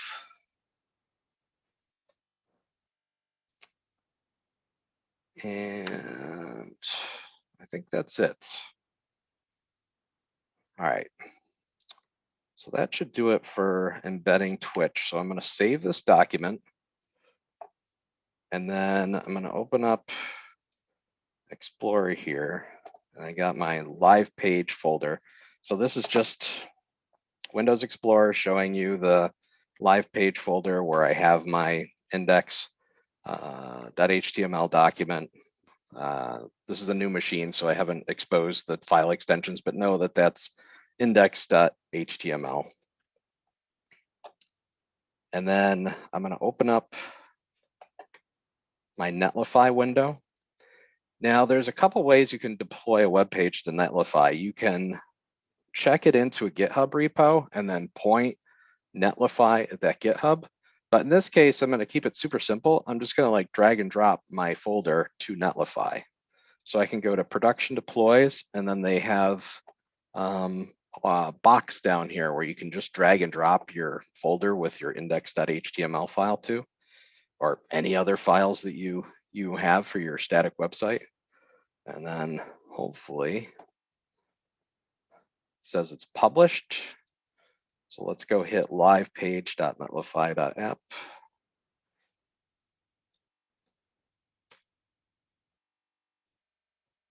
Okay, we got something to show up, but I'm not streaming right now on that other machine, so you don't really see anything. So what I'm going to do is I'm opening up Twitch Studio on my other machine, and I'm going to hit Start Stream, and then everything looks okay. So I'm going to hit Go Live.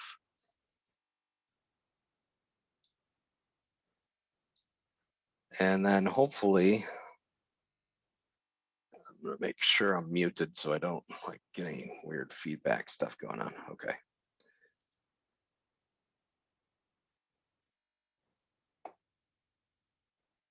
Fingers crossed. In fact, you know what? I'm gonna reload this page, make sure it's. Oh, there I am. So this is you see me on a webcam on another machine running my Twitch Studio and streaming off that machine. So cool. Now I have my own landing page. It looks grossly simple. I would hope that if you create your own landing page, you know, the whole point of it is to make it yours. So if this was like an official Constellation Brands event page, you know, you would probably put like the Constellation Brands logo, style it, all that good sort of stuff. But this is kind of boring. You can just watch me, you know, sitting here talking on the stream with a bit of a delay as Twitch, you know, takes like a half a second to transcode everything. Let's see if we can add some interactive component of this to make this a little bit more of an event. So what I'm going to do is I found a service called Pigeonhole. Not sure that's the best name in the world. And what Pigeonhole allows you to do, and there's a few of these services that are similar, is you can set up a live like Q&A type questionnaire or like poll or whatever. So I set up a few poll questions, and I'm gonna go and I'm not going to explain exactly how to do all this in Pigeonholes because they have a good help menu and you can figure it out. Basically, if you go into agenda, you set up an agenda like a time that this thing's going to be live, and then you can go in and edit it, which they'll tell you all about. And there's different type of quizzes and stuff you can do. But I'm going to go into more settings and then integrations, because one of the things that I do like about Pigeonholes is you can go down here to embed. Mark, could I interrupt real quick? Yeah, someone in the Q&A section asked, does Netlify works on the same network or internet? Netlify is just out on the internet. So that Netlify page is live. So you can hit that right now. So if you go to live-page.netlify.app, HTTPS, you should be able to see the stream that's coming out of my Twitch stream right now. Does that answer the question? I think it does. Okay, cool. All right. Now you can build this page local. In fact, one of the ways that if I'm building a static page, I will use a plugin for Visual Studio Code called Go Live, and it'll launch that page locally. Allow access. But the problem with it is that Twitch won't play on a local page. So because this is my local host, the Twitch embed will fail. So that's one of the reasons I'm using Netlify to demo this. Okay, where was it? All right. So back to Pigeonhole. Where did I put that?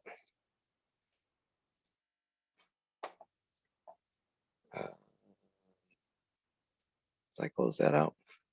Hopefully not. Oh, here. Yeah. Duh. Okay. So one of the things that Pigeonhole allows you to do is embed one of these polls or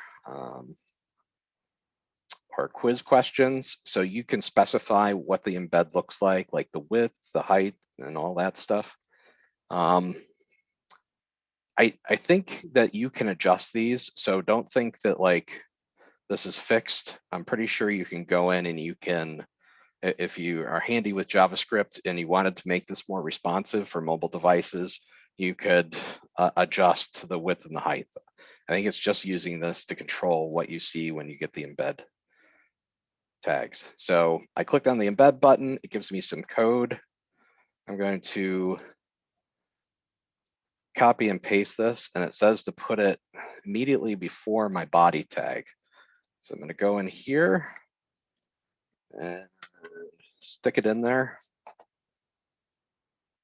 Save it.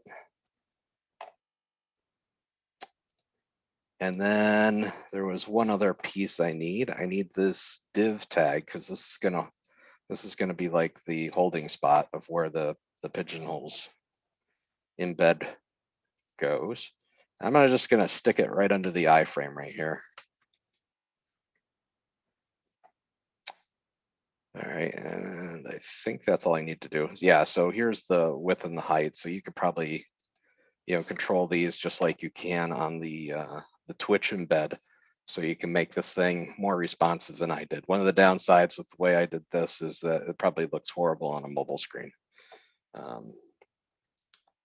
So let's go and publish this to Netlify. Bring up.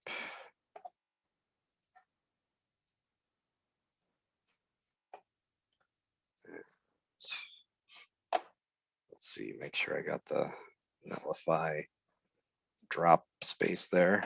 All right, published. So let's go to our live site.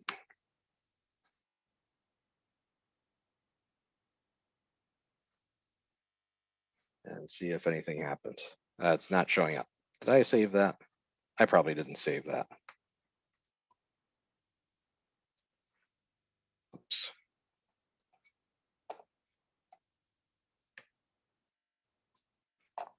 Let me try that again.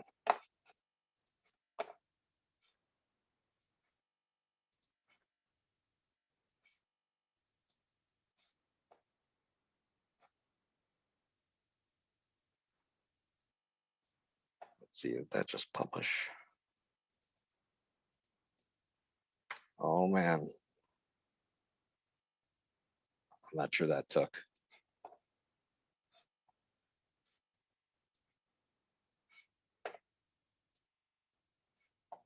All right, that definitely published. Let's see. I don't see anything showing up. So I'm gonna do view page source here.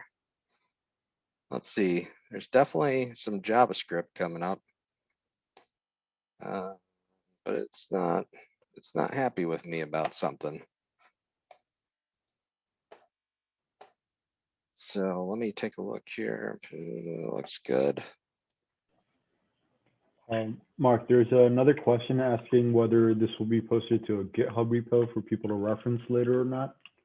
Yes, it will. In fact, I'm gonna post the GitHub repo for this to the Constellation Brands general page, or the and also I'll put it on the Constellation Brands resources page so you can get this. All right, so it looks like I copied and pasted, and it's showing up here. I got my div, so I'm gonna bet there's some type of JavaScript error because it's probably angry with me. So I'm gonna do my F12. That's not the F12 I wanted. Bring up my dev tools here. Ugh. Okay, let's break this out into, let's see, let's go to console. Oh, got an extra comma in there. What?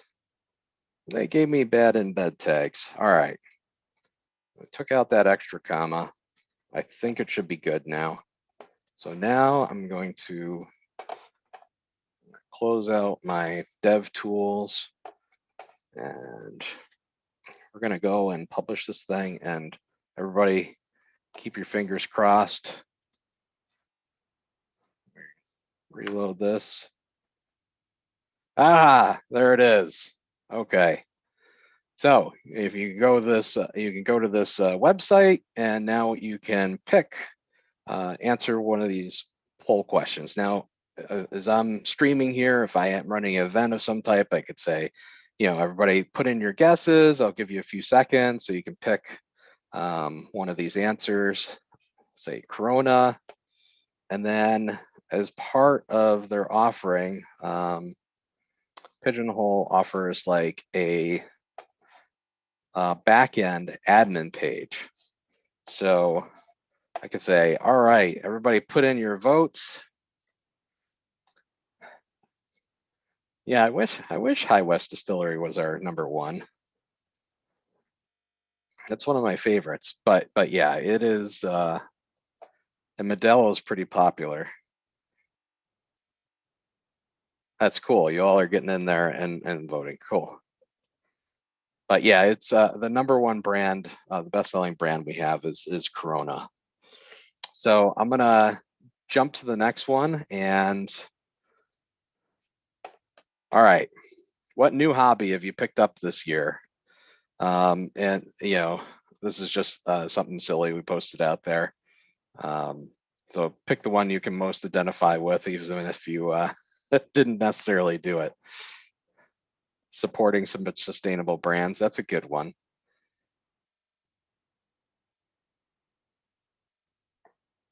But this is what makes, a live event a little bit more interactive.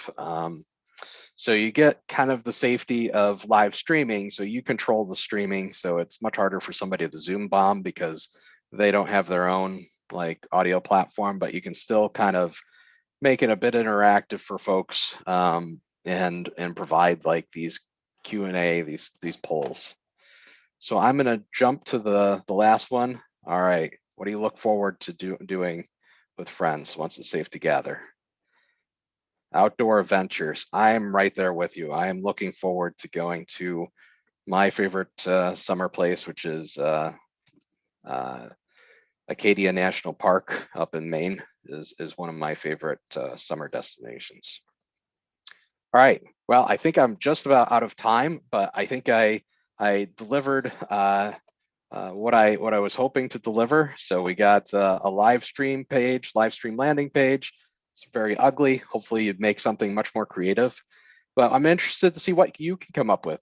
So you could build your own live stream landing page and then add your own interactive element. In this case, I used a service that does this live polling. You could build your own application that does live polling to add some sort of element of interaction to your meetup. So Mike, are you on? Yep, I'm here, Mark. Were we gonna do some type of thing here? If you're talking about like having a raffle for a swag Yeah. prize, yes, we are. All right. Pradeep was nice enough to share Google Form. So now that we're virtual, we're gonna ask people that are on the invite here or they're attending to go to the chat and fill out that Google Form. All right. And then, oh, sorry, Mark, that's a cut you off, but you know, we named some technologies here. These are things that we work with. So not to put Mark out, but if you have questions on these, swing by our booth. We have people that are very familiar with these things if you want to use them or have questions about them. Sorry about that, Mark. Yeah, no worries. So I'm gonna post the repo for this. I just posted, I put it under my personal GitHub account. It's MIT license. There's not much to it. You saw most of the code that's in there, but there's going to be a document called finished index-finished, and that has the final, essentially what I just showed you. And so you can build your own index.html and check it out and see what you can come up with. But thank you so much for joining me, and again, look forward to what you all come up with, and give yourselves a pat on the back for taking the initiative to do something outside of your normal classes and outside of your normal comfort zone. And like I said, be sure to, if you do submit a project, be sure to mention that on your resume that you participated in a hackathon and that you did submit a project. All right. Thanks a lot. See ya. All right. Thanks, Mark, for the workshop. I'll reach out to you, Michael, with all the information for the swag giveaway. And if you want to do it during the event, we have their Discord name, so you can shout them out on your channel, and they can come reach out to you there. Oh, that'd be awesome. Yeah. Yep. I wish I could get you guys this stuff during the hackathon, but we have to send it through the mail. But I wish we could get you more of the stuff during the hackathon. Yep. And I will be handing it over to our 4:30 p.m. workshop activity with McKenna. See ya. Thanks, everyone.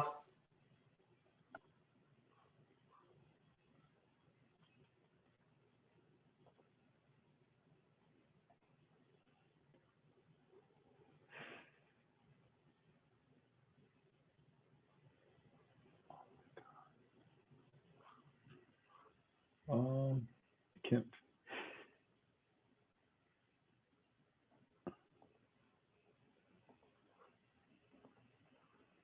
You should be able to share your screen, McKenna. I've also made you host, and I will be back in about half an hour. See you guys.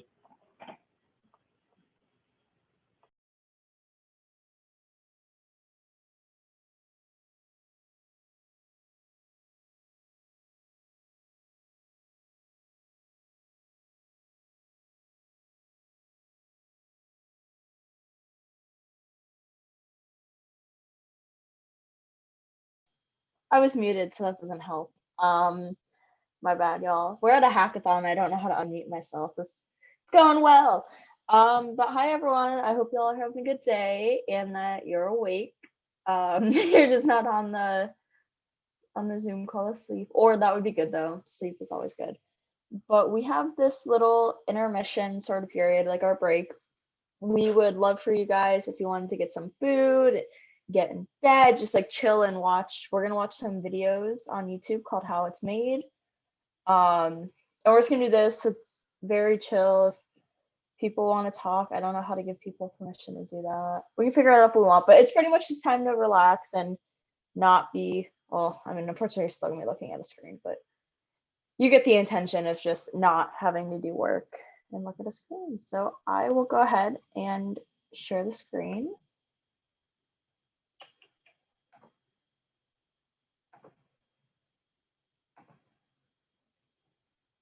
Okay, can people hear this? Mira, I might need your help here.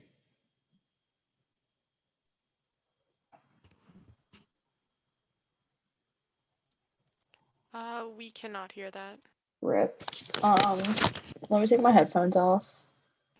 That's not gonna help. It's where when you share your screen, there's an option with audio, I believe.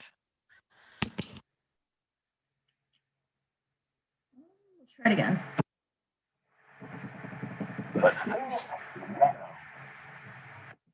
Well, now Fair it's enough. coming from your speaker is the issue.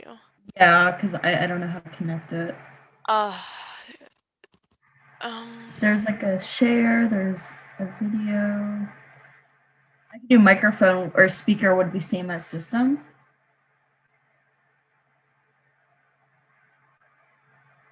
that might be it.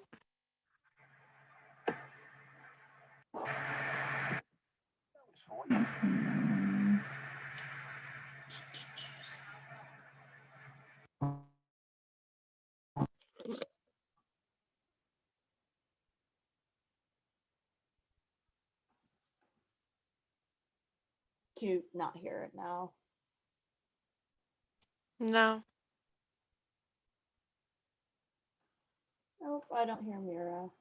I'm thriving.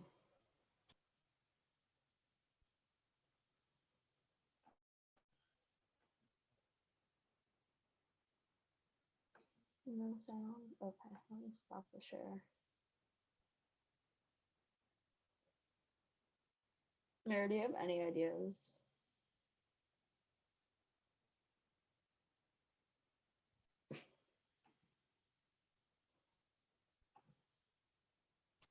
Check Discord. I sent a link.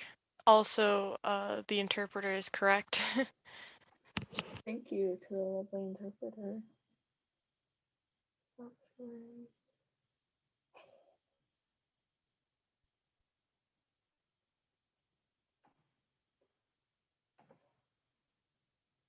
Haha! Interpreter. Thank you. I can't see it. It's Ash. Thank you, Ash. Oops. Go on the screen.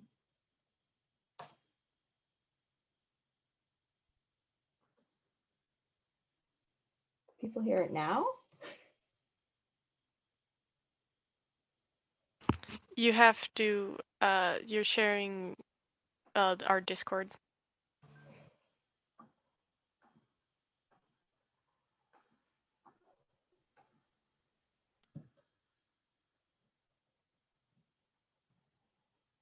Okay, I'm gonna do this one more time. And then I'm about to pass it off to somebody else. Maybe.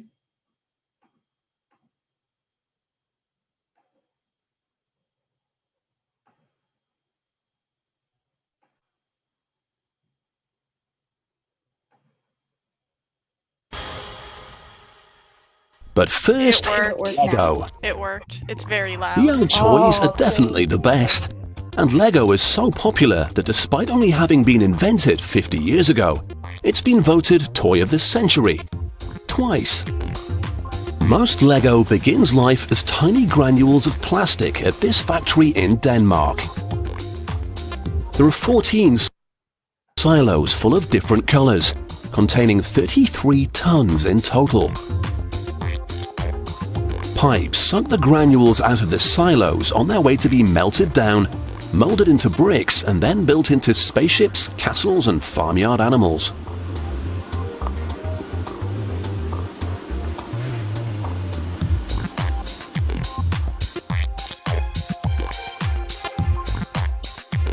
In this hall, there are over 1,000 machines making the bricks 24 hours a day, but there's not a single person in sight. The machines melt the granules at 232 degrees Celsius, shape them, cool them down, and then spit them out into the containers below, all in under 10 seconds. This rapid process helps Lego to make 1.7 million bricks every hour. That adds up to an enormous 15 billion a year. The factory is almost completely automated. When a container is full, a robotic car collects it and takes it to the storage hall.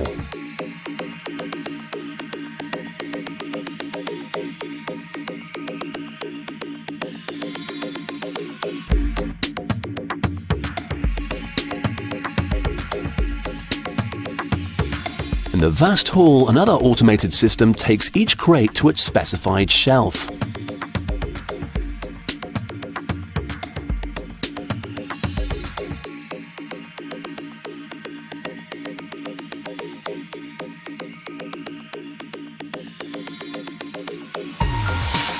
But Lego isn't just a bunch of plastic bricks. The world of Lego is populated with all kinds of tiny people. This machine spits out 15,000 heads an hour.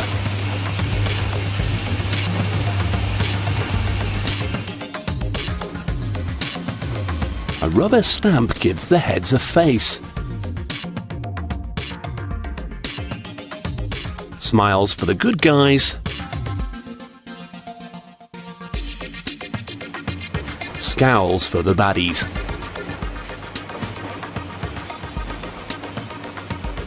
The bodies are made and painted just like the heads, and this is where they'll be joined together. Firemen will get their uniforms, knights don their armor, and pirates will be given their plastic wooden legs.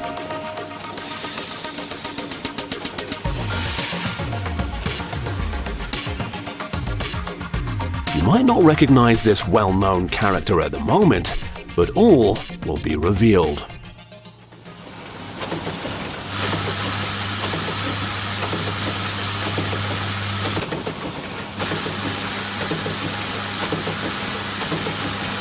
When a camera spots a school uniform the wrong way round, the body is ejected by a blast of air to come round again. As the heads and bodies are attached, a Lego Harry Potter appears.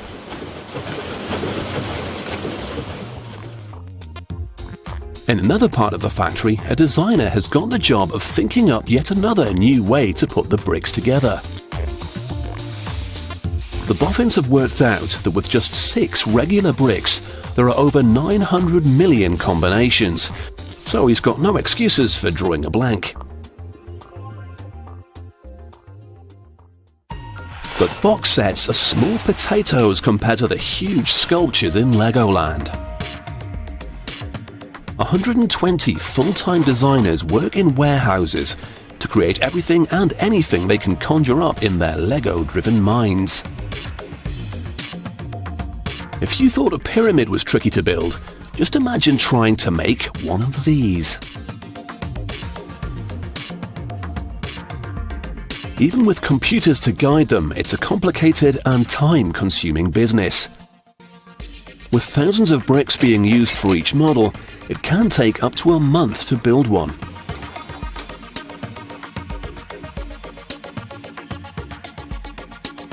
Lego has made its name by being simple, but some of the sculptures it can be used to create are anything but. Its versatility is the key to its enduring appeal, and it's helped Lego sell an amazing 200 billion bricks worldwide.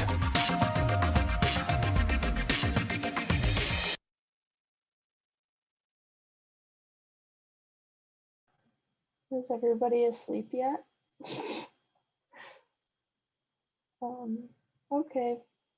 Well, we're gonna go to another one. We're gonna go to medieval axes, so maybe that'll be a little bit more riveting. We're getting Now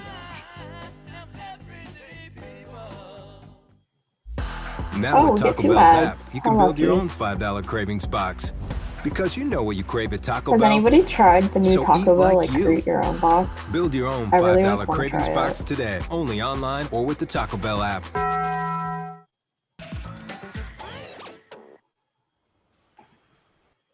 During the medieval era, axes were more than tools. They were terrifying weapons that could inflict very deep wounds.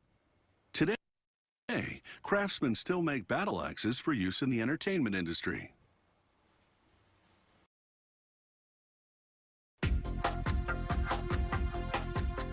The medieval battle axe was a brutal weapon. With a single blow, it could break through a knight's armor and fatally wound him. To produce an authentic replica for movies and TV shows, the blacksmith consults reference books. He sketches the axe head design on paper, roughing out the details to the desired scale. He cleans up pieces of old carbon steel, which he'll combine with other metals.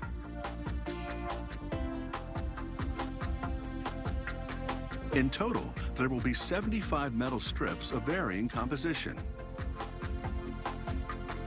To complete the mix of metals, he cuts an old blade made of nickel steel alloy into equally sized strips. He loads 37 strips into a vise. He tightens the vise and tack welds them together. He sands the welded stack. He rubs oil into the stack to prevent oxidation.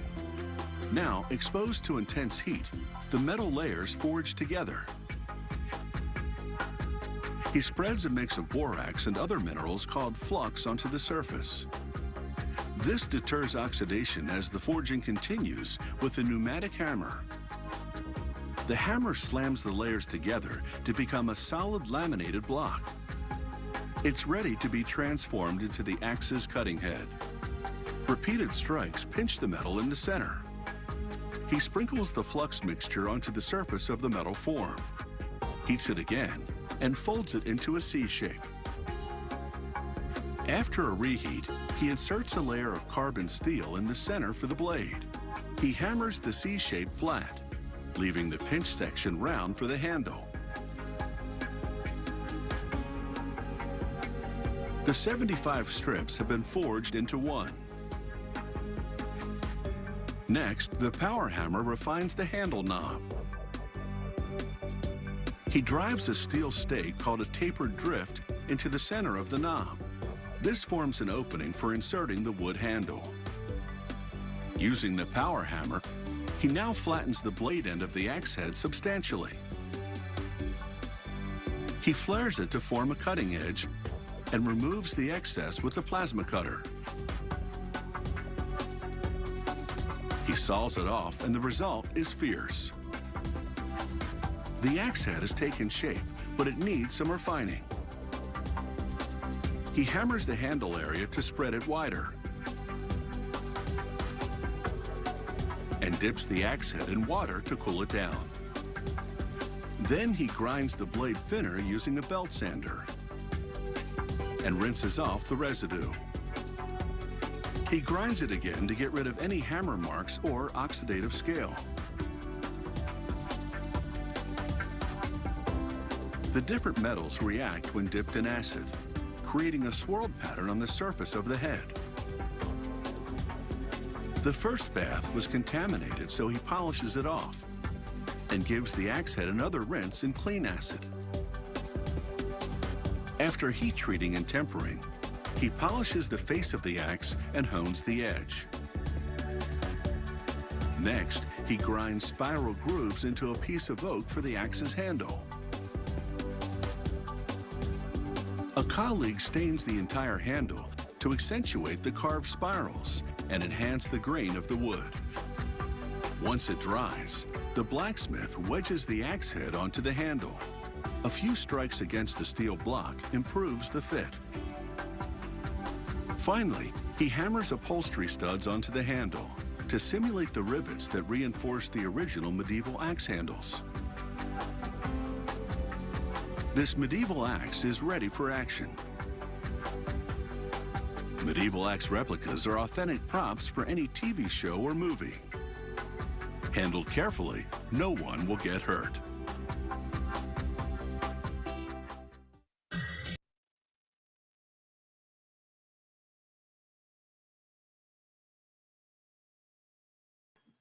Hello. I think we actually just went up a person. Oh my goodness, we're up to 13. We're in double digits still. People, okay. So we have another video. But like, would people like to talk instead? We went up. Oh no, just kidding. I can't read. But I don't know. I can start another video on bricks. Okay, I'll just start another video. We're gonna watch how bricks are made. So if you go to RIT, it's probably very vital information to have. Those three little pigs knew what they were doing when they built that brick house. Not only are bricks wolf-proof, they're also fireproof, pest-resistant, and weather-resistant. No wonder they're one of the world's oldest building materials. Bricks are often made of shale, a lightweight rock that splits easily into thin layers. Quarry machines dig 40 centimeters down to expose the shale to the elements for 2 years. This weakens it, making it easier to process once it gets to the factory. A 4-foot-high stone wheel with a steel tire grinds the shale into powder. It grinds up 50 tons of shale per hour. A screen sifts out any pieces that need more grinding. The powder goes to the pug mill, which mixes it with water. This makes a thick paste that will next go through the extrusion machine. The extruder forces the paste through a rectangular opening to form one long continuous piece called a slug. At the same time, it shaves off the crustier top layer to expose what will become the face of the brick. If this gray shale mixture is fired as is, it'll naturally produce a red brick. To engineer a different color, they coat the slug in sand mixed with an oxide mineral such as zinc or iron. Next, they texture the surface with a textured roller. This is just one of many popular designs. Then, a large knife comes down like a guillotine and slices the slug into 5-foot lengths. You might be wondering where those 3 holes came from. Well, remember how the paste goes through the extruder to form the slug? Inside are 3 pins. They make 3 holes designed to decrease the brick's weight. Out of each 5-foot length, they cut 20 3-inch bricks. The ones on the ends are uneven, so they go back into the mix to make new slugs. Next comes the delicate job of stacking these newly minted bricks to be. A machine first separates them. Then, using inflating bags, it grasps them, raises them,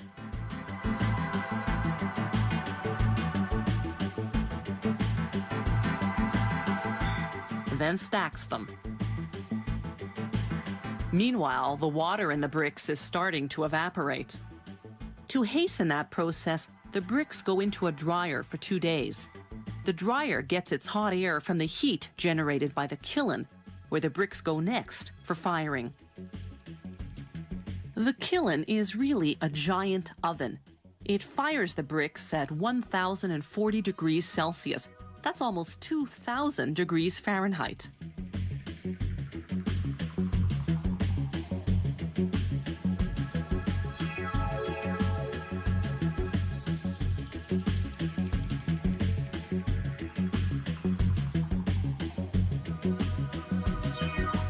One and a half days later, the bricks are ready.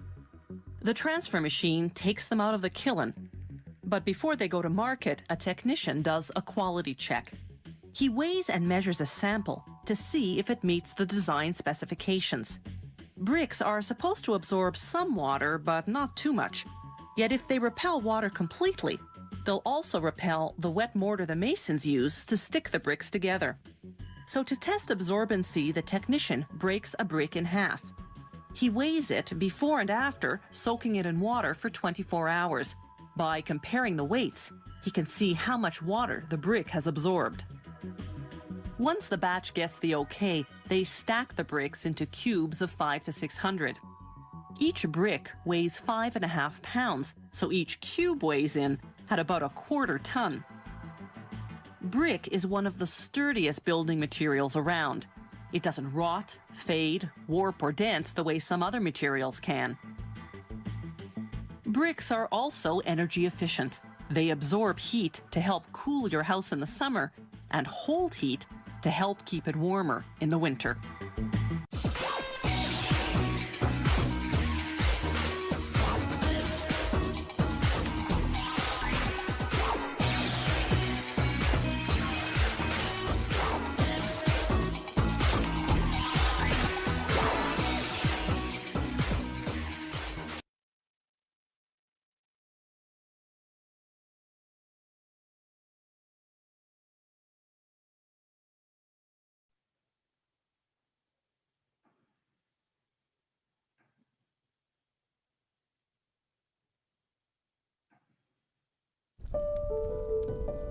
This is the checkers game where grandson and granddad will bond. This is the pool where Cannonball records will be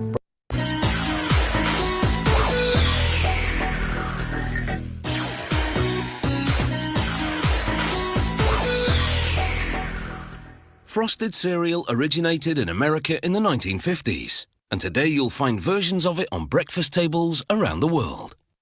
It's one of the first things some people reach for in the morning.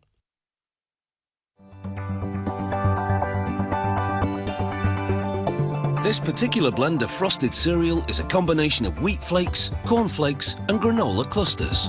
Half the flakes are frosted and half aren't. And there's honey, rolled oats, and rice in the granola.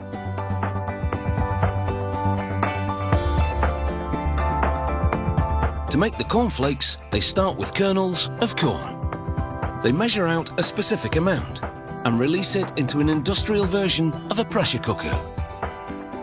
The operator locks the lid and the system pipes water and flavorings directly into the cooker. It rotates for an even distribution of heat and an even cooking of the grains. After about 3 hours, the kernels have absorbed moisture and softened. As the corn flows out of the cooker, a screw conveyor system moves it towards a dryer. They cook a measured amount of whole wheat kernels in water and flavorings. They only need an hour in the rotating pressure cooker. Like the corn, the whole wheat absorbs a significant amount of water during cooking. The kernels are about 30% moisture when they exit the cooker. They now merge with the corn en route to the dryer. The drying time will bring the moisture content down to about 19%, making the kernels the right consistency to be transformed into flakes. The grains now flow into a mill. The mill has 2 big heavy rollers, similar to the kind used to level tarmac. The kernels fall between these rollers, and they exert tons of pressure to flatten each individual kernel into a flake. In the process, the wheat flakes turn whiter and the corn turn more yellow. At this point, the flakes are still quite soft and not at all tasty. A trip through a long toaster oven will give it that crisp cereal consistency. It's a high temperature toasting and reduces the moisture content from 19% to just 3%. Here, you can see the flakes before toasting and after. The toasting not only makes the corn and wheat flakes crispy, it also enhances the colour and flavour. A ride on a conveyor cools them down. Along the way, they split into 2 different streams. One stream of the mixed flakes travels towards the sugar coating station. The other heads into a flavouring drum. The drum revolves to gently toss the cereal as a sprayer applies a granola kind of flavouring. The other stream of wheat and cornflakes enters the sugar coating drum. A sprayer disperses a sugar and water mixture as the drum tosses the flakes. Then they travel through a dryer, and this cures the frosting to the flakes. The frosted and the flavoured flakes now flow onto the same conveyor. It bounces the flakes around to blend them together. To boost the nutrition content, they add honey-flavoured granola. The granola clusters flow onto a conveyor. They'll merge with the frosted and flavoured flakes. This feeder pipe showers granola onto the flakes. This frosted cereal is now ready for supermarket shelves. Machinery dispenses specific amounts into a plastic sleeve, which is heat sealed, then severed at both ends. Mechanical arms then pick up boxes, open them, and place them on a conveyor. Push rods guide the bags of cereal into the boxes. The best before date and other information have been printed on the outside. Nozzles apply glue to the ends, and the boxes brush by a side barrier that closes them. Producing and packaging this frosted cereal blend has taken about 5 hours. Now people can wake up to their first meal of the day knowing how it's made. Cheers from the Breakfast Brigade. Colonel of Corn, we salute you.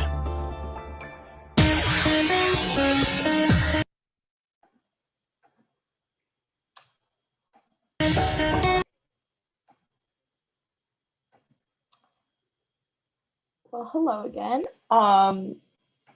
Thank you to anybody who's still here, and thank you to Ash for helping me in the beginning. I very much appreciate it. I will be passing it off. We have a talk from the Simone Business Center, I believe, is what is next. Let me go check that. So yeah, we have the RIT Simone Center coming next. I hope y'all are excited to listen to them talk and give a cool talk about how to pitch your project. I will turn the controls back over to Pardeep. Thanks, McKenna. Except how do I do that? Oh wait, hold on, I don't have sound. Hover over my name in the participants. It'll go more and then assign host.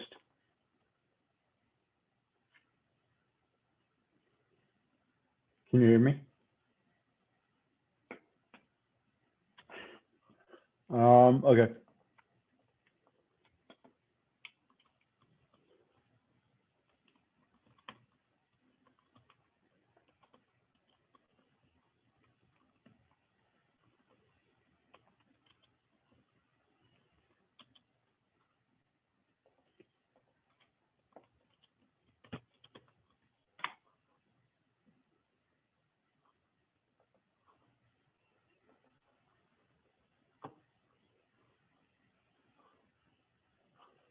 All right, I'm back to being host. Is Richard here? Yes. Promote to panelist. Hey, Richard, how's it going? That's impressive. I don't know how you did that. I was like in watching you in Oblivion, and then you pushed a button and I flipped into another room. So yep. It's yeah, you can promote them to panelists and then you get all the access that we have. that's neat. How many folks are, wait, it looks like we have 22 folks here. Yeah. So we have 17 attendees and then the rest of us are interpreters, you and us directors. So can you give me access for a little presentation I have? Just a tiny little presentation. As a panelist, you have complete access. You can just share.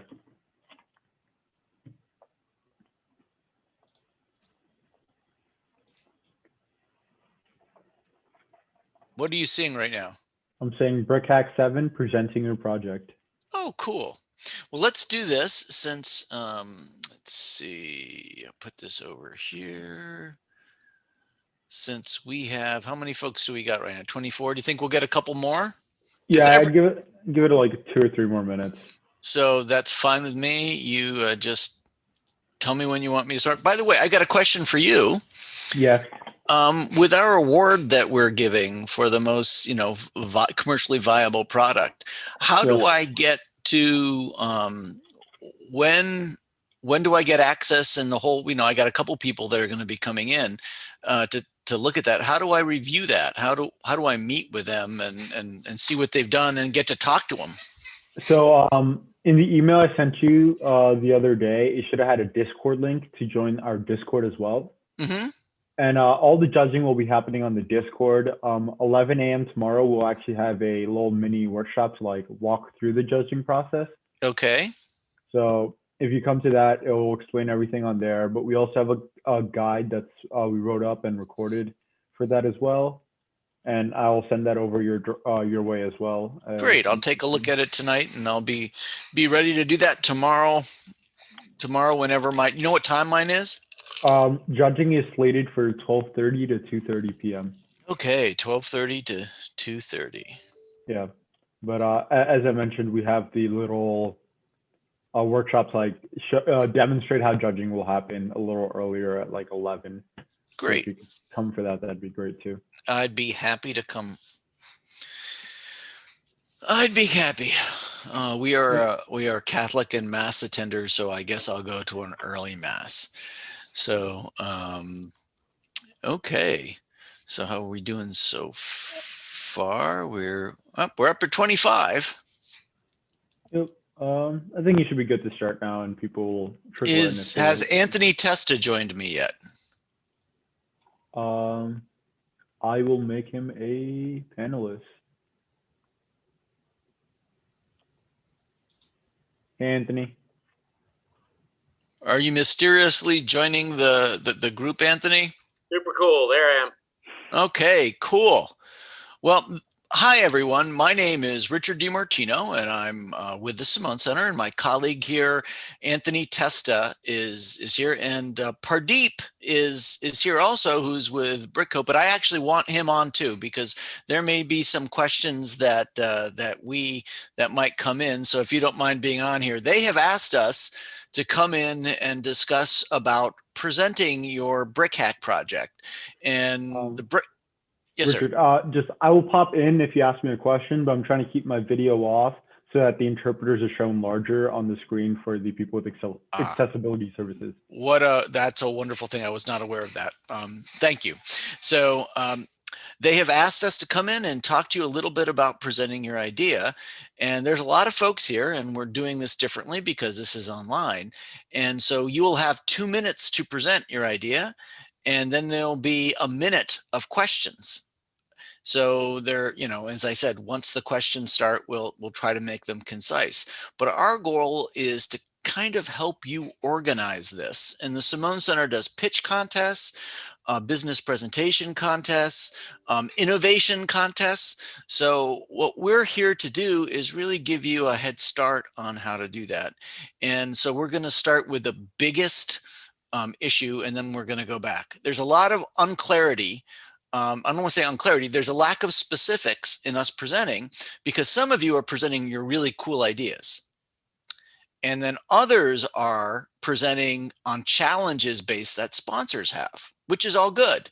So for us to tell you how to present something, it really doesn't, it's not going to work. What we have to tell you is, here are some ideas in doing it, and that you should look at what's important for your presentation and do it, which means what problem are you solving, who you are, why it's important, how much you've gotten done, and then some comment on the criteria of your challenge or your project, which is, we've done something innovative, or we've taken an IP or an API, excuse me, and we've done something that hasn't been done before that's going to be useful to the clients of the people that are, that have been challenges. So if you look, we have BrickHack 7 presenting your idea, and I'm starting off.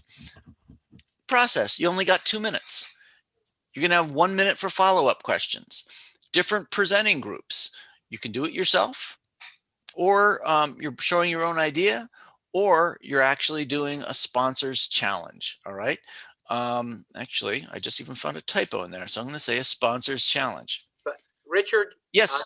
Just so you're aware, the screen that I can see is not your deck anymore. It's not. What is it? It says at the top, question 10th grader, 11th grader, 12th grader. I don't think I'm seeing something different than other people, so I just wanted to make you aware. Well, that is a mess up on my part. How is this going? There you go. Yay. All right. Well, my apologies, folks. That's, I always take notes, and they're copious notes, and then I do my stuff based on those. So having said that, so when we're talking about our BrickHack presentations, 2 minutes, 1 minute for questions, very limited amount of time, but you have to start off by letting people know what you're doing. And then you have to, in the other logical part of your head, show them why what you've done fits the criteria that you're actually working on, whether it's a challenge or a general hack. So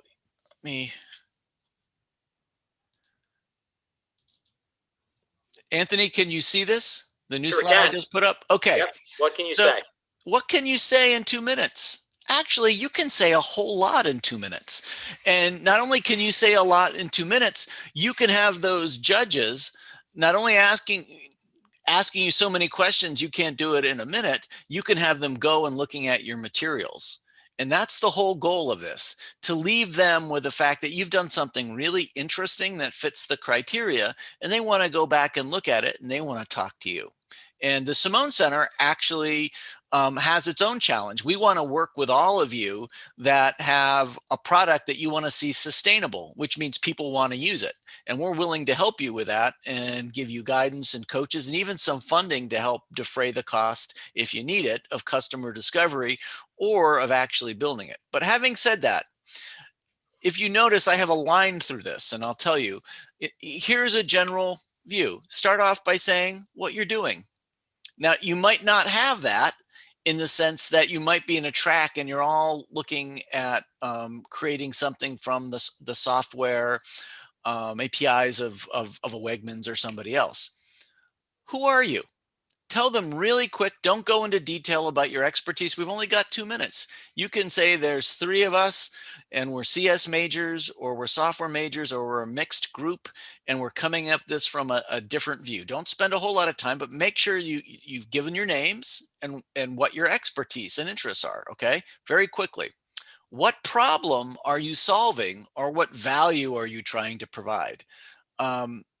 If you don't tell people that, particularly if this is your own project, then there's a challenge with it, because everybody that does something cool is doing something that is an important problem, even if you're just doing it for a sponsor that's trying to do something important.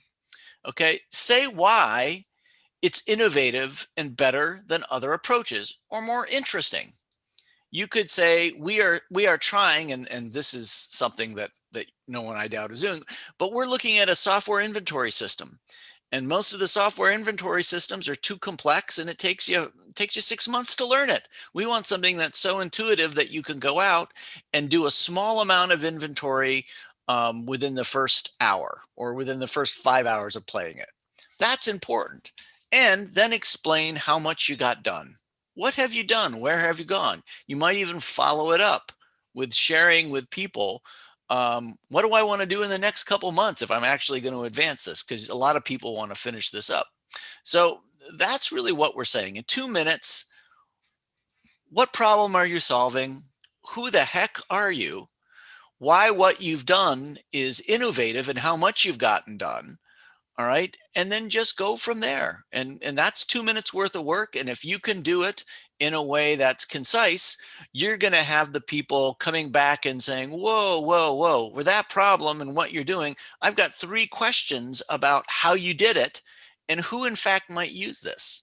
And that's where you want them, because 2 minutes is not for a presentation for that information. It's just to give them a little taste of what you got. And make sure at the end they know we got lots more information. We'd love to share it with you at some time. That's a great way to end it. You just have them wanting more. Now I'm going to give the floor to my colleague and friend, Anthony Testa, who actually does this far more commonly than I do, because he runs our commercialization program. So Anthony, I've kind of given some outlines, and feel free if you want to disagree with me on some of these, but share with them how to give this quick 2-minute pitch. Sure. Thank you, Dr. DiMartino. That was awesome, as always. I appreciate that. No, nothing that I would disagree with. I want to just put a different flavor out here, right? I think you talked about, ice cream, and I'm just going to kind of give you a little pistachio here. So here's my thought. The big challenge we all have, right? And I'm an RIT alumnus myself, and I'm engineering minded. I want to get into the details. We are makers by who we are, right? Our composition as human beings is being makers. So what you want to do is be really simple, really simplify the pitch. And I want to give you an example of how much information you can get out, because I can do this in way less than 2 minutes, right? So Pardeep and Richard, I'm just going to ask you to monitor the chat, please. And I'm going to ask people to use the chat, okay? So I'm assuming that chat is available to be used, and it looks like it's open to everybody. And so I want you to just kind of go back 17 years ago, okay, to 2004. And there were two things that happened in 2004 that I want to talk about, but let's see how many we get to. I'm going to make you a pitch. All right, so it's 2004, and here's my pitch. I think what we need is a way for people all over the United States to just connect with one another directly. It'll be free, okay? You'll be connected on the internet for free. And then the way we'll make money is that advertisers will want to talk to individual people, individual groups, one-on-one, one-to-one communication using things that we saw in the chat, right? Data that we parsed out, some conversations, things that people told us about themselves when they were signing up for the account. Anybody have any idea what I'm describing in 2004 at a very high level? Anybody? Take a guess. What am I pitching, right? Even if you didn't know it was 2004, I'm going to have everybody in the United States connected, and then advertisers will be the people that pay to monetize the network. Anybody know? Anybody want to put it in the chat? All right, while you're thinking about it, 2004, 17 years ago, got an idea. I would like to provide free email to anybody that wants free email. It's free, right? You don't have to buy one of those paid services anymore. You don't have to, load up a disk with AOL, right? You don't have to do any of that. It's going to be free. Anybody with an internet connection, free email account. And the way we're going to make money is that advertisers will give us money because we will anonymize the data, but we're going to look through the data in people's email threads. We're going to separate those people from that data, but advertisers will pay us because we're in the middle, we're the intermediary. They'll give us money, and then that money will be used to support this free email service. Anybody have any idea what I'm talking about that launched in 2004? Two things that launched in 2004, still around today. Anybody? Right? I'll tell you in a second, but those are pitches that you would have made for Facebook or Gmail back in 2004. Okay, so you can get a lot of information. You can, at a very high level, start to paint your picture. So don't overcomplicate it. Don't tell people about the engineering. Now, if somebody asks a very specific question, right, the one thing that I love about BrickHack and WickHack is we're technical people. I'm a software person myself. Totally get it. But don't talk about your tech stack. Don't talk about, these little nuanced things. Talk about the problem and how you're going to solve the problem and how it can benefit the users of all kind, right? So I just wanted to kind of put that out there. So Dr. DiMartino, Pardeep, that's really all I'll say. Keep it simple. The general problem comes when you overcomplicate your pitch. Don't do it. It's just, and there's a great phrase. His name is Don Miller. It's not my phrase. He says it all the time, and I love the phrase, if you confuse, you lose. And so you want to keep things simple for people. So that's what I'll say. And I guess in the vein of keeping it simple, I'm done. That's what I have to say about pitching. You've only got so much time. Have fun. Enjoy yourself. A little energy, by the way, in your pitches. Nothing, a little bit of a smile, a little bit of energy. The judges want to interact with you and they want to hear it. And by the way, whether they're judges for BrickHack or a WickHack, or whether you're doing a quick elevator pitch, doesn't really matter. People want to see that you're excited, that you can talk about it simply so that anybody could understand it. In the accelerator, I say, talk to me like I'm a fifth grader. Seriously, like use language so that I can really understand this. Then we can take a deeper dive into the tech, okay? So that's what I've got for you. And above all, good luck and have fun. Richard, you're on mute. Pardeep, you're not on the screen. I would gladly trade with one of you guys so that we can keep our interpreters full screen. Gladly. No, I can't agree. I mean, I would talk about this and even practice with someone that is not as familiar with the buzzwords as you are. Because there will be people that are as familiar with these buzzwords as you, but there might be some people that are as sophisticated or more sophisticated, but use different terms than you do because we're students and maybe they've been around for 20 years and they're using legacy terms and you're using more modern terms. I would be as simple with what you've said, and that's interesting. That's the hardest thing in the world to do with technology. It's to be able to explain it to somebody like me that might not be as versed as you are, and might not know the same terms, but know the same ideas that you do. So we have a bunch. I know that we got a bunch of folks, and by the way, we know you're going to be exhausted by the time you present. So just try your best and you'll do well. We've sat through these before and they always do a good job, but try to do it, practice a little bit, just speak from your knowledge. When you speak from your knowledge and your heart, it's easy to flow. You know more about what you're doing than anybody else. Don't try to make it more complex than it is. Having said that, we are looking at the chat and we're seeing absolutely no one. I can share my slides if you want to share my slides. Not that there's much there, there's not. But how can we help you? Is there anyone here that we can be of some service to you? Guys, feel free to put something in the Q&A, the chat, or raise your hand. If you raise your hand, I can give you permission to talk. Chat is disabled for participants. Okay, thank you, Jennifer. Thank you. I have it selected to attendees can chat with everyone. So let me try changing it to not and then back. Yes. Turn it off Try and on. turning it off and on again. That's my go-to method. Absolutely. Yeah, if you guys want to come on screen, you can also raise your hand and I can let you be on screen. Let's see. Doesn't seem to be anyone really putting anything And that's in. okay too. Yeah, we want to stick around for a couple minutes. If you have any questions, please.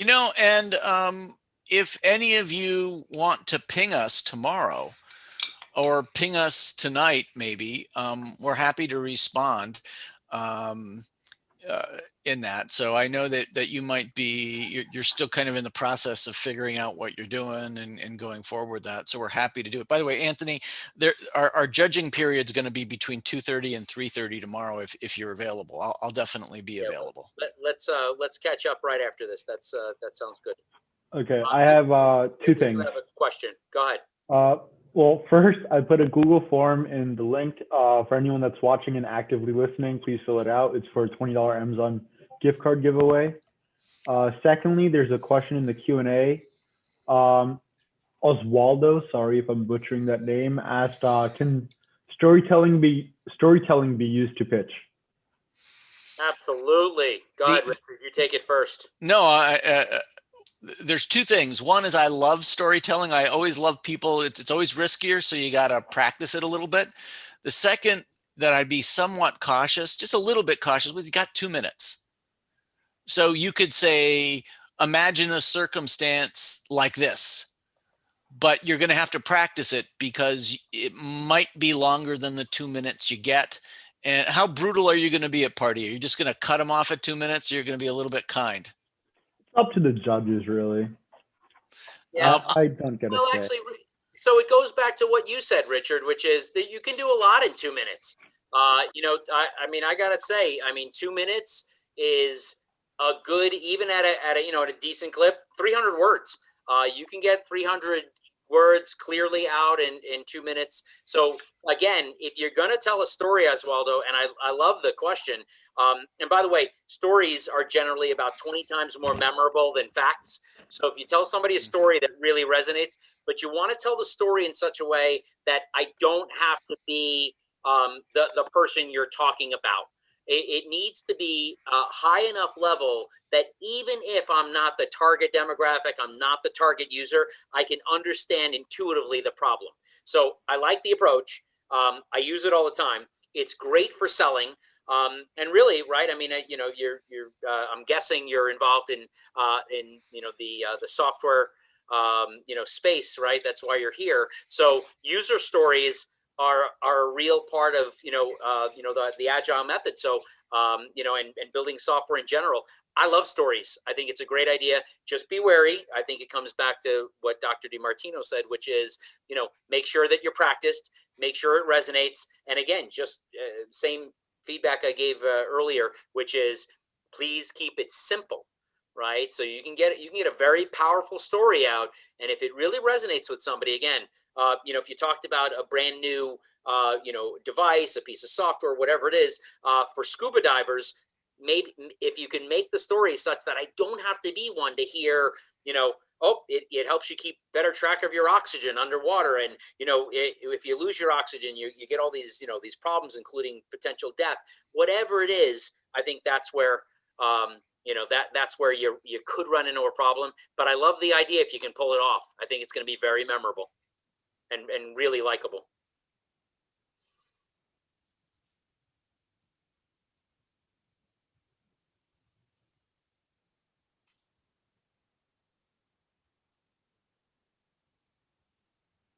Okay, it seems to be, the chat seems to be working. So if anyone wants to send a message to the chat, feel free to do that. Good. Lots are coming on. Thank Lots you of as chats well. are bouncing up. Good luck. Thank you. Thanks for the question. Yep. Yeah, so also you can submit it through Q&A if you want, or feel free to come up on stage. Yeah, and we yeah, we are monitoring both places, so feel free.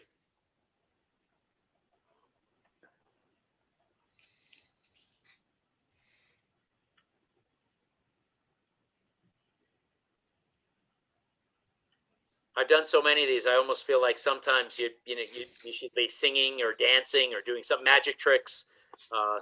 Next time we'll do that. Next time we'll do that. This format has a different, it's got a different energy to it. It's it's two-dimensional. It feels one way sometimes. So I know you're out there. Any questions, please. By the way, if it's about pitching, that's great. We've got a few more minutes. You can really ask us anything about commercializing tech, about business models, anything you want. Actually, I can let me throw something on. We created a little prize for you folks, which is the most commercializable or durable product. I mean, what you're creating, what might have a potential for people to use in large numbers. And we have generally about 30 teams that apply to it each year. And then we physically go there and we talk to all of them. And it turns like 95% of them, by the time we tell them, hey, this is just for who wants to use it and who might get some volume, turns out that 95% of them would benefit from doing this. So I would encourage the 26 of you that are online, if you haven't looked at the most potentially commercial product category, please apply to it, because we actually use that and we reach out to the folks and we actually support people in building these products and figuring out if there's legs if they want to. And even if you don't want to, it's $2,000 that you can go to Jamaica with. Actually, can you get to Jamaica on $2,000? I don't know. You could probably find a way. It's just it's so. I think Ernest had a question, right, Pardeep? Yep. Ernest asked, does pitching include a demo? Sure. So again, whatever helps you convey the value of what you did. I've been judging BrickHack and WickHack for a long time, and the reality is, as long as you don't get so caught up in the demo that I never get to hear why you did it, why is this important, what problem does it solve. So you want to make sure that you're practiced, especially if you got multi-member teams, in terms of, okay, so here's the tech part, right? But the tech part alone, and in fact, Richard and I gave the same advice yesterday when we were talking about just, different strategies. One of the things you want to do is as simple as possible. You don't want to over-engineer something from the very beginning. The whole term minimum viable product, it needs to be viable, right? So everybody goes minimum. It's the viable part. As long as I can see that it works, I don't care if it's one little simple feature that I could see that it works. As long as you tell me why you started with that one feature, that can be very compelling. That can be very powerful. So don't let the demo overwhelm the pitch, right? They should be in parallel. And if you've got a team of just two, right, I might be doing the demo over here, getting it ready, making sure that I'm resetting it. And then Richard could be, kind of warming up the judges with okay, what you're about to see from Anthony's demo is this is why we did it. So just work out the timing. I think a good, concerted effort, a team effort, and making it pass from person to person, that's a real winner. And to build on what Anthony's saying, remember, you can't show all of the functionality. Show what's important. Show what you're proudest of, and something that is the most interesting that relates, well, if you want to, that relates to the criteria of the category that you're in. Because if you go in and you show all the little nuances of it, it'll take you 5 minutes and you'll get cut off, and it just won't be any fun. You don't have time for that. Well, there's a great line that, and I'm going to get it roughly right. You can look it up by the philosopher Solon, Solon. In seeking to give advice, help your friends, don't please them. And the reality is that, you know, these judges don't know you. So even if things aren't going well and the pitch isn't making sense, they're going to be like, "Oh, that was great. That's fantastic." And then they walk away and they're like, "I don't know what I just saw." And so make sure that you're practiced. And I think Richard said during his presentation earlier, you know, practice it, show it to folks that don't know what they're looking at. You know, make sure it's concise, make sure it's clear, because I will tell you, people will come by and they're going to be very kind to you, and they're going to say, "Wow, that was great, that's fantastic." But then they walk away the next thing, they're like, "I don't know what I was looking at." So make sure, you know, if you're going to do a demo, it works. Make sure your pitch is simple. Make sure they work together.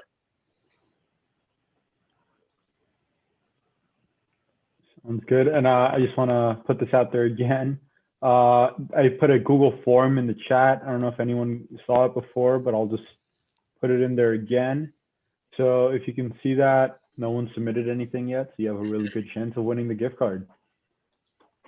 Wait, Pardeep, can I submit something? No, I'm just kidding. Wait a second. I like these odds. I mean, yeah, right now, if you submit it, you might win it. No. I'm gonna leave it up to one ambitious attendee. Now it's filling up. I think my message just didn't go through last time. Okay, all right. It's gonna be, yeah, you go get him, Ernest. There you go.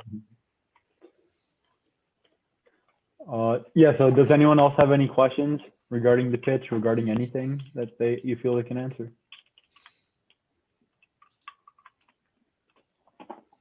Well, I know there's at least 9 or 10 of you guys listening on, so.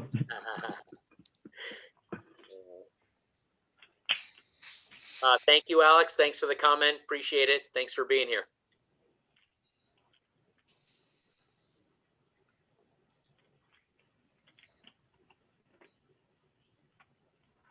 And for everyone that was in at Richard, Anthony, and presentation yesterday, if you go to the resources channel in the Discord, we actually have a YouTube link to it. So you can go in there and watch over it yesterday and see if your product's viable or not.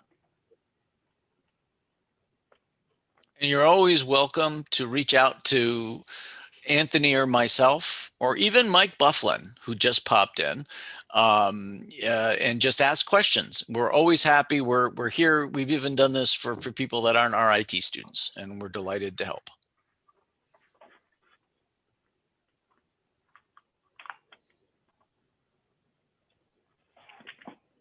Richard, I think you mentioned earlier the best way to get in touch with you. I think you wind up vetting a lot of different teams. What's the best way for folks to reach out if they want to engage with the Simone Center? If you want to, here is, make sure I spell my name right.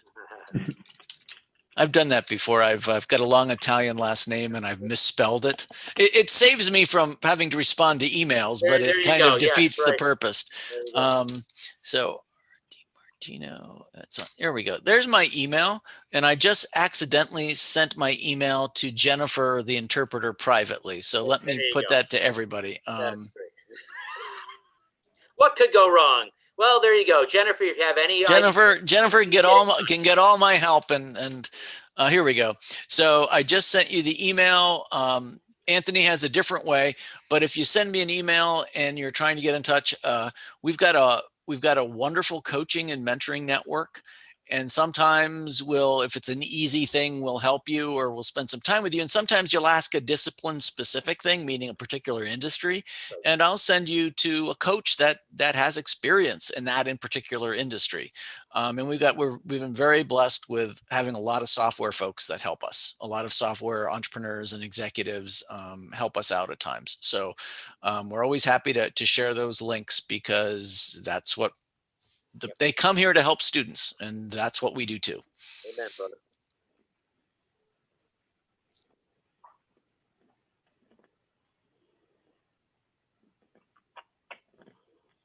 Right. It doesn't seem like there are any more questions. So, yeah, you guys can stick around if you want for a bit more. You guys have 27 more minutes on the slate for this. Or yeah. And I don't know who's doing the judging tomorrow, but if you have any issues, feel free to send me an email or reach out to me in any other way, and I can get you whatever you need. Well, I'll be one of them, and I'm trying there'll be some additional ones. So we're excited to see. We always have a good time with these early stage projects, and they're always very innovative. So Yeah, so there's been a few issues with the Discord, so anything relating to that, just shoot me an email and I'll get it all sorted out tomorrow morning. Or tonight if you join tonight, whatever works for you. All right. Well, thank you guys for attending this workshop. We have our next workshop is slated for 6 p.m. with M&T Bank, where they talk about putting your personal development projects on GitHub, making it presentable to companies as you try and advertise your portfolio. So you should definitely come and check that out again at 6 o'clock. all right. Well, thank you for inviting us, and I wish you guys I won't say a good night's sleep, but I wish you folks a productive night and look forward to seeing you tomorrow. Sounds good. Good luck, everybody. Have fun. See you. See you tomorrow.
Hi guys. We will be beginning the M&T workshop shortly.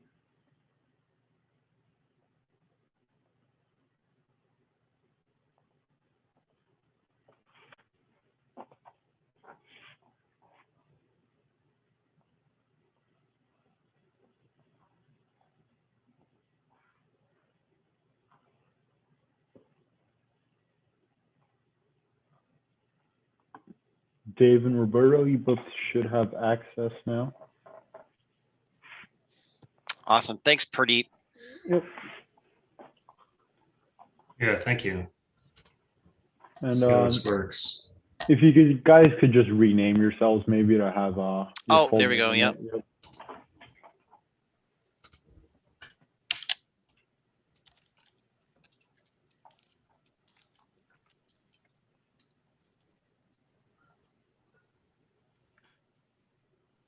There we go. Dave, is your camera okay? Yeah, it's been flickering, so hopefully my audio should be fine. So is there any issue with my audio? No, the audio is perfectly fine. Just checking. Yeah, I know it's been doing that lately. Hopefully it won't be too distracting. Are you guys going to be sharing slides or your screen? Yeah, I have that right now. So let me know when you're ready, and I can share my screen. Yeah, I mean, you can put up the starting slide now so people know what they're walking into. Sure. Okay. Give me 1 second. How's my audio? I'm connecting from a different computer. Can you guys hear me? Yep, feel you perfectly. All right, cool.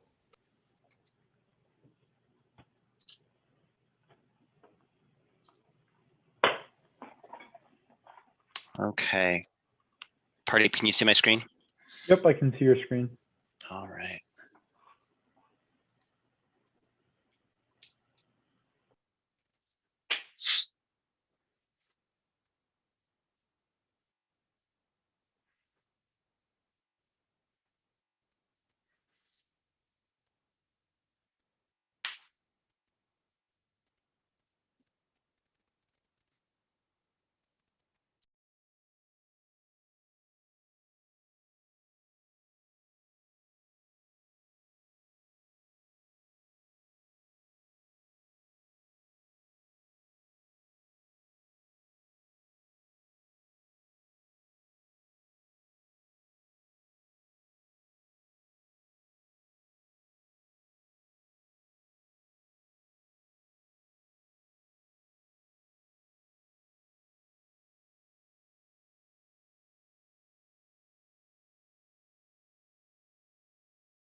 Is Steve Webb also going to be presenting, or? Sorry, Pardeep, could you say that again? It was just Steve. I saw Steve in here, so I made him a panelist in case he needs to chime in. But yeah. Oh, sure. Mm-hmm.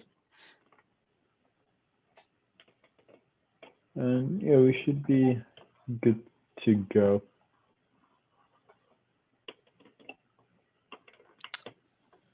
Okay, great. Can we kick things off? Yeah, go ahead. All right. Thanks, Pardeep. Okay.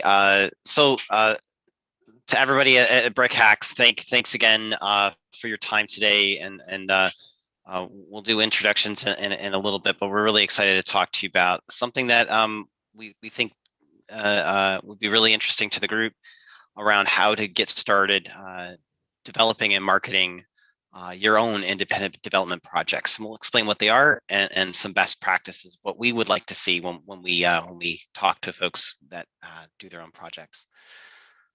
So I'll just do a quick introduction. Hi everybody, I'm Dave Hunt. I'm a tech manager in our strategy and governance team. I went to Niagara University and University of Buffalo. I'm a huge Formula One nerd, have too many guitars at home, and I love hackathons. This is my first time at BrickHack, but I've done hackathons at a number of other organizations. So Berto, why don't you introduce yourself? Sure. Hey everyone, I'm Roberto Piazza. A lot of people just call me Berto.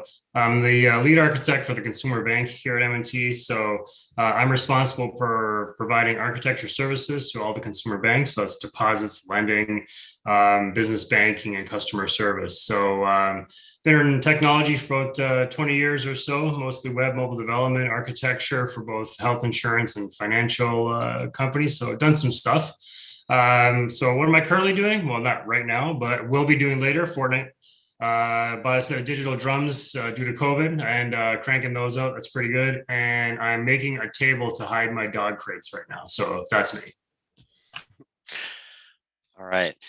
So what we wanted to do is just talk a little bit about independent development projects. So you may wonder, what do you mean by that? Why would I create one? And it really gets down to the fact around we would like what we want to encourage everyone to do, all aspiring technologists, is to build a portfolio of work that can demonstrate what you've learned, highlight some accomplishments that you've made, but also demonstrate to us about what you're passionate about. So when you start thinking about what a development project is for you, so instead of thinking about what should I code, what should I not code, start thinking about what you like to learn about. Are you passionate about software development? What got you into software development in the first place? Do you code for fun outside of your normal project work, any internship assignments, or what you do in coursework? Another great thing to think about is what gaps in your knowledge would you like to work on?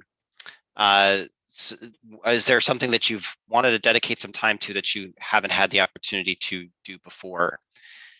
And what I like to talk about to student populations as well is the concept of technical breadth versus technical depth. So technical depth is the stuff that you're good at, and it's I know what I know. Technical breadth is I know that I don't know this. So if there's a topic that you're aware of, you don't really know much about it or not an expert at it, but that still adds to your technical breadth. So the more you read, the more you get exposed to, the more that's the knowledge that's out in the world that is I don't know what I don't know becomes I know what I don't know. So that becomes that adds to your technical breadth. So independent development projects are a way to start getting yourself exposed to other types of topics that you may not have come across on your normal day-to-day work that you do. The key message with this is the key outcome that you want to see is learning something new. You want to, independent development projects are great when they work, but they're also great when they fail because you come out with something, a learning as a result of that. So it's okay that it's not something that is completely working or finished. We'd like to see those too, but it's also cool that when you do some coding work and it doesn't, and you don't get it to come out the right way you wanted, but you end up learning something as a result. Just a quick disclaimer. Independent development projects are truly that. They're independent. They are not university projects or coursework that you do. It's not something that you were paid to do, either through paid work or an unpaid internship, something like that. What we want to do is just stress these are things that you do on your own, or possibly with a group of folks that you do for fun and you do on the side. But we want to encourage all of you to highlight those accomplishments that you do. So how do I get started building one? So a couple of things I want to talk about is just some key software design principles. When you start thinking about what you want to do in terms of your own projects, it all starts down with an idea, but you want to start something simple. So you're not going to go out and start with an independent development project building the next Zelda Breath of the Wild. That would be awesome. I would play it if you tried that, but you want to be able to start simpler than that. So the concept that we use also at MIT Tech is minimum viable product. So what is the minimum function that you want to be able to build in order to get meaningful feedback on that idea? So start thinking about what is the minimum piece that you should do. Go after that first. Don't discount the design process itself. A lot of times when you're starting to think about what problem do you want to solve, what kind of utility or tool do you find useful that you may want to reproduce on your own? Starting off with just the simple methods of a whiteboard, a pen and paper, how do you model out your components, gets you start to organize your thoughts in a good way so that you know what components to start. When thinking about your idea as well, start thinking about what other assets are you going to need. Is there data that's central to that idea that you have? Are there particular APIs or other type of integrations you want to plan for? And then don't forget about modeling those components out before you start coding, because those are also important parts of the design process. The next thing I want to talk about is when you start thinking about what to build yourself versus what do you want to pull. There's a lot of really cool things you can do. Just there's tons of JavaScript libraries that you could include into a project to do simple interactions in a web page. You could write them yourself, which is fun. Or if that's not what you want to choose to spend your time doing in this own project, there's things that you can incorporate. So when you're out doing your own research, determine what pieces do you want to build and why, and what pieces do you want to pull and reuse and why. The best place to do these types of works is really, or this type of work is really getting your own personal GitHub repository. We encourage all of you to start doing that to showcase your talents. It's perfect for open source and development like this, although I just want to caveat, we're not endorsing them, but this is the best place to get started. And I want to encourage everyone to check out the GitHub Learning Lab. If you're not familiar with the GitHub platform and all of its functionality, it has tons of tutorials around how to get started, how to do modern branching and merging techniques within the Git framework, and also how to use its DevOps pipelines and other types of build and promotion functionality. If you're not already familiar with those things, it has a lot of really helpful tutorials to get you up to speed. Then once you've done a lot of that planning and foundation work, go ahead and get cracking. But keep in mind that you're going to want to think about how to test your application or your code. So using test-driven development techniques are really nice. We love hearing about that. And then also keep in mind some of the other characteristics you're going to need to around how to deploy it, how to build it, that type of thing. And lastly, you know what to do when you get stuck. Everybody has lots of different avenues to get help on their own, whether it's calling a mentor, whether it's going to Stack Overflow, there's lots of different ways to research it on your own and getting help from your peers. But have a plan in mind when you're working on your own projects as to what happens when you do get stuck. Okay, so I'm going to turn over to Berto to, or did you have anything else you wanted to add around this before we move on? I don't think so. So, Dave. The point there is to capture what you're doing, right? Capture what you're doing, share it, right? That's always fun. But instead of just saving things on your local drive, if you're using a public forum like GitHub, then it's a very nice Git repository. B, it is something that you can expose to the public quite simply. So it's a nice, easy way to expose your catalog of interests from a development perspective to others.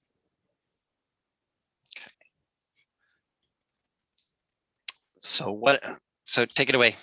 Sure. So contents of a great personal code repository. I would think that something that makes it a great personal code repository is a collection of meaningful things that are of interest to you. Okay, so what I mean by that is you're passionate about something. It may be about improving a specific component. It may be doing something different or solving a problem differently than someone has solved before. But it's personal to you. So you've got some interest and you have some passion around it. So that's important.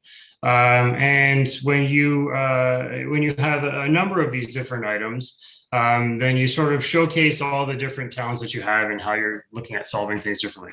When you look at a particular project itself, you want to make sure that you've got a list, right? So GitHub will kind of do this stuff for you. And unfinished work, it's okay. It's okay because it shows that you're trying something new and you're experimenting with something. And you may have gotten it to work, you may have not. But what you also do is through that process, you can encourage others to help you solve it. Or you might get feedback around a potentially different way of solving that particular problem. In many of these platforms, and if you're not using a platform to host your code, it's important to have some metadata around your project. And that helps with things like searchability and exposing it to others. As well as helping you perhaps remember what you did 10 years later when you go back and look back at this stuff. So you want to make sure that you describe, obviously, the work that you're doing. Who's consuming it? Very important when it comes to software development. You want to make sure that it's something of value. So think of a true entrepreneurial spirit. You either want to take something that someone has solved before and make it better, or solve something new that no one has solved before. But the who you're building it for is very important. Maybe it's yourself, maybe it's others. I just built a Fitbit watch face for myself a couple weekends ago, so that was cool. So then, the why behind you build something is important because I think that just shows your passion. So why did you go about solving this particular problem? Why did you solve it this way? When you talk about the different components that come together for your application to run, it gives a little bit of insight into how you think about solving particular problems. So in this particular case, you might want to outline the different technical components. So if you're building something that is distributed, so something that has the front end separated from an API, or you have built an experience on top of an external API that is not part of your code repository, important to sort of explain that. It's always nice to talk about what you learned because development is always about learning something new. So what did you learn out of this or out of the project that you worked on is an important aspect of it. And where do you want to take the project next? So what's interesting is, if you solve something and you're onto something, you'll know where it needs to go next. Right? You'll know that there's more to solve. You might get some community input from others. It's, the excitement and encouragement around it sort of develops on its own. But those are the things that I think about when it comes to a great personal code repository. It's a variety of different problems that you've solved or in the process of solving that you're passionate about. Can you flip to the next one, Dave? Yeah. All right, so now that you've got this great repository of projects, what do you do with it? How do you market it? How do you get it out there? There we go. So obviously you can do word of mouth. So that's a quick and easy one to start with.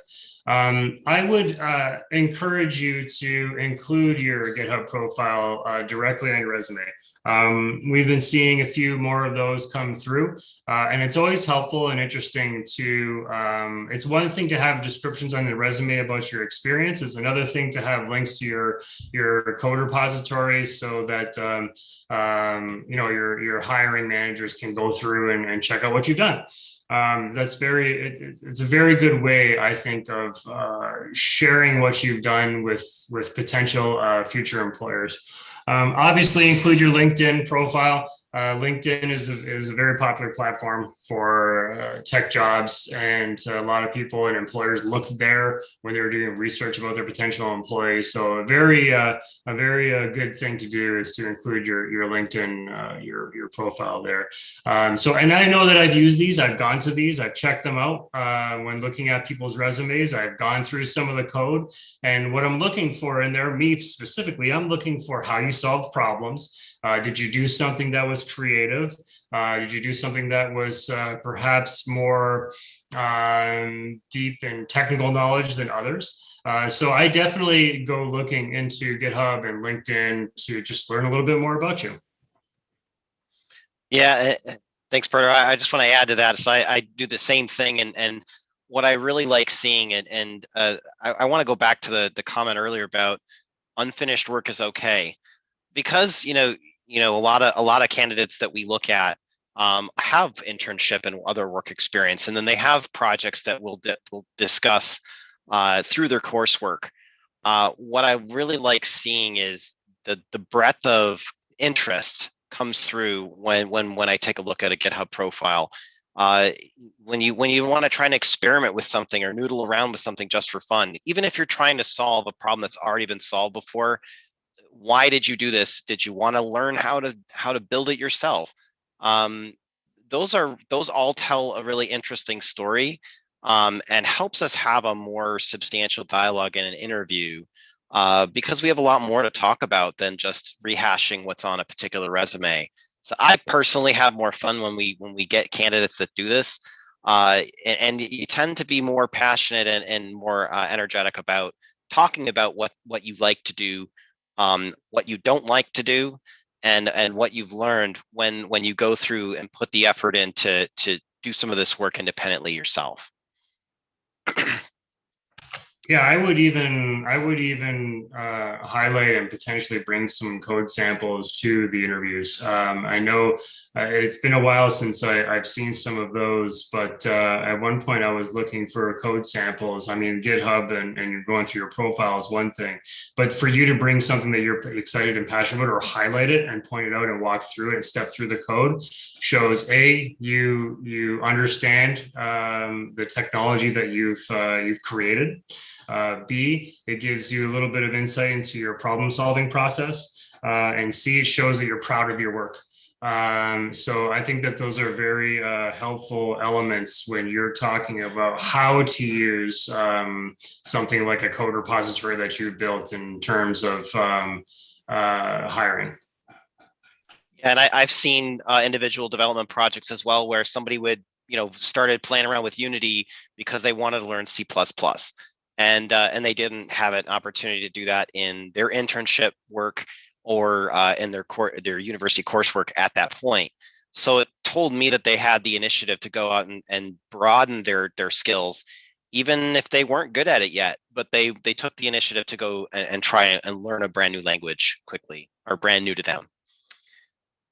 So I know we're getting close to time here, but I want to go through a couple of different resources.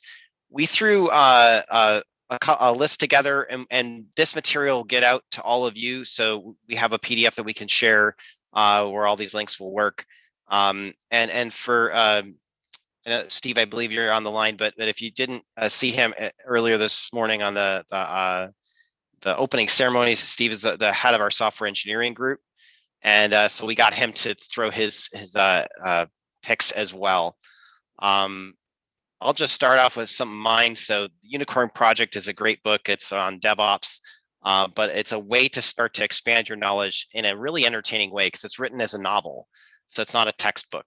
The next two are textbooks, but it really shows how do you take a knowledge of being a programmer and then put yourself on a career path to becoming an architect down the road. Doesn't mean you'll be an architect day one, but understanding what it takes to the journey helps you put together a learning plan that's right for you. And then the last thing, just to get inspired, a lot of independent projects need quick wins. So Python is kind of a real easy way to get in, and there's all little things that you can do where you can get something done and accomplish in a few hours. And those quick wins really get yourself excited to do more of the same. So, Berto, I'll turn it over to you. Sure. I added a couple of ones at the bottom that, if you kind of read through them, they're things that I'm personally passionate about. So the first one is 12-factor app. Basically what that is when I look at how we are strategizing or aligning our technical organization, I'm trying to get them in the frame of mind where we are as cloud ready as possible, not necessarily cloud native, but cloud ready as possible. And in order to build and deploy something into the cloud or into a container or any one of those runtimes, you need to follow a certain set of principles to keep yourself safe and allow your components to be able to use things like auto scaling and being started and stopped at any point in time. So that's basically what 12-factor app is. It's a website that kind of lists out all of those different development principles that that if you follow them, you should be safely ready to deploy something into the cloud. The next one is Terraform. So Terraform is an infrastructure as code language that is used for commonly used in building deployment pipelines when you're creating new environments on the fly with your new the new code that you're committing. So Terraform just happens to be one that allows you to be cloud agnostic. So AWS has their own, and Azure has their own. Terraform is an independent, so you technically are able to write scripts that would stand up an infrastructure for an application in Terraform, and that can be used for AWS or Azure or GCP. So that's what Terraform is. Very helpful for us, by the way, since our strategy is cloud agnostic. Getting started with Alexa. So that's just my own personal interest there. Bought a couple of Alexas a couple of years ago and wanted to try and control my blinds with them. So I got my feet wet with developing Alexa skills. It's fun in a couple of different ways. One, you get some pretty immediate feedback. You can test your own skills right in your house. So that's really cool to see that going. Two, you're going to get a crash course in cloud native application development because Amazon will sort of steer you down a particular path for development, which is cloud native. You're going to be building functions as a service, so to speak. So that's why I put that one on here, because I think it's fun and it's you learn a lot while doing it. And the last one I had on there was HackerRank. Great way to keep your practice up, try some different things, be given some challenges and problems to solve in different languages, be rated and ranked on those. And as you build up your rank, it's another great thing, I think, to put on your resume along with your GitHub profile.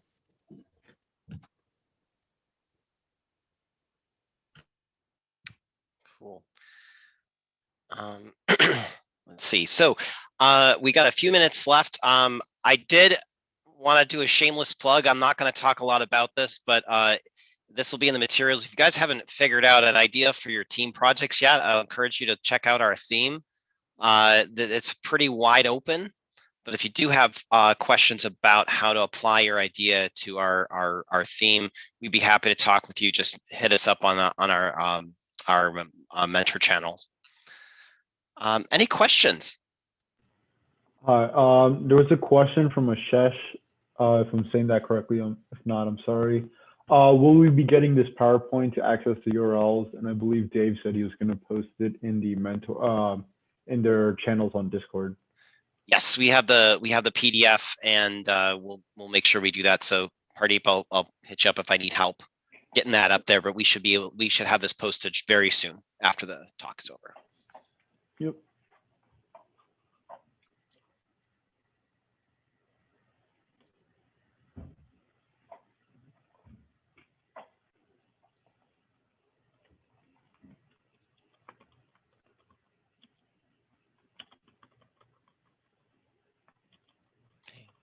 Any other questions from the group?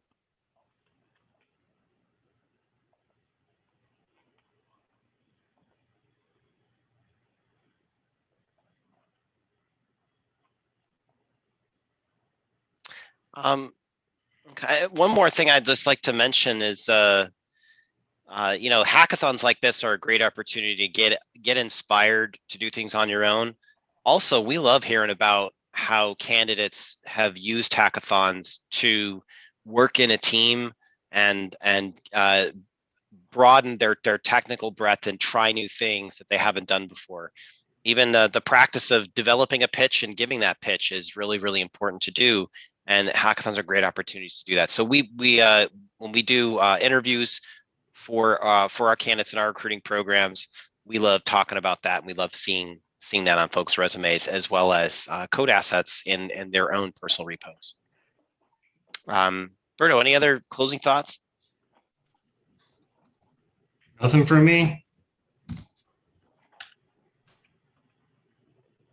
Okay, great. Yeah. Do you have any? Oh, go ahead. Dude. I was just going to say what you're about to say. Yeah. Again, on behalf of Berto and myself, thank you, and our Next Gen Talent team, all of our mentors and judges. Thanks for your time today, and good luck with the rest of the hackathon.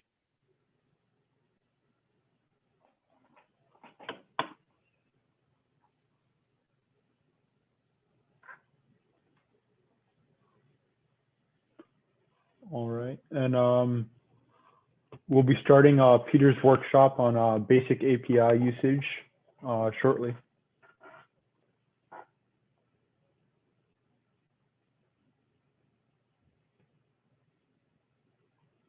Peter, are you good for me to make you host? Yeah. Okay. And the show's yours. Do you during the GitHub workshop, did you send out the link, right? No. Okay. Like the announcement link or the form link? The form link. It was filled out. Okay. Are you fine to send it out this time also then, or? Could you send it? Okay. Yeah. I'll send it like in 5 minutes then, and then I was gonna take a break for a bit. Cool. All right. Sounds good. Yeah, if you just like DM me a link, I can just post it up or something. Yeah, I can DM it to you. That will make my life easier. Yeah. All right, then take it away.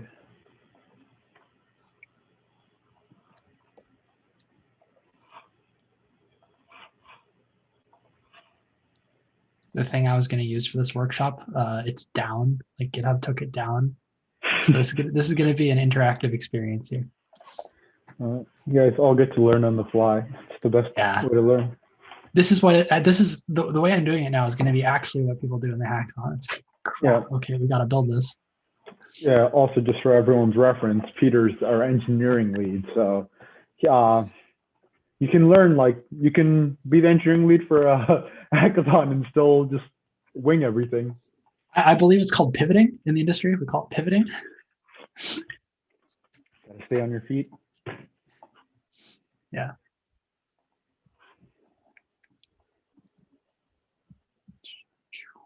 Yeah, I can whip something up here. Oh, wrong thing.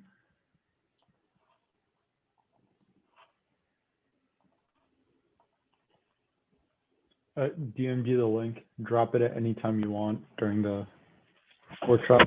Surprise them. Make sure they're paying attention. Cool.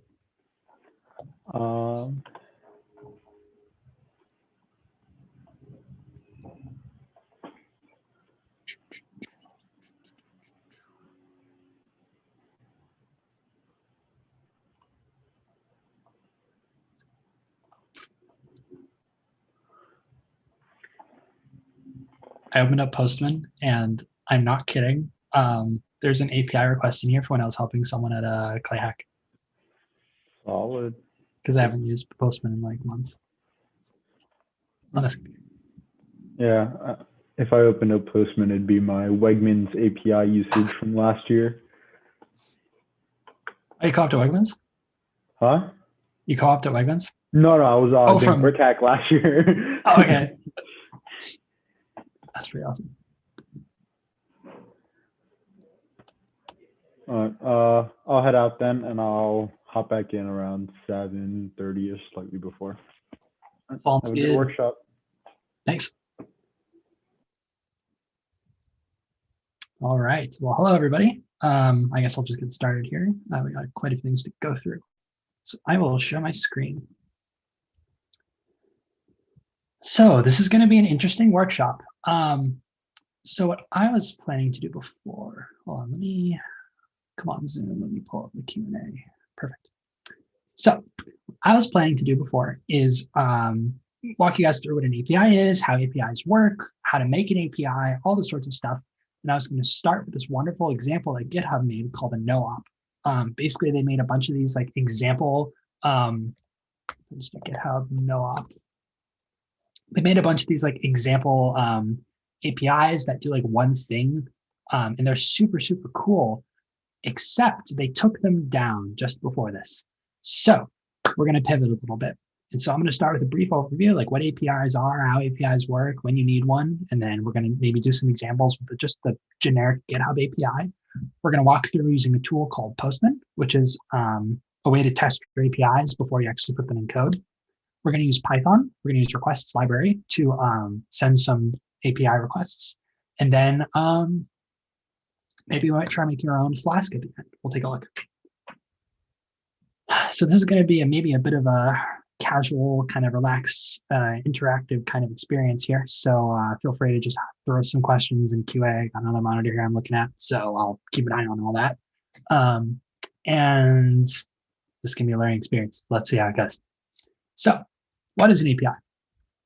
So I will actually give a very good example right now. So if I go into our BrickHack website, it's the website hopefully everyone saw and did.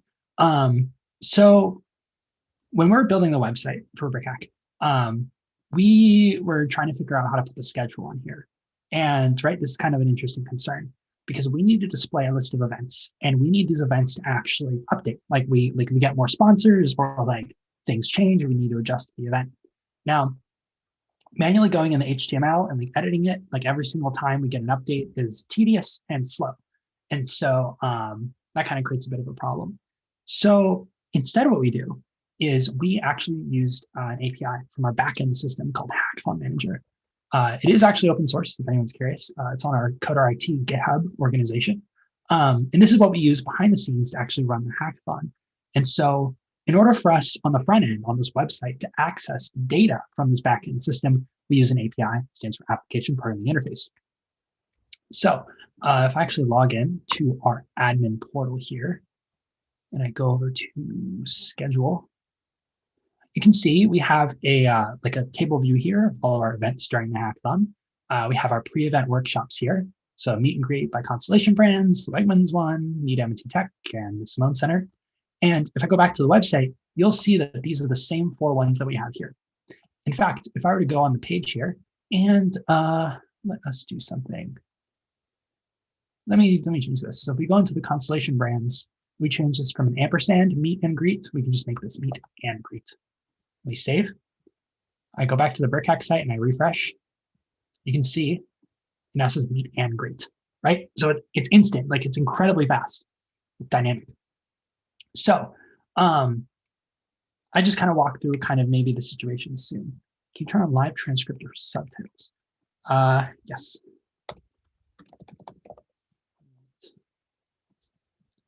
So this is going to be interesting as, all right, I got to work around. Apologies, we did not run through all scenarios here.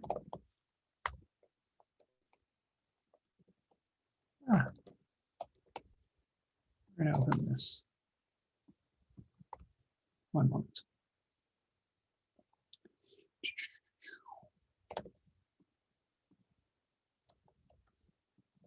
Paste that in.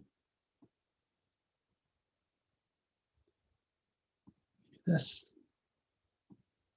This. And we do that. Then, all right, let's see how this works. Then what I'm going to do, is it okay if it's in the screen share like this currently? So if I do something like this, does this work? Okay. You can just send another Q&A.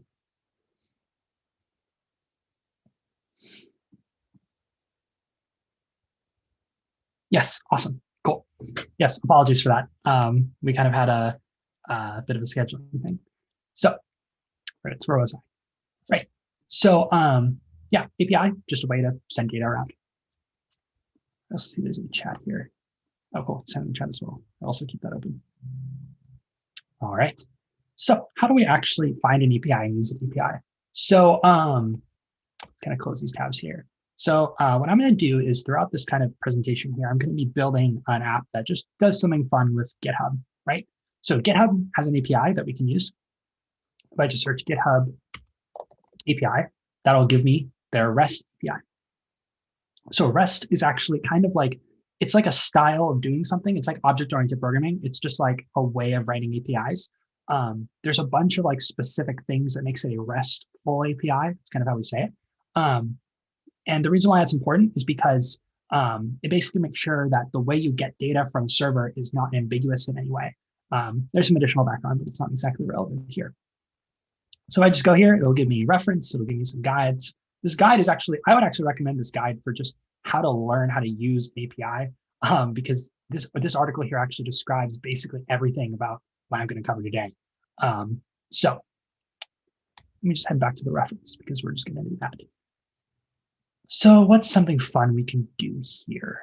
If we go into users, it would be interesting to see if we can go through here and do something like that. We might need to set up OAuth, which is something I'm also going to talk about today if I have time. Cool. We must pass authentication information with your request. All right, so let's actually go back and find the other guide that they have here that I had open. Cool. So as you can see, they have an example here. So curl is a Unix tool that lets you like make requests. And this is what the URL looks like.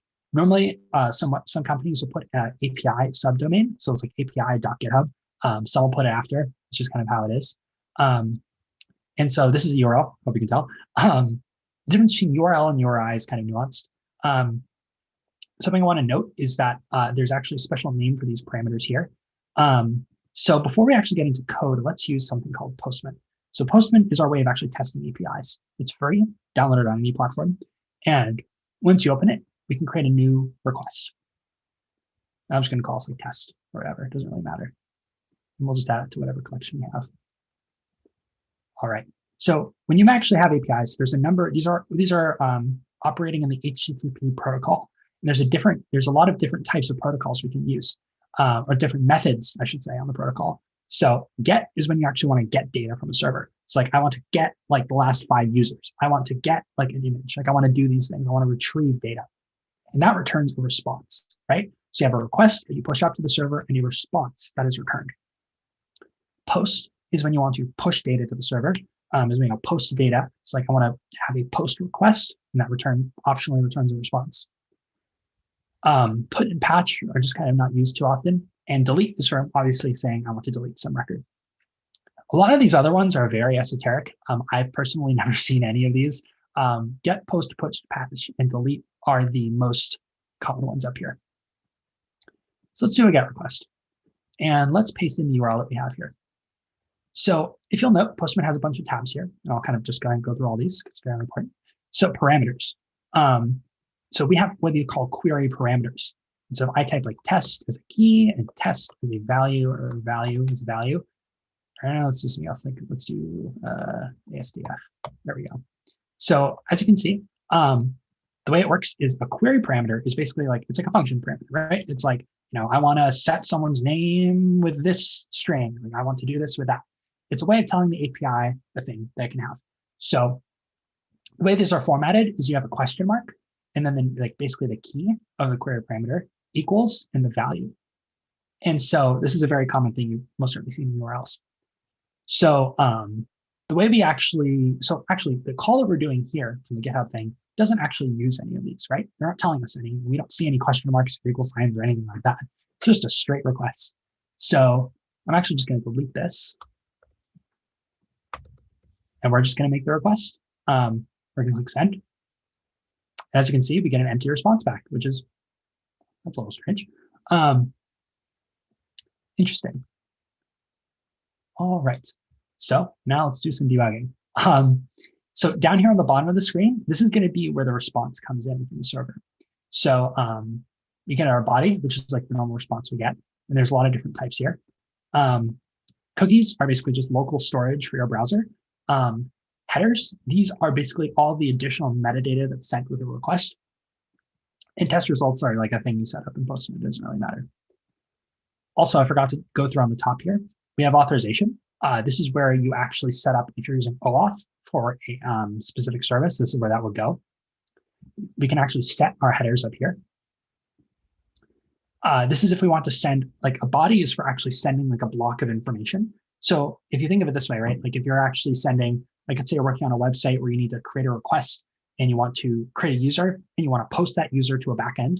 All the user information would go in the body, and you use the parameters for information like, you know, I want to create a user now. I want to create a user in 5 minutes. I want to create a user with like this additional flag, like you're an admin. That's kind of where that would go. And these other ones we don't really use. So let's kind of dig into why this is not working, because I did this earlier and it worked. Now it's not working. So let's curl oops. Should work. I guess it's just does not return a response.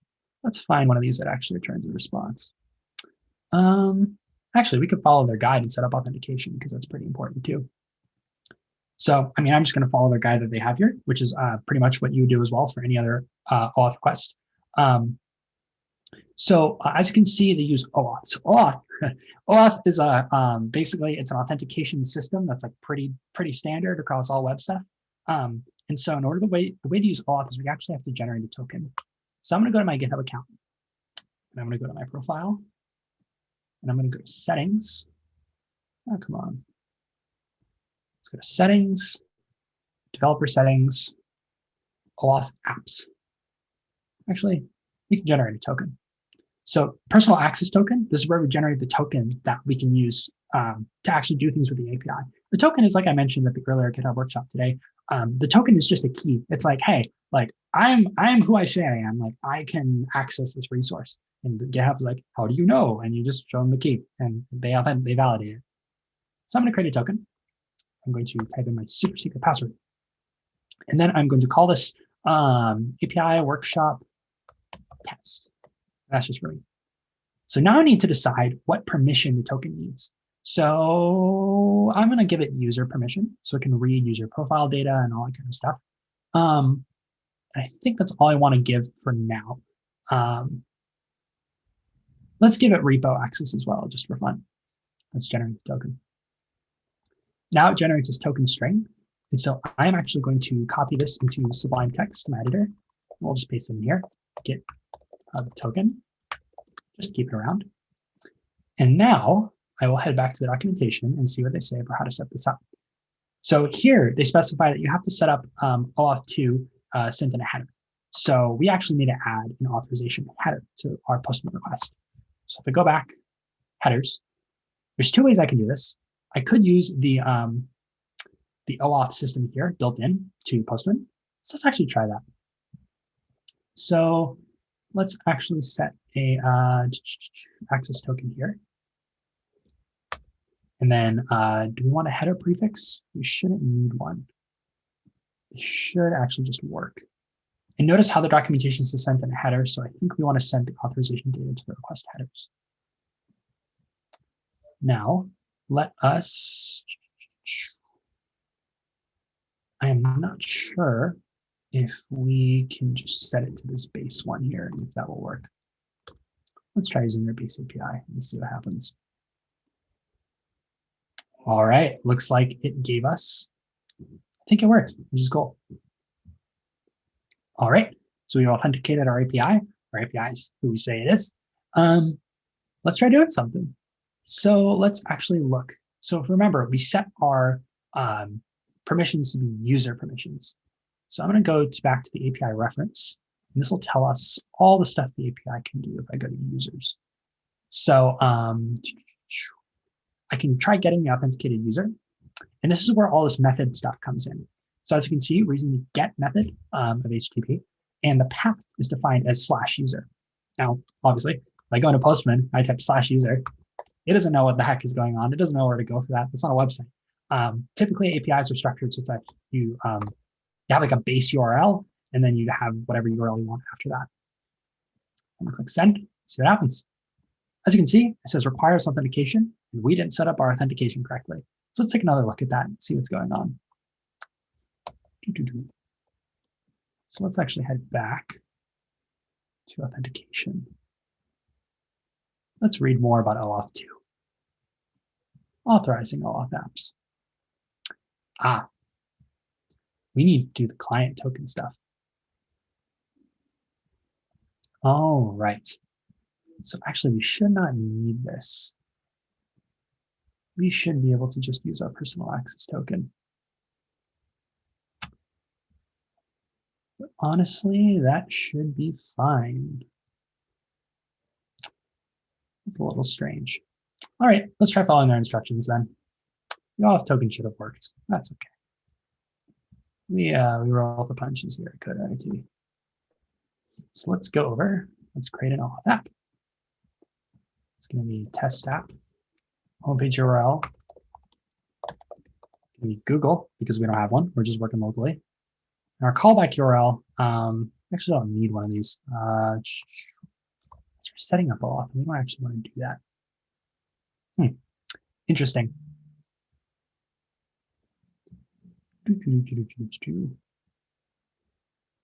That is kind of strange. Let's see what happens. Let's try figuring it out. Let's create the auth app. Test. API test. We'll also be callback to Google as well. All right. So now it gives us a client ID and a client secret. So in OAuth, basically a client ID is like the general identifier for like what you are, what your application is. And a secret is like your own personal key. It's kind of like that personal access token that we created. I'm not sure why the other one was not working. So let's actually put this into Postman as well. So let's head back to the API documentation and see where they want us to put it, because this really should have worked. Maybe I can just try like in here. No, sorry, work. That's fine.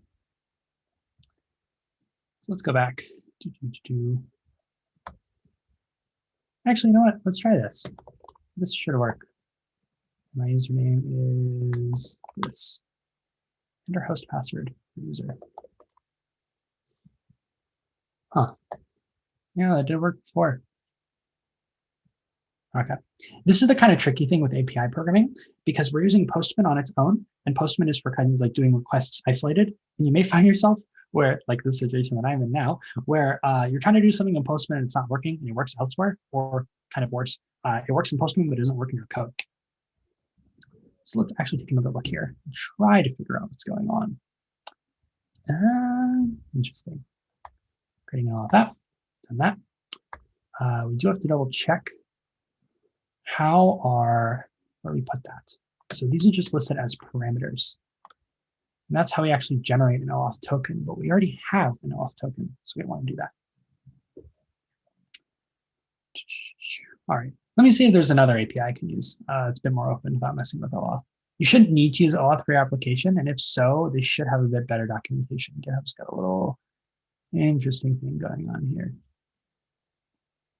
Is there any kind of public one I can use here? Can I use the emojis?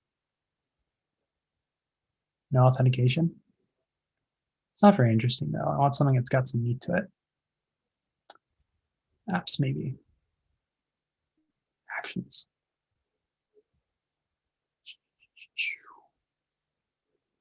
All right, well, this is a bit of an issue. So we can't authenticate with their system. All right. This is a bit of a bummer.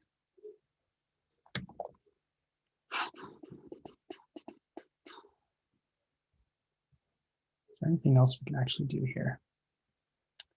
Because I would not like this workshop to turn into a OAuth debugging session. Can you turn on? Oh, sorry. Oh, right. Sorry. Why did that disappear? There we go.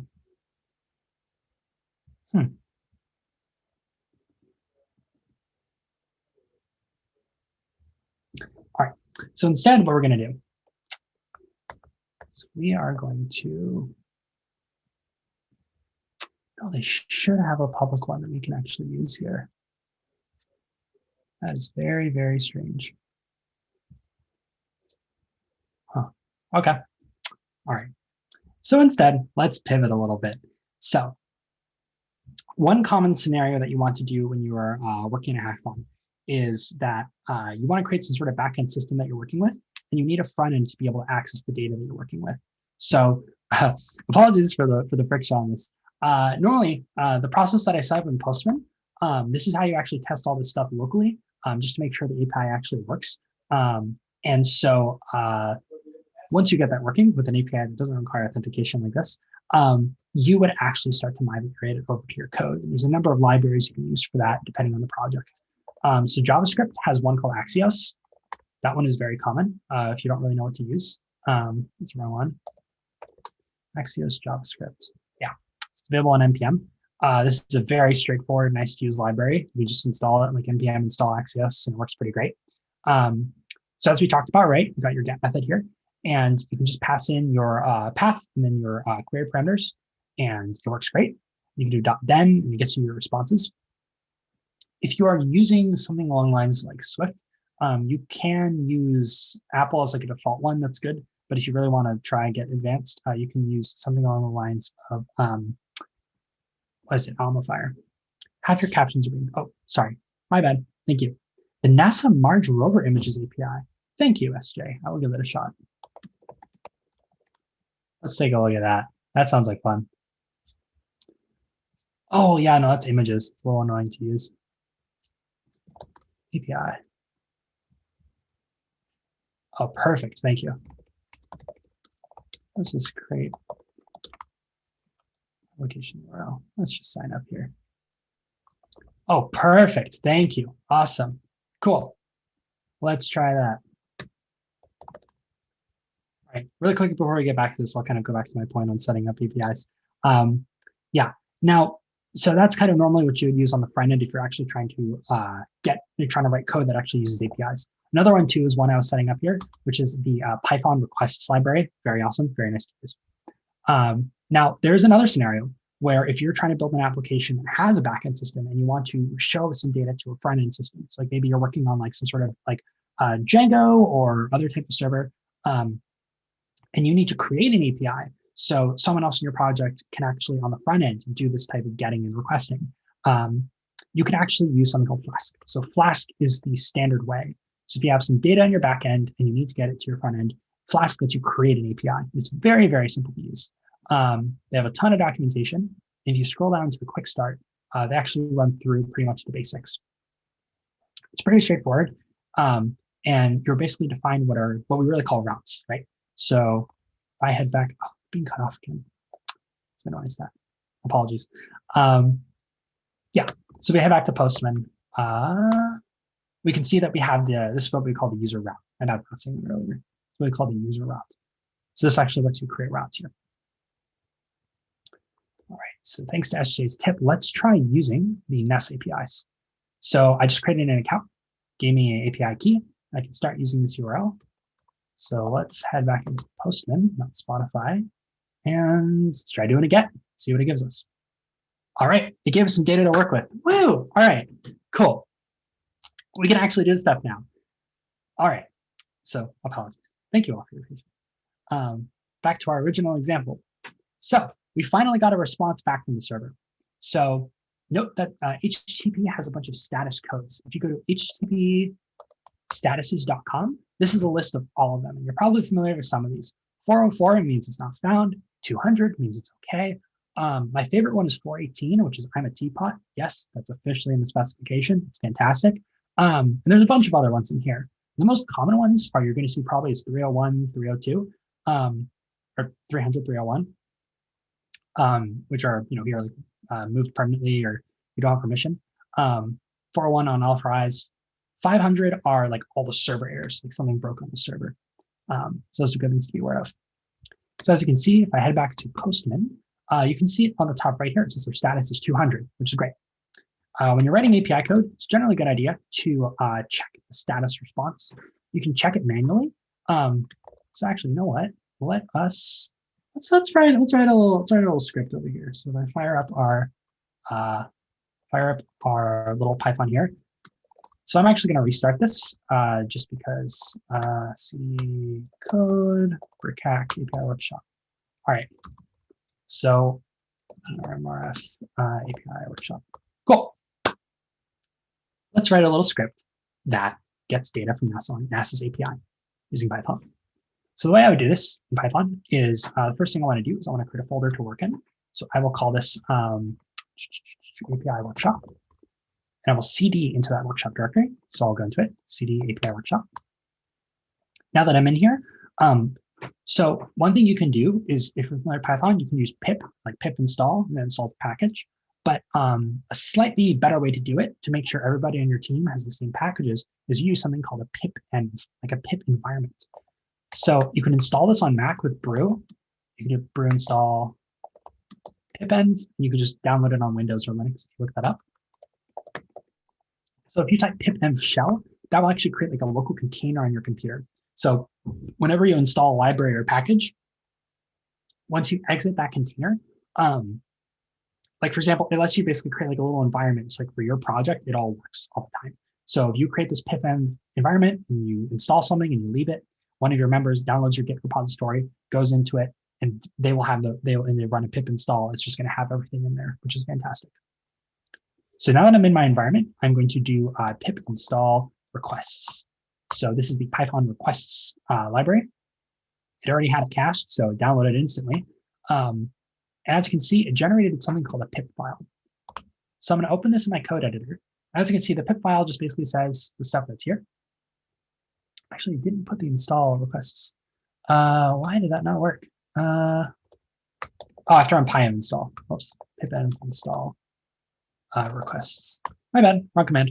I have to do pipenv install requests. So that installs it into your local environment. All right, there we go. That's the right one. As you can see under packages, it says requests equals, and it says whatever version. All right. It also created something called a lock file. This is very, very important to include in your Git repository when you commit it, because this actually is the thing that says exactly what version that your local install package is. All right, so let's just create a main.py file, import requests. Let's have some fun. So this is the API URL that we got from NASA. It's a bit of a mess. And so we have our HTTPS, we got our base URL.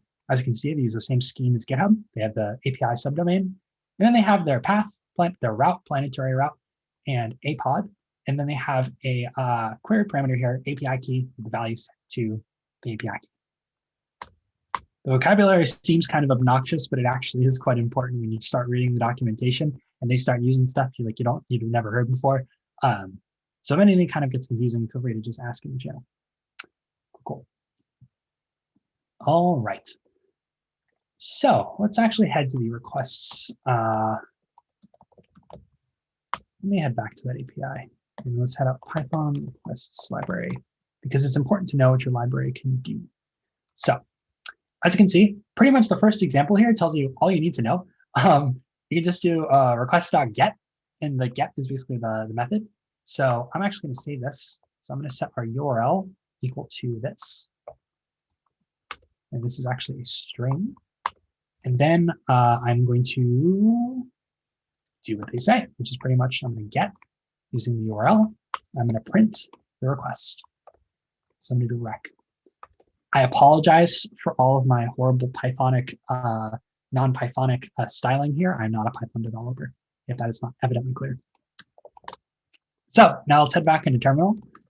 I'm going to run, what I like to run is I run clear, and then I have 2 ampersands, and then I run python3 main.py. This basically clear is a Unix command that clears the screen, and then a double ampersand means run this command after that command. So every time I run it, it's going to clear the screen. As you can see, we got our response 200, which is great. So in your code, it's generally a good idea to do like if rec, actually it's going to be request, if rec.status equals 200, r.status code 200, and we can print success. And then otherwise, we could print IDK or something like that. So rerun it. I got an invalid syntax because I forgot a colon. And now we see success. So this is actually a pretty common pattern. The way I personally would recommend you structure code is instead of doing this where you have the success block and then you continue, what I'd actually recommend doing is you actually check for failure. So I'm going to check that it's not equal to 200. And I'm going to have like, uh-oh, failed. And then return. We could probably do this inside of a function. That's okay. We're just going to do it out here. All right. So, and then we're going to print the requirement at the end. Let's try running this. Turn outside function. We need to do inside a function. I don't want to do inside a function. We're good. Cool. All right. So notice that requests actually has some additional information here. So if we head back to Postman, you can see that we get a response back from the server, and response comes back in a format called JSON. Now, there's two kind of main formats. There's YAML and JSON. YAML never is never used for web stuff. It's mainly used as like a configuration file. JSON is used 50% of the time as a configuration file, and 50% of the time as just a very useful data structure. It stands for JavaScript Object Notation. You never need to know that, but now you can. It's a fun fact, actually, because my editor, Sublime Text, actually uses JSON as it's the way it stores preferences. So actually, we can take a quick peek here for how JSON works and what JSON looks like. Every time you see a curly bracket, so there's one at the top and bottom here, that basically indicates an object, much like most programming languages. And so it's just a bunch of key value pairs where you have a key, which is a string, colon, value. So autocomplete true, it is a string key with the value is a Boolean, that's true. Where JSON gets a little annoying and a little scary, and this is probably where you might trip up during the hackathon, is trying to figure out how to parse a JSON response from the server into a local object, which we'll talk about soon.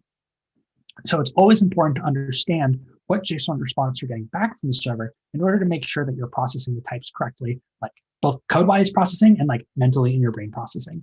Trust me, I've run into a lot of issues where, for example, actually for the BrickHack iOS application last year, we were parsing data from Google Sheets. And the way that Google Sheets return data is like an array of rows, and every row had an array of cells from all the columns. And like trying to figure out why it was doing a nested array was one very good reason to consult the API documentation. So always read the documentation. All right. So now we have a very brief handle on what JSON is. Let's head back to Postman and look at what we got back. So I'm going to copy this response from Postman into Sublime Text, and let's take a quick peek. I'm also going to set the syntax to JSON. If you're using Sublime Text or VS Code, my absolute strongest recommendation is there's this wonderful thing. If you press Control-Shift-P or Command-Shift-P, it's called the command palette, and it lets you do things like I can type syntax in JSON, and it will just set the syntax to JSON, and it looks a lot prettier. So highly recommend. So as you can see, we got ourselves a lot of key value pairs here, and they're all strings. So very easy to work with. So I'm actually going to copy this into my code. We're not going to save that. We're back here. And so what I'm going to do is I'm actually going to put this as a commented thing here. So to do this, I'm just going to select all and then press Command/, Control/, and that just, excuse me, toggles the comment. So as I'm coding, I can actually reference the API here. So how do we actually access this? Well, we look at our request documentation. I just do .json. So r.json, I'm going to print this. Oops. My bad. I'm going to print this just to make sure we actually get the right thing back. I'm actually going to set this to, no, I'm going to set this to a variable. Let's do rec.json equals request.json. We'll see why we're doing this in a moment. We should technically capitalize it like this to be accurate. It is an acronym after all. We rerun. R is not defined because I copied straight from the API documentation and didn't actually rename the variable. All right, looks like our JSON is being sent correctly and we can receive it in the code. So debugging tip, try to get it working in Postman, and then try to get it working in code. And that helps isolate issues as well. Like if you're just doing something wrong, maybe you're sending it to the wrong URL in your code and you incorrectly copied it from like a website. One common one to be aware of is check the slashes. Make sure you don't have like double slashes and stuff like that. That can cause some issues. Make sure you don't have like extra slashes at the end. I've never had that cause an issue, but I'm paranoid and I'm certain one day it's going to. Something along those lines. All right, so let's get back into it. So now we have all of our JSON data, and we actually need to process it. So there's two things we can do here. Now, if we are running, let's say, I don't know, an authentication system for a hackathon, or you're working on some kind of like production, really important thing, the way you would actually parse this JSON is you use a serializer. So what it does is you basically define like a struct, or a class, or some sort of object where you say, hey, like I want, like let's say, we're going to switch languages for a moment. Let's jump to Swift. So if I have like a user struct, for example, and I have like a name, which is a string, I have an age, which is an int, right? And let's say the JSON returns something like, you know, like name is like, I don't know, Gandalf, and age is like 6 million. So what it would do is it actually automatically turn this JSON into an instance of this user struct. It's actually really cool. Now, the problem is that when you're working in a hackathon, you want to work really quickly, and you don't want to mess around with this kind of stuff. Thank you, Freddie, for throwing the link in there. So you typically want to work with this kind of stuff. So what I kind of recommend is you can actually just be able to use this kind of subscript notation. Because remember, it's just keys and value pairs. So this is why it's helpful to have our API response example right here in the code. So let's say I want to print out the media type. So I can do request JSON and then bracket quote. I'll just do media type. Let's see what happens. As you can see, it got the data correctly. So we can kind of manually go in here, right? So one thing I can do is I can just go over here. Okay, media. So okay, this is actually going to be what we call a pro gamer move. Sublime text lets me use multiple cursors. So I can actually create multiple cursors, and then I can use a keyboard shortcut to copy the first word like this. And then I can do this, and I could do this, and then I could do this, and I could do that. Cool, awesome. And then we can do that. Cool, sorry, just had to do that. All right, so now what I've done is I've just created a bunch of variables that pull the corresponding value from that variable from the API. All right, so now I can just print any of these, right? I could print our URL, so I'm gonna do URL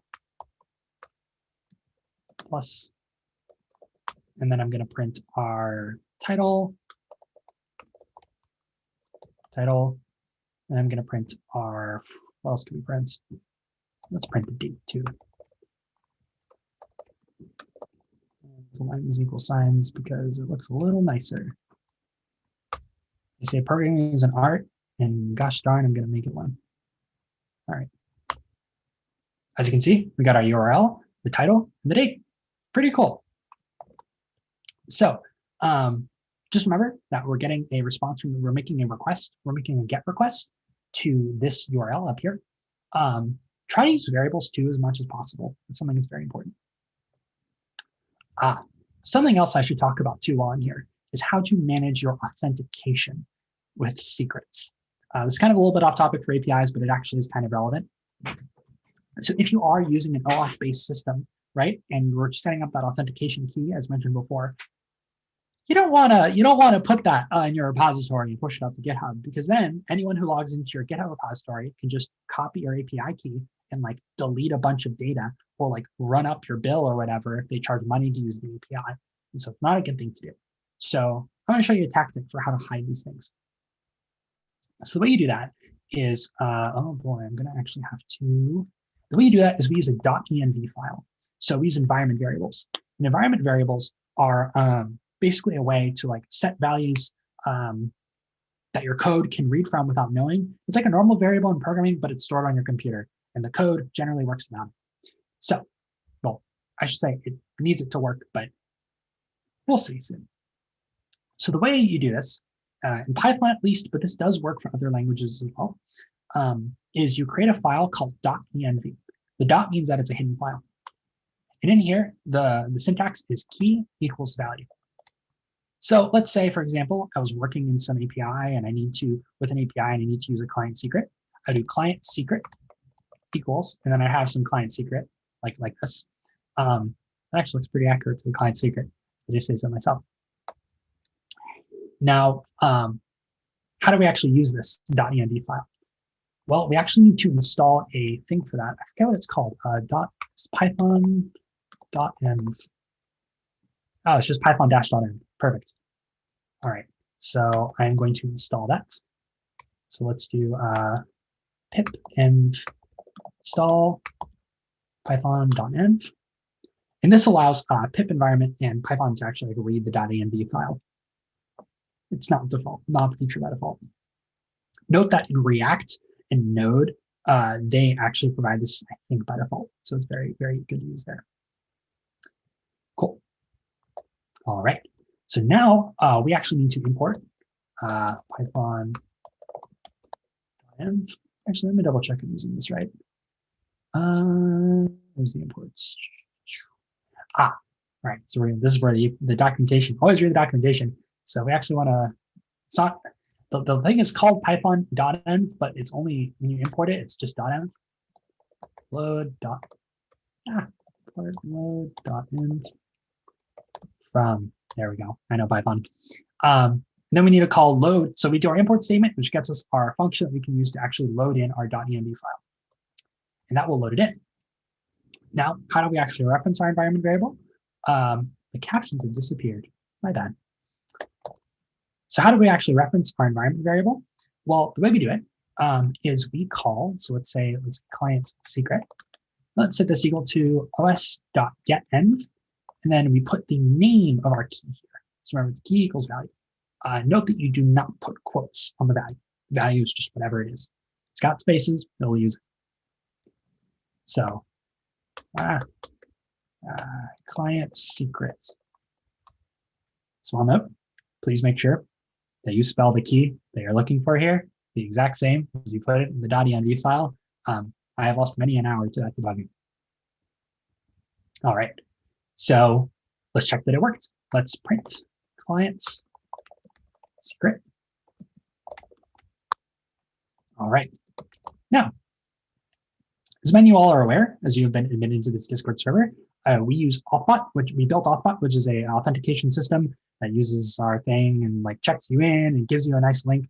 We use this system of .env for actually managing our secrets because we don't want to accidentally leak a key that gives anybody the permission to check in people, because that would allow you to actually like delete people's users, delete people's questionnaires, and like deny other people from the hackathon. That'd be a mess. So we set up the system actually last night. And we found out a fun feature of PyEnv or pipenv in that the .env file is only loaded every time you start the pipenv container. So let's actually exit this. And if I rerun pipenv, you can actually, instead of using shell, we can use a command called run. So this will actually pass a command that we want to run into pipenv. So I want to run, what is it, Python 3. I want to clear, and I don't think it's going to work. Let's just do Python 3 main.py. And as you can see, the first line that it does here is loading .env environment variables. If you don't see that, please make sure it works. All right, so I actually forgot to import OS, but I'm on the operating system. Why do I need to import it? Anyways, let's try running that. As you can see, it pulled our client secret correctly. Another note, print debugging is an excellent way to go. Let me just check something over here real quick. All right, looks good. Cool. All right, so we covered the basics of how to do a GET request, all the different types of methods of APIs and how they work. We talked a little bit about OAuth and what OAuth is. We talked about using Postman and how to test using APIs. We tried and failed to actually use OAuth to authenticate with an API. If you have further questions about that, please ask in Gen Coding QA or Mentor QA. I'll be able to take another look. And we also talked about finding API documentation, reading API documentation. We talked about how to actually make API requests in code using various libraries. We talked about JSON serialization, how that actually works, potentially. Although I'd recommend against it, just doing something like this for the hackathon. Talked about some vocabulary with query parameters, map parameters, all that fun stuff. And we also talked about setting environment variables. Does anyone have any questions at this point?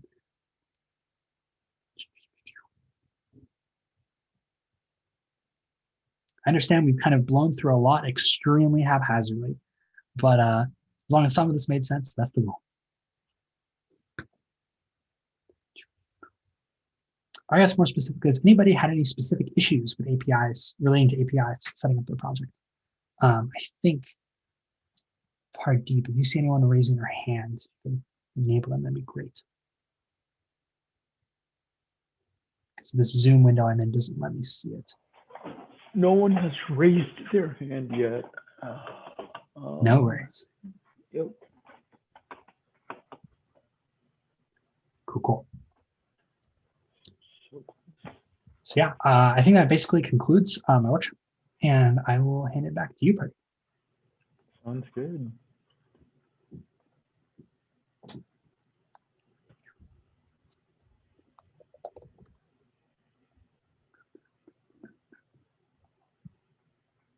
All right. Oh, the Dolby IO one looks really interesting, but we have our engineering meeting.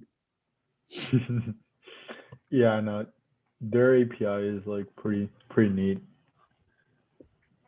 Definitely. Yeah. I think you can just access it though. I don't think it's like a BrickHack only thing where they're giving us access to their API. You can just go check it out in your free time. Awesome. Especially I guess this once is a good primer for that. Yeah, especially once BrickHack is over, you know, you won't have as much stuff to do. I'm kind of glad I didn't use. That'd be pretty funny if I used their API and then they have their workshop where they go over it. So, yeah. What was I going to say?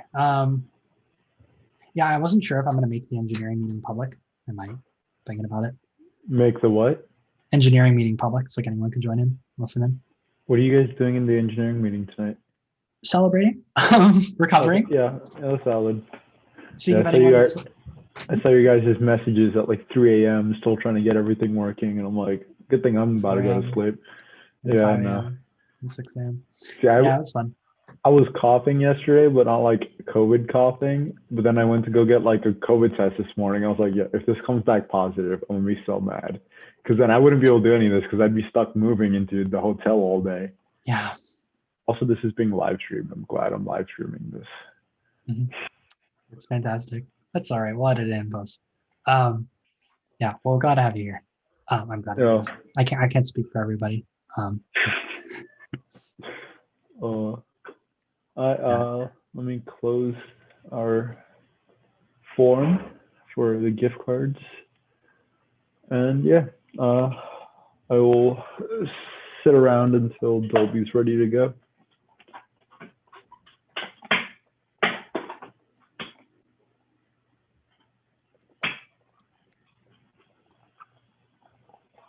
Anyone have any questions about BrickHack, about anything? Get some any questions about engagement. Authbot? Any questions about why Authbot broke? It's a very interesting story.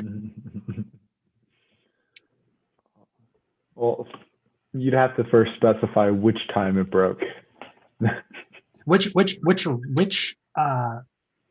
of Authbot, like which rewrite we did, which rewrite we did, what language it's in, and then in which environment it broke. I mean, how many times did it break over the course of the 5 days while you were trying to fix it last minute? Honestly, we just rewrote it and it works really good now. Yeah, we honestly, I kind of wish I did a Heroku workshop at this point because like we know so much more about Heroku running all this. Yeah. I was gonna pull up actually the Authbot code. That'd be really cool. Like talk about how Authbot works, but yeah. we don't have our staging instance set up fully on codert.org. So. Did you join through the correct link? Well, you're here. So, that's the Dolby. Jason. Yep. I'll make you a panelist. Jason's cool.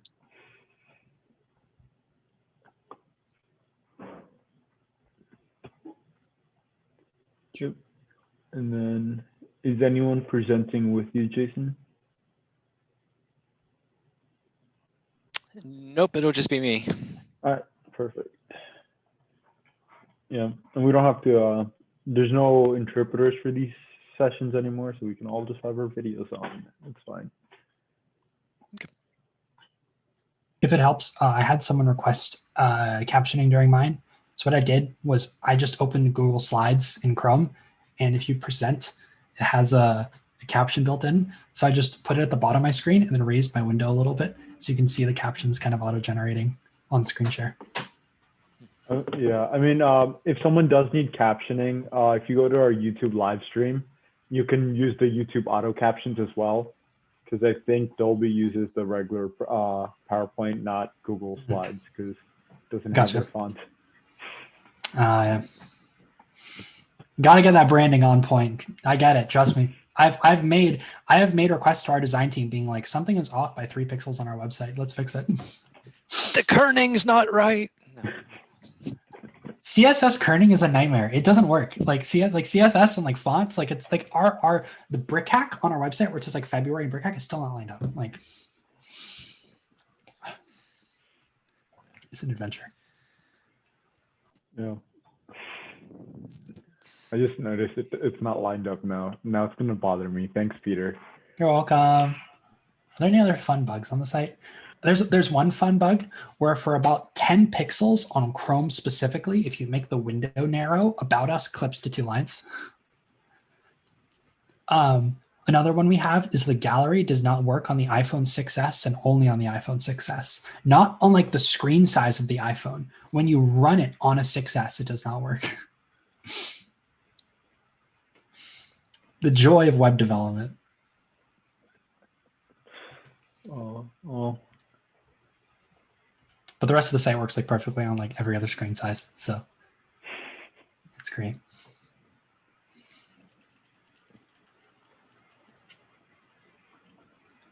Oh, is the hovering not working? The hovering? Like hovering over the logos is supposed to change their colors? Or is it just my computer's not working? So the way it works is we're using background image for those. So it only loads the image when you hover over it. So maybe it's just a little bit slow and takes a second to load. I'm on the RIT Wi-Fi. Should be nice and quick. Nice and clippy. Yeah. Oh, yeah, we tried a few ways of implementing that, and this is just what we went with. That's all good. I think we had it so it was like the color logo goes first, and you hover, it goes white. But the was it README has a blue icon, and putting blue on blue didn't work. Northrop also has a blue icon. We lucked out. All the white logo stuff looks really good. Yeah. Might have taken us a lot of time to get all the white logos, but we got them and they look good. We got them in the end. That's what counts. Yeah. One, Jason, I'm not sure if you've thought about this, but one interesting thing is that we put the sponsor logos at the end of the website, not above the leadership. And so one thing we were talking about this internally for a while, and the kind of theorizing here is that people are actually going to scroll all the way to the bottom faster than they're going to like hunt through the site. And so we're like, you know what? Like we're going to put sponsors right there. It's going to create a really nice funnel down towards this contact us. Well, we were talking about this elsewhere, but I used to work for DreamWorks Animation, so my name was always in the credits. But I would always show up in the credits after like the partners and sponsors. So like HP and Dolby and all those logos go first, and then the engineers come last. So in theory, yeah, fast forward to the end of the movie, then it's more important. Yeah.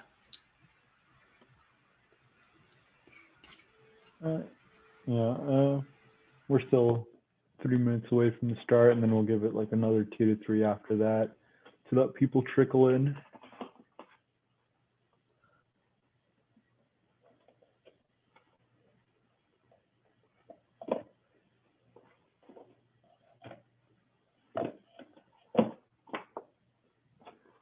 Jason, did you guys run out of the free shirts yet? I don't know. That Jess would be if you haven't signed up. I think it'll turn off automatically, so people can't sign up once it runs out. But I haven't heard. Yeah, that's what she told me. Yeah. Yeah. I know, like during our opening ceremony, there was a question: do I need to be using the API in order to get the free shirt? So I'm assuming they were out within minutes. I don't know. Yeah, I mean, you do have to get through the authorization. I mean, basically, you have to sign up for an account. Yeah. You don't necessarily have to be successful in making an API request, but that does mean confirming emails and all those sorts of things. So. Add some As steps a quick in there, note, so- Pardeep, Yeah. SJ said the forum is no longer accepting responses. Is that because the workshop's over? Oh yeah, I ended the GitHub workshop because the workshop is over, so I closed the forum. Cool. Oh, Jessica says there's still 40 free T-shirts to give out. Oh, okay. I'm gonna bring her in so she can be a panelist too.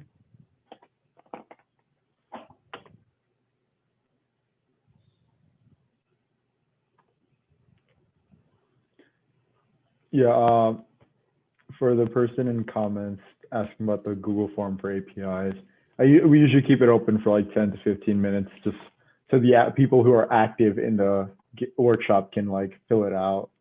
And then unfortunately, if you miss it, you miss it.